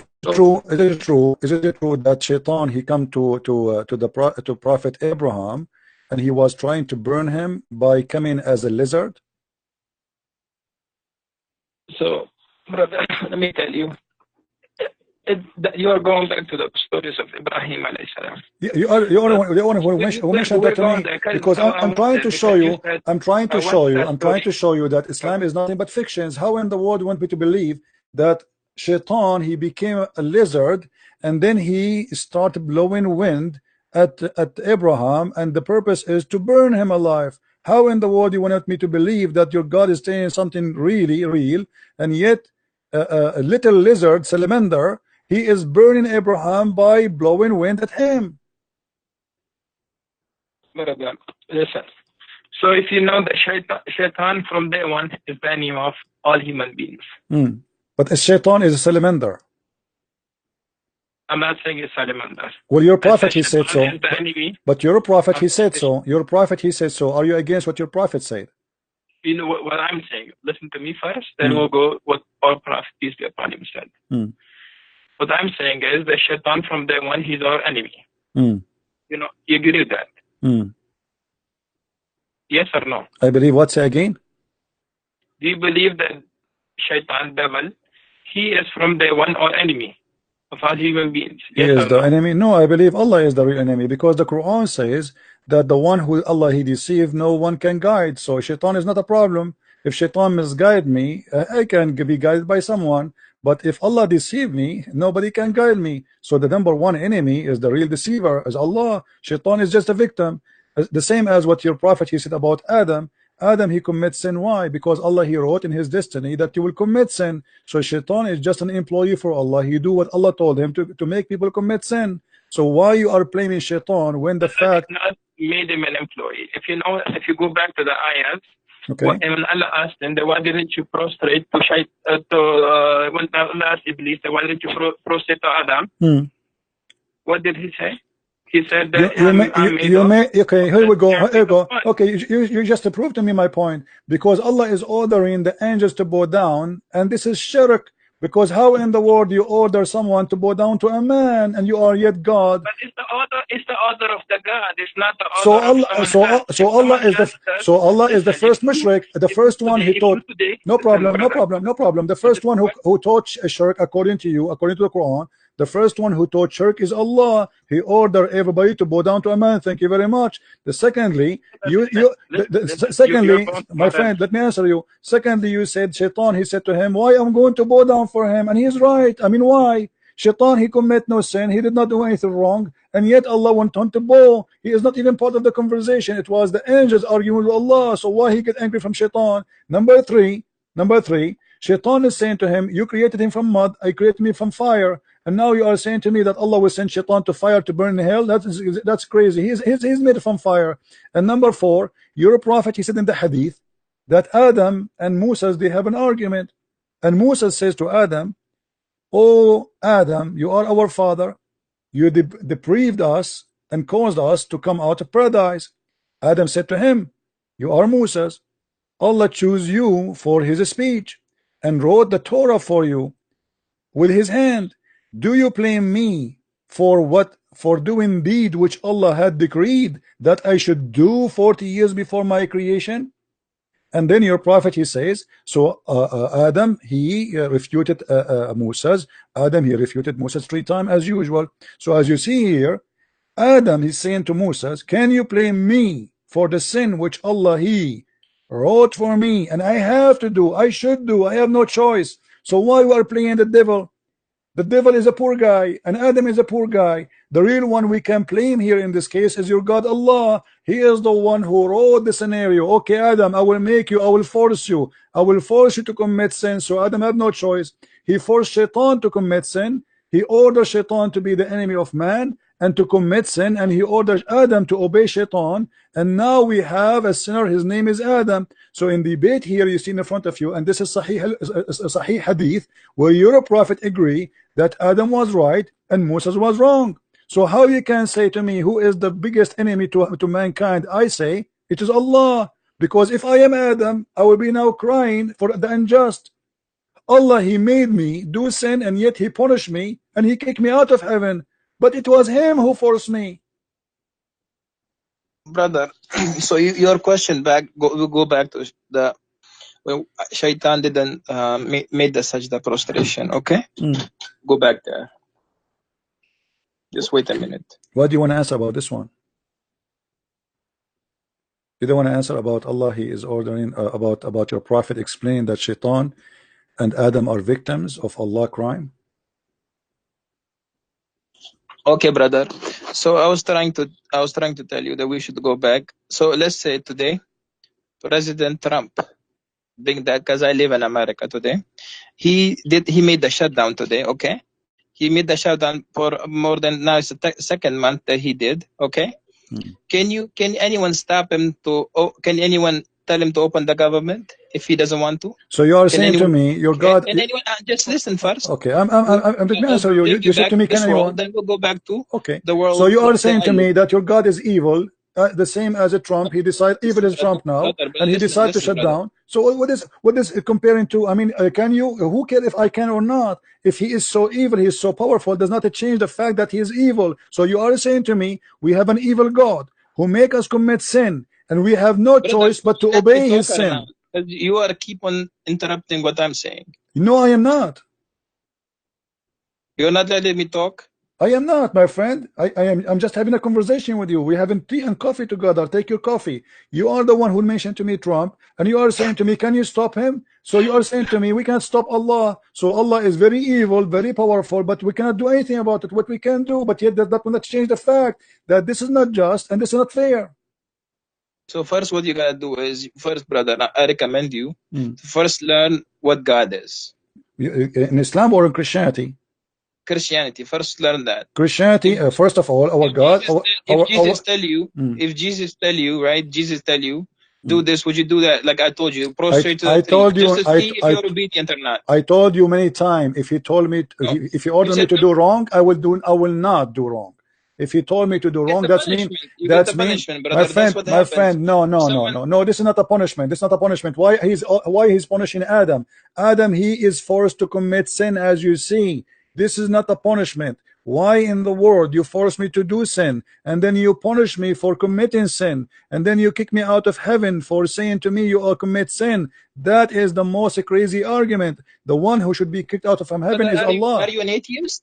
My friend, I am a Christian. I am a believer more than you. You believe in a black stone. I believe in the true God. I don't believe in kissing stones. I condemn. You have a wrong conception of Islam. My friend, you are the one who have no answer, as you see. How in the world Allah he judged Adam for committing sin when his sin is written 40 years before his creation? How we can say to Adam, you are a sinner, if Allah is the one who decided his sin and he made him commit sin? Where is justice? Where is God? God is about justice. Can you change it? No. Oh, so you are saying to me Allah is evil, we cannot change him? Thank you very much. I'm not saying Allah is evil. You just say that. He's a God. He can do anything to you. He can make you he can make you a donkey, he can make you turn into anything. No problem, but that proves that Allah is evil. Doesn't matter. You are saying to me we cannot change it. He's evil. He's a God. He whatever he wants he could do. So if he wants to make you believe, he will make you believe. He doesn't want to make you believe, he will not make you believe. My friend. You get it, brother? My friend, can I have your you are a sheikh in which mosque? And maybe if I stop in New York one day, I can pay you a visit if you don't mind. Okay, brother. So come to Astoria. Astoria. Can you give me the full name and the address in Skype? On my you are a nice person, I have to admit, you know. And I apologize if I am really too much tough on you, but I have to say the truth, and the truth have to be as it is. But as you see, my friend, your explanation to God that because he is so powerful, so he can make us commit sin and then he will punish us for doing sin, which he made us do. That is not God. God is about justice. Isn't it you Muslims, you call your God Al-Adil? Al-Adil means the just. How he can be called such a name after this? To call somebody Adil, you have to be just. Brother, listen to me, brother. If you really look into it, that what is God first, right? God is someone who created you, right? Yes. Who created us from dust. If God created him from dust, and he now ordered you to do this and do that, would you follow it or not? You said no, you will not follow it. I told you. You right? see, yeah, God, he gave us. But for me, brother, for me on my side, whatever God tells me, whatever he says, I will follow it. But you know what God never told us to kill innocent people, never, brother. It is a wrong concept about Islam. You know about this. That God never told us to kill innocent people. God never told us to go and kill. Are you sure? People, anyone? No, never. God never told Muslims to kill innocent people. Really? God never told anyone. Because my student, he told me that you come on the show live and you tell people that Islam is an evil religion. Islam teaches evilness, but Islam never does that. But okay, my friend, let me ask you. When your prophet he attacked Bani al-Mustaliq, did they commit anything against him? Bani al-Mustaliq never fought him. He attacked them, he killed the men, he took the women, and he raped them. So what do you mean he did not command? Isn't it your prophet, he said in chapter 9 verse 29, go and kill the Christians and the Jews unless they pay you the jizya? Your God, he is teaching gang mentality. If we pay you jizya, we pay you money, we can live. And we can even stay kuffar as long we pay. If we don't pay, we die. So how you say to me, Allah never ordered to kill innocent? Isn't it your prophet, he said, I've been ordered to kill all mankind, not to fight only. In Arabic it says uqatil, and you speak Arabic. So I've been ordered to kill all mankind until they say there's no God but Allah. So how you say to me that Islam never ordered to kill anyone is not unless he is guilty? In Islam, if you are not a Muslim, you are guilty. The second you say you refuse Allah, you are guilty by being a kafir, and that is enough to kill you. And your prophet confirmed that, and this is Sahih Hadith, and this can be sponsored in the Quran. So my friend, my name is a Christian Prince, and nobody can play games with me. And you can tell, if you know 10% about Islam, humbly I say, I know 1,000 times more than you about Islam. Don't make things. I know nothing. I'm zero. You're no problem. But people can be judged. But you are saying things to me. You can't prove it. How in the world you say to me that Islam order us not to kill innocent people? It is Islam saying kill innocent people. Just because they are not Muslim, they are not innocent. So I believe this is a form of deception. Trying to say to us what we hear in the TV stations, that Islam is peace, when your prophet says I've been ordered to kill all mankind. Until you got to look at the context of Quran. Okay, give me the context, my friend. Here we go. We have to look like summarize everything. Look, no problem. Look, no problem. Isn't it your prophet who said I've been commanded to find all people? Is God sent prophets or prophets to the Jews? Then he sends to the Jews Jesus, and they believe in Jesus as a God. Then they believe in Uzair as a God. They worship cow. Who is Uzair, by the way? Who is Uzair? So think about it. If God is keep sending messages, keep sending messengers, they're killing messengers. They're killing all those people. They're killing those people who are believing. Okay. Okay, did you say, my friend, did you say the Jews they killing people? Can you name for me one messenger the Jews they killed? The Jews they killed Yahya. Can you show me the reference, please? They have more other prophets. We don't have. We listen, brother. We follow. We believe in Torah. We believe. No, you don't believe in the Torah. No, okay, you don't believe in the Torah. Do you believe the Torah today is a true Torah? The Torah today, listen, brother. The Torah at the time of our Prophet Rasulullah sallallahu alaihi wasallam is different than the Torah that we have. Okay, so how you so where you got the story that they killed the Jews? They killed the prophet. His name is Yahya. Where you got this story from? Is that from the Quran? It is not. Where you get the story that the Jews they killed the prophet? I told you who is the prophet. You said Yahya, right? You are listening first to my what I'm saying. Okay, but I want reference. You said to me from the Torah. You don't believe in the Torah. I'll give you references, brother. Just wait. Okay, I'll give you references. Okay, from tafsir. You will give me tafsir. Tafsir is coming from the Torah too. Okay, brother. If as I told you that God was keeps sending messengers to the humanity to guide them, but what they would do is they will kill all those messengers. Okay, I have a smaller question for you before you go. Maybe you are tired. Let me ask you. You just said that the Jews, they killed many prophets. Is that correct?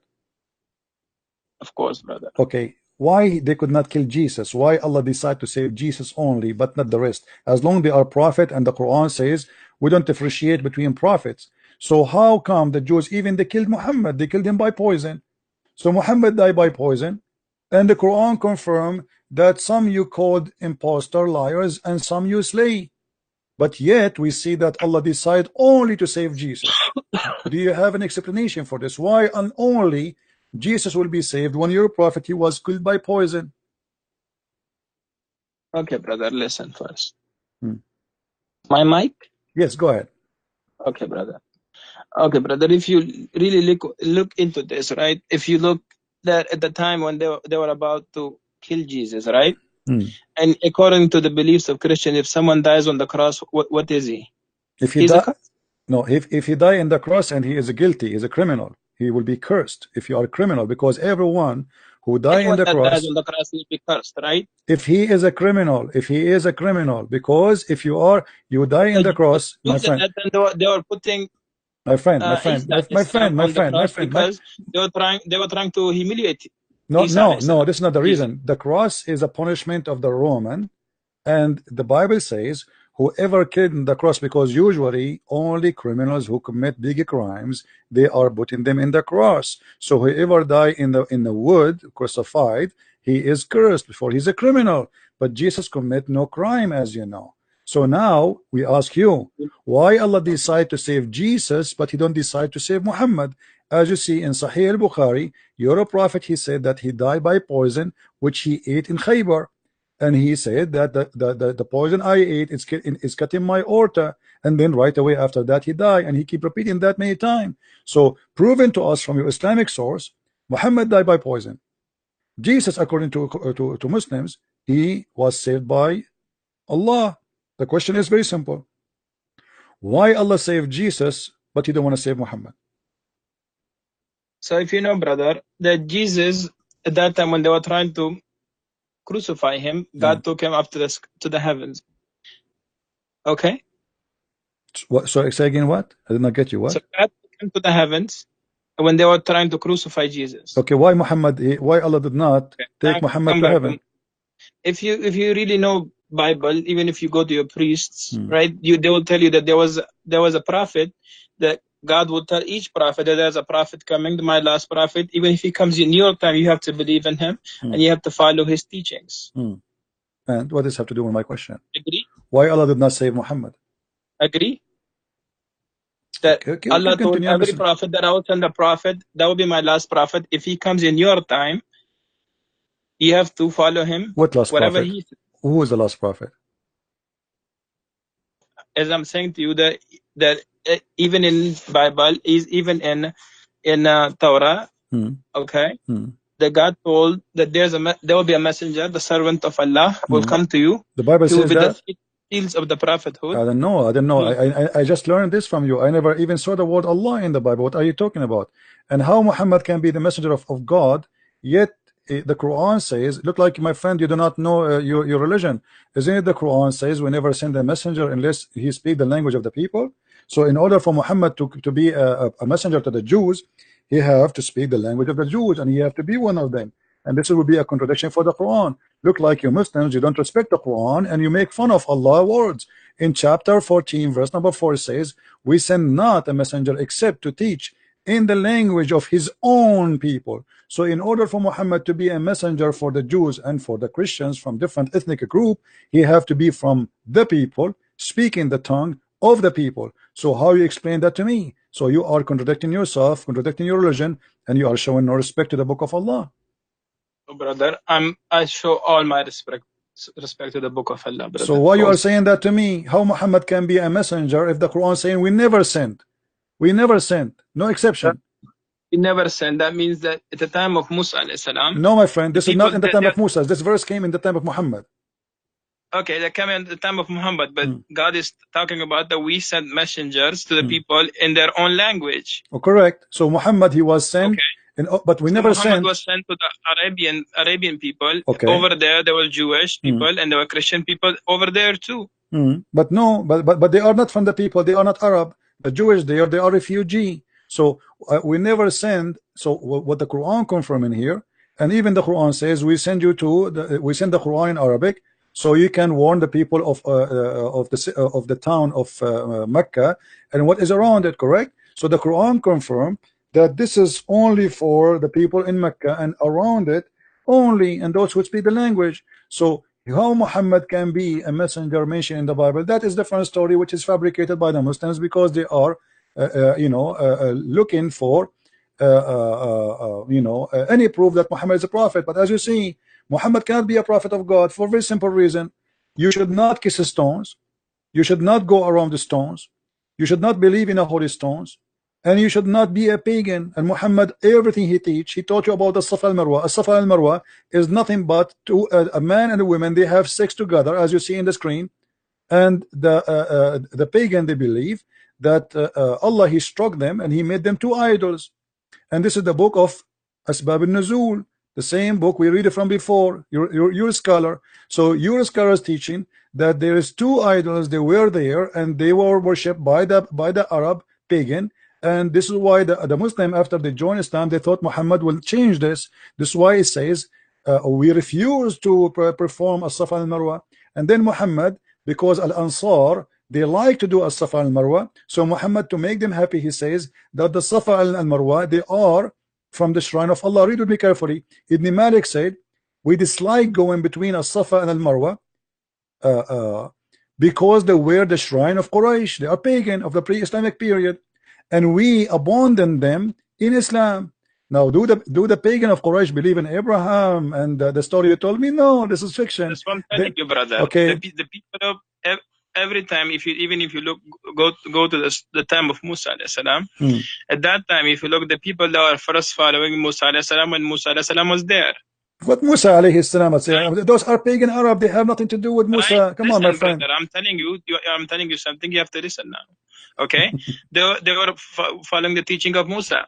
But when Musa alayhi salam left, what did the Jews do? They made their own idol, a cow, and they started worshipping the cow. Okay. Okay, brother. So when the Prophet left, what they do? They worship the cow. So if you go back to that time now, Prophet Isa, when he came, he spoke even as a baby that I'm Abdullah. I'm the servant of Allah. I'm the servant of God. He said that, right? He said so that, when but this is in your that book. time, the people, because the Jews, they were accusing Maryam that she committed adultery, but she never committed adultery with anyone. But how the Jews will accuse Mary committed adultery if Mary, they were accusing Mary at that time because Mary was the daughter of Imran. She was. My friend, did you say that Mary is the daughter of Imran?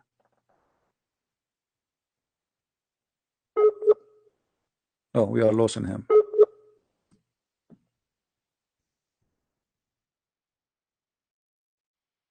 Hello?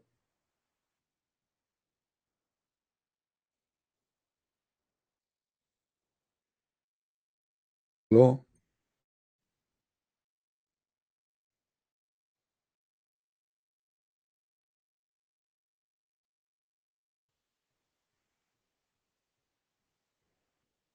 Yeah, look like we lost him.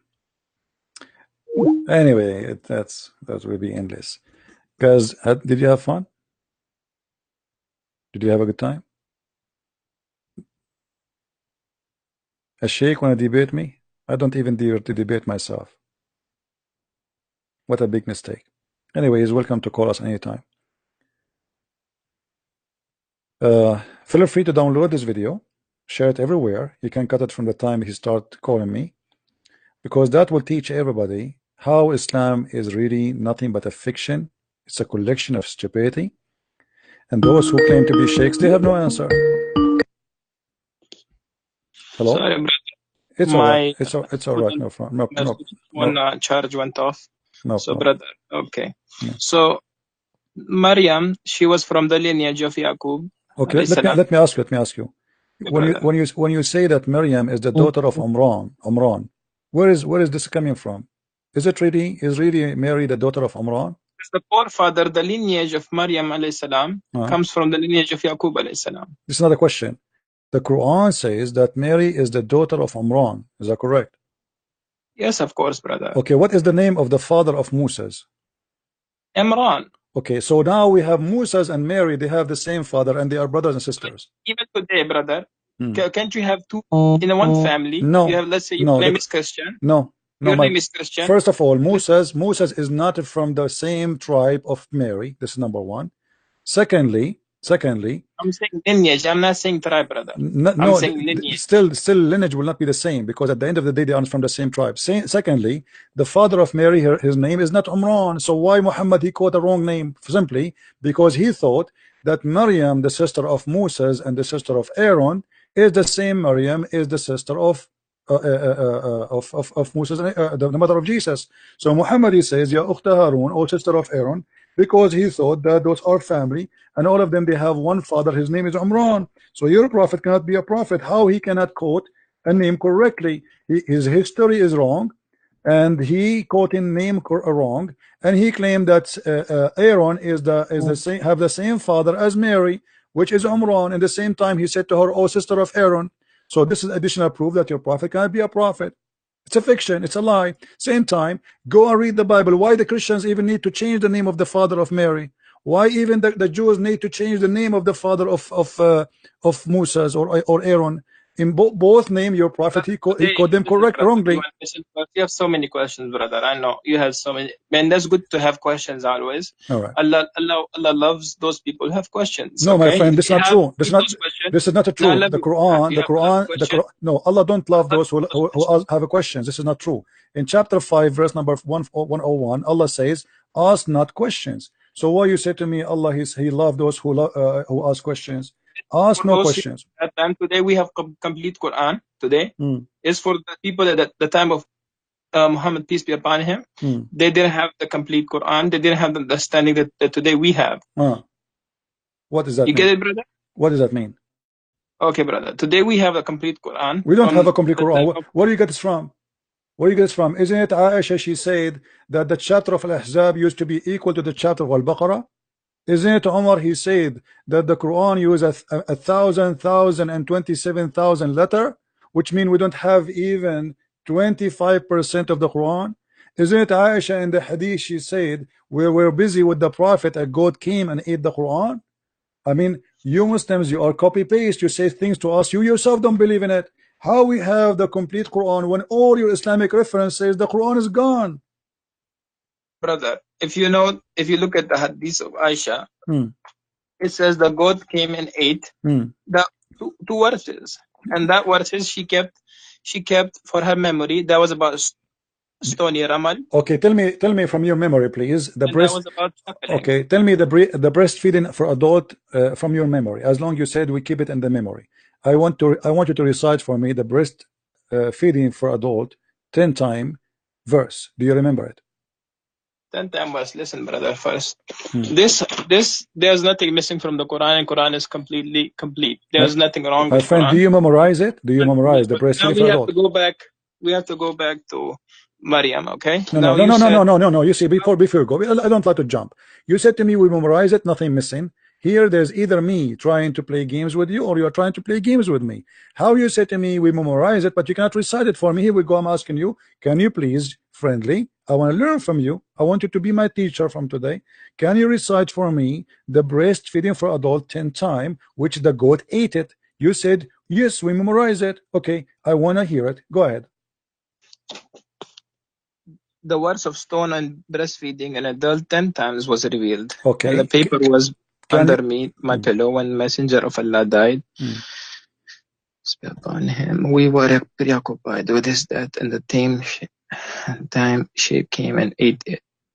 If you look, go a little bit down.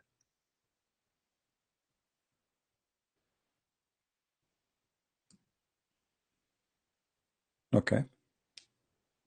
This is just a comment about the hadith. This is not, So anyway, so can you recite for me the breastfeed for adult verse, please? You said we memorize it. Nothing is missing. There's no verses about that. That was something that she kept about for her memory. Okay. Really? What are you talking Yeah. about? It says here the verses of stoning and the breastfeeding was revealed. What do you mean there was no such a thing? It says was revealed. Do you see the verse of stoning and breastfeeding was revealed? So what do you mean there's no such a thing? Okay, brother.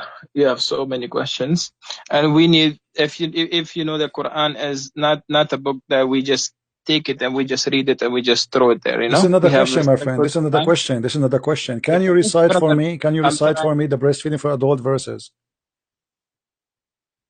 Sorry, brother. Can you recite the verses for breastfeeding for adult 10 times? Adult 10 times. Can you recite the verse? There's no words for that. Okay, brother. Well, here it says that the verses was revealed. So are you accusing Aisha to be a liar, my friend? I'm not accusing Aisha, Okay. that she's a liar. So why you are saying there's no such a thing? Aisha, she said it's a verse and it was revealed, but yet you say there's no such a thing. So one of you is lying, either her or you. Okay, brother. I'll call you. What time you come live? Almost every day. Almost every day, my friend. Every day from what time to what time? You know, sometimes 3:30 New York time, sometime before. You know, you can subscribe to my channel and you will be able to follow me. Okay, brother. I'll tell my student to listen to tell me you are whenever welcome, you and I welcome you always. And I apologize again if I was harsh in some words with you. I don't mean to be harsh, but I know you have questions. I know you have questions about Islam, how it was revealed, why was Prophet Muhammad a prophet, why was Quran revealed, why was each verse revealed, why we have everything from the Bible and the Torah. You are saying this when you have so many why. So inshallah we'll answer all your whys. Inshallah. But nobody can answer them, as you see. Until now, you did not answer anything. The last one, you are trying not to answer. Brother. Why you don't? I told you that, my friend, before you go, I understand you are going. You are going. Prostrate to three. You said no, because so you don't know the concept of God first. My friend, before you go, the last question I asked you, why you don't answer it? Why you are saying that Aisha, she said there is a breastfeeding revealed, and you are saying there's no such a thing? Why you don't? Why? Either you apologize from Aisha, not from me, because you are accusing Aisha that when she said the breastfeeding for adult 10 times was revealed. Do you know what revealed mean? It was inspiration. Either you apologize from Aisha or you say I don't agree with Aisha. Okay, brother, let me see the hadith again. I'll try to look into this hadith. Okay, brother. Okay. And we'll try to talk again and again. So you will not this, answer me now. You will not answer me. it. Okay, I got it. Okay, no problem. All right, my friend. Thank you very much for calling. I will answer you. It's not that I can't answer you, because whenever I speak, you say why. When I try to answer, you say why. Then I answer, they say why. It's like you keep interrupting. Like you I'm have not so interrupting. many Here we go. I will keep my mouth shut for the coming 30 minutes if you want. Do you like to answer or not? I will answer you, brother. But one day. But right now, not now. It's time for Isha Salah. Oh, okay. All right. Okay. Well, okay, brother. Okay, and my I have friend. to go to the masjid and pray Isha. All right. Take care, my friend. And thank you for calling.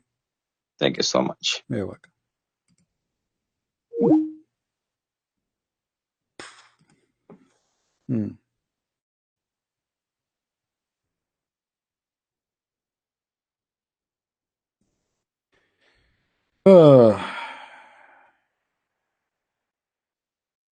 You have to go to pray. Did he say you have to pray for Isha? And he live in New York? But Isha in New York at 6:32 p.m. Right?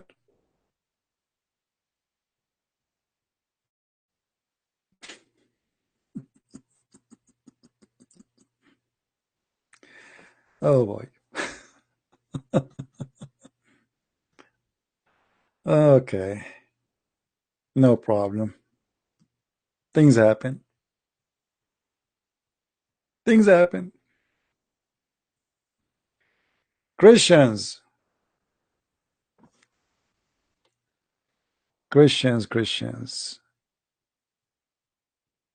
Be proud, my friends, my brothers, my sisters. You have the best of the best. His name is the Messiah. And by him we are victorious, not by Christian Prince. We bring victory by his name. His name is holy, his name is glorious, and he is all powerful. He is the Almighty God. And this is why they run away from us. You cannot lose, and you are with the Messiah. But remember, you have to occupy yourself, arm yourself with knowledge. The Bible says, my people are destroyed because of their ignorance.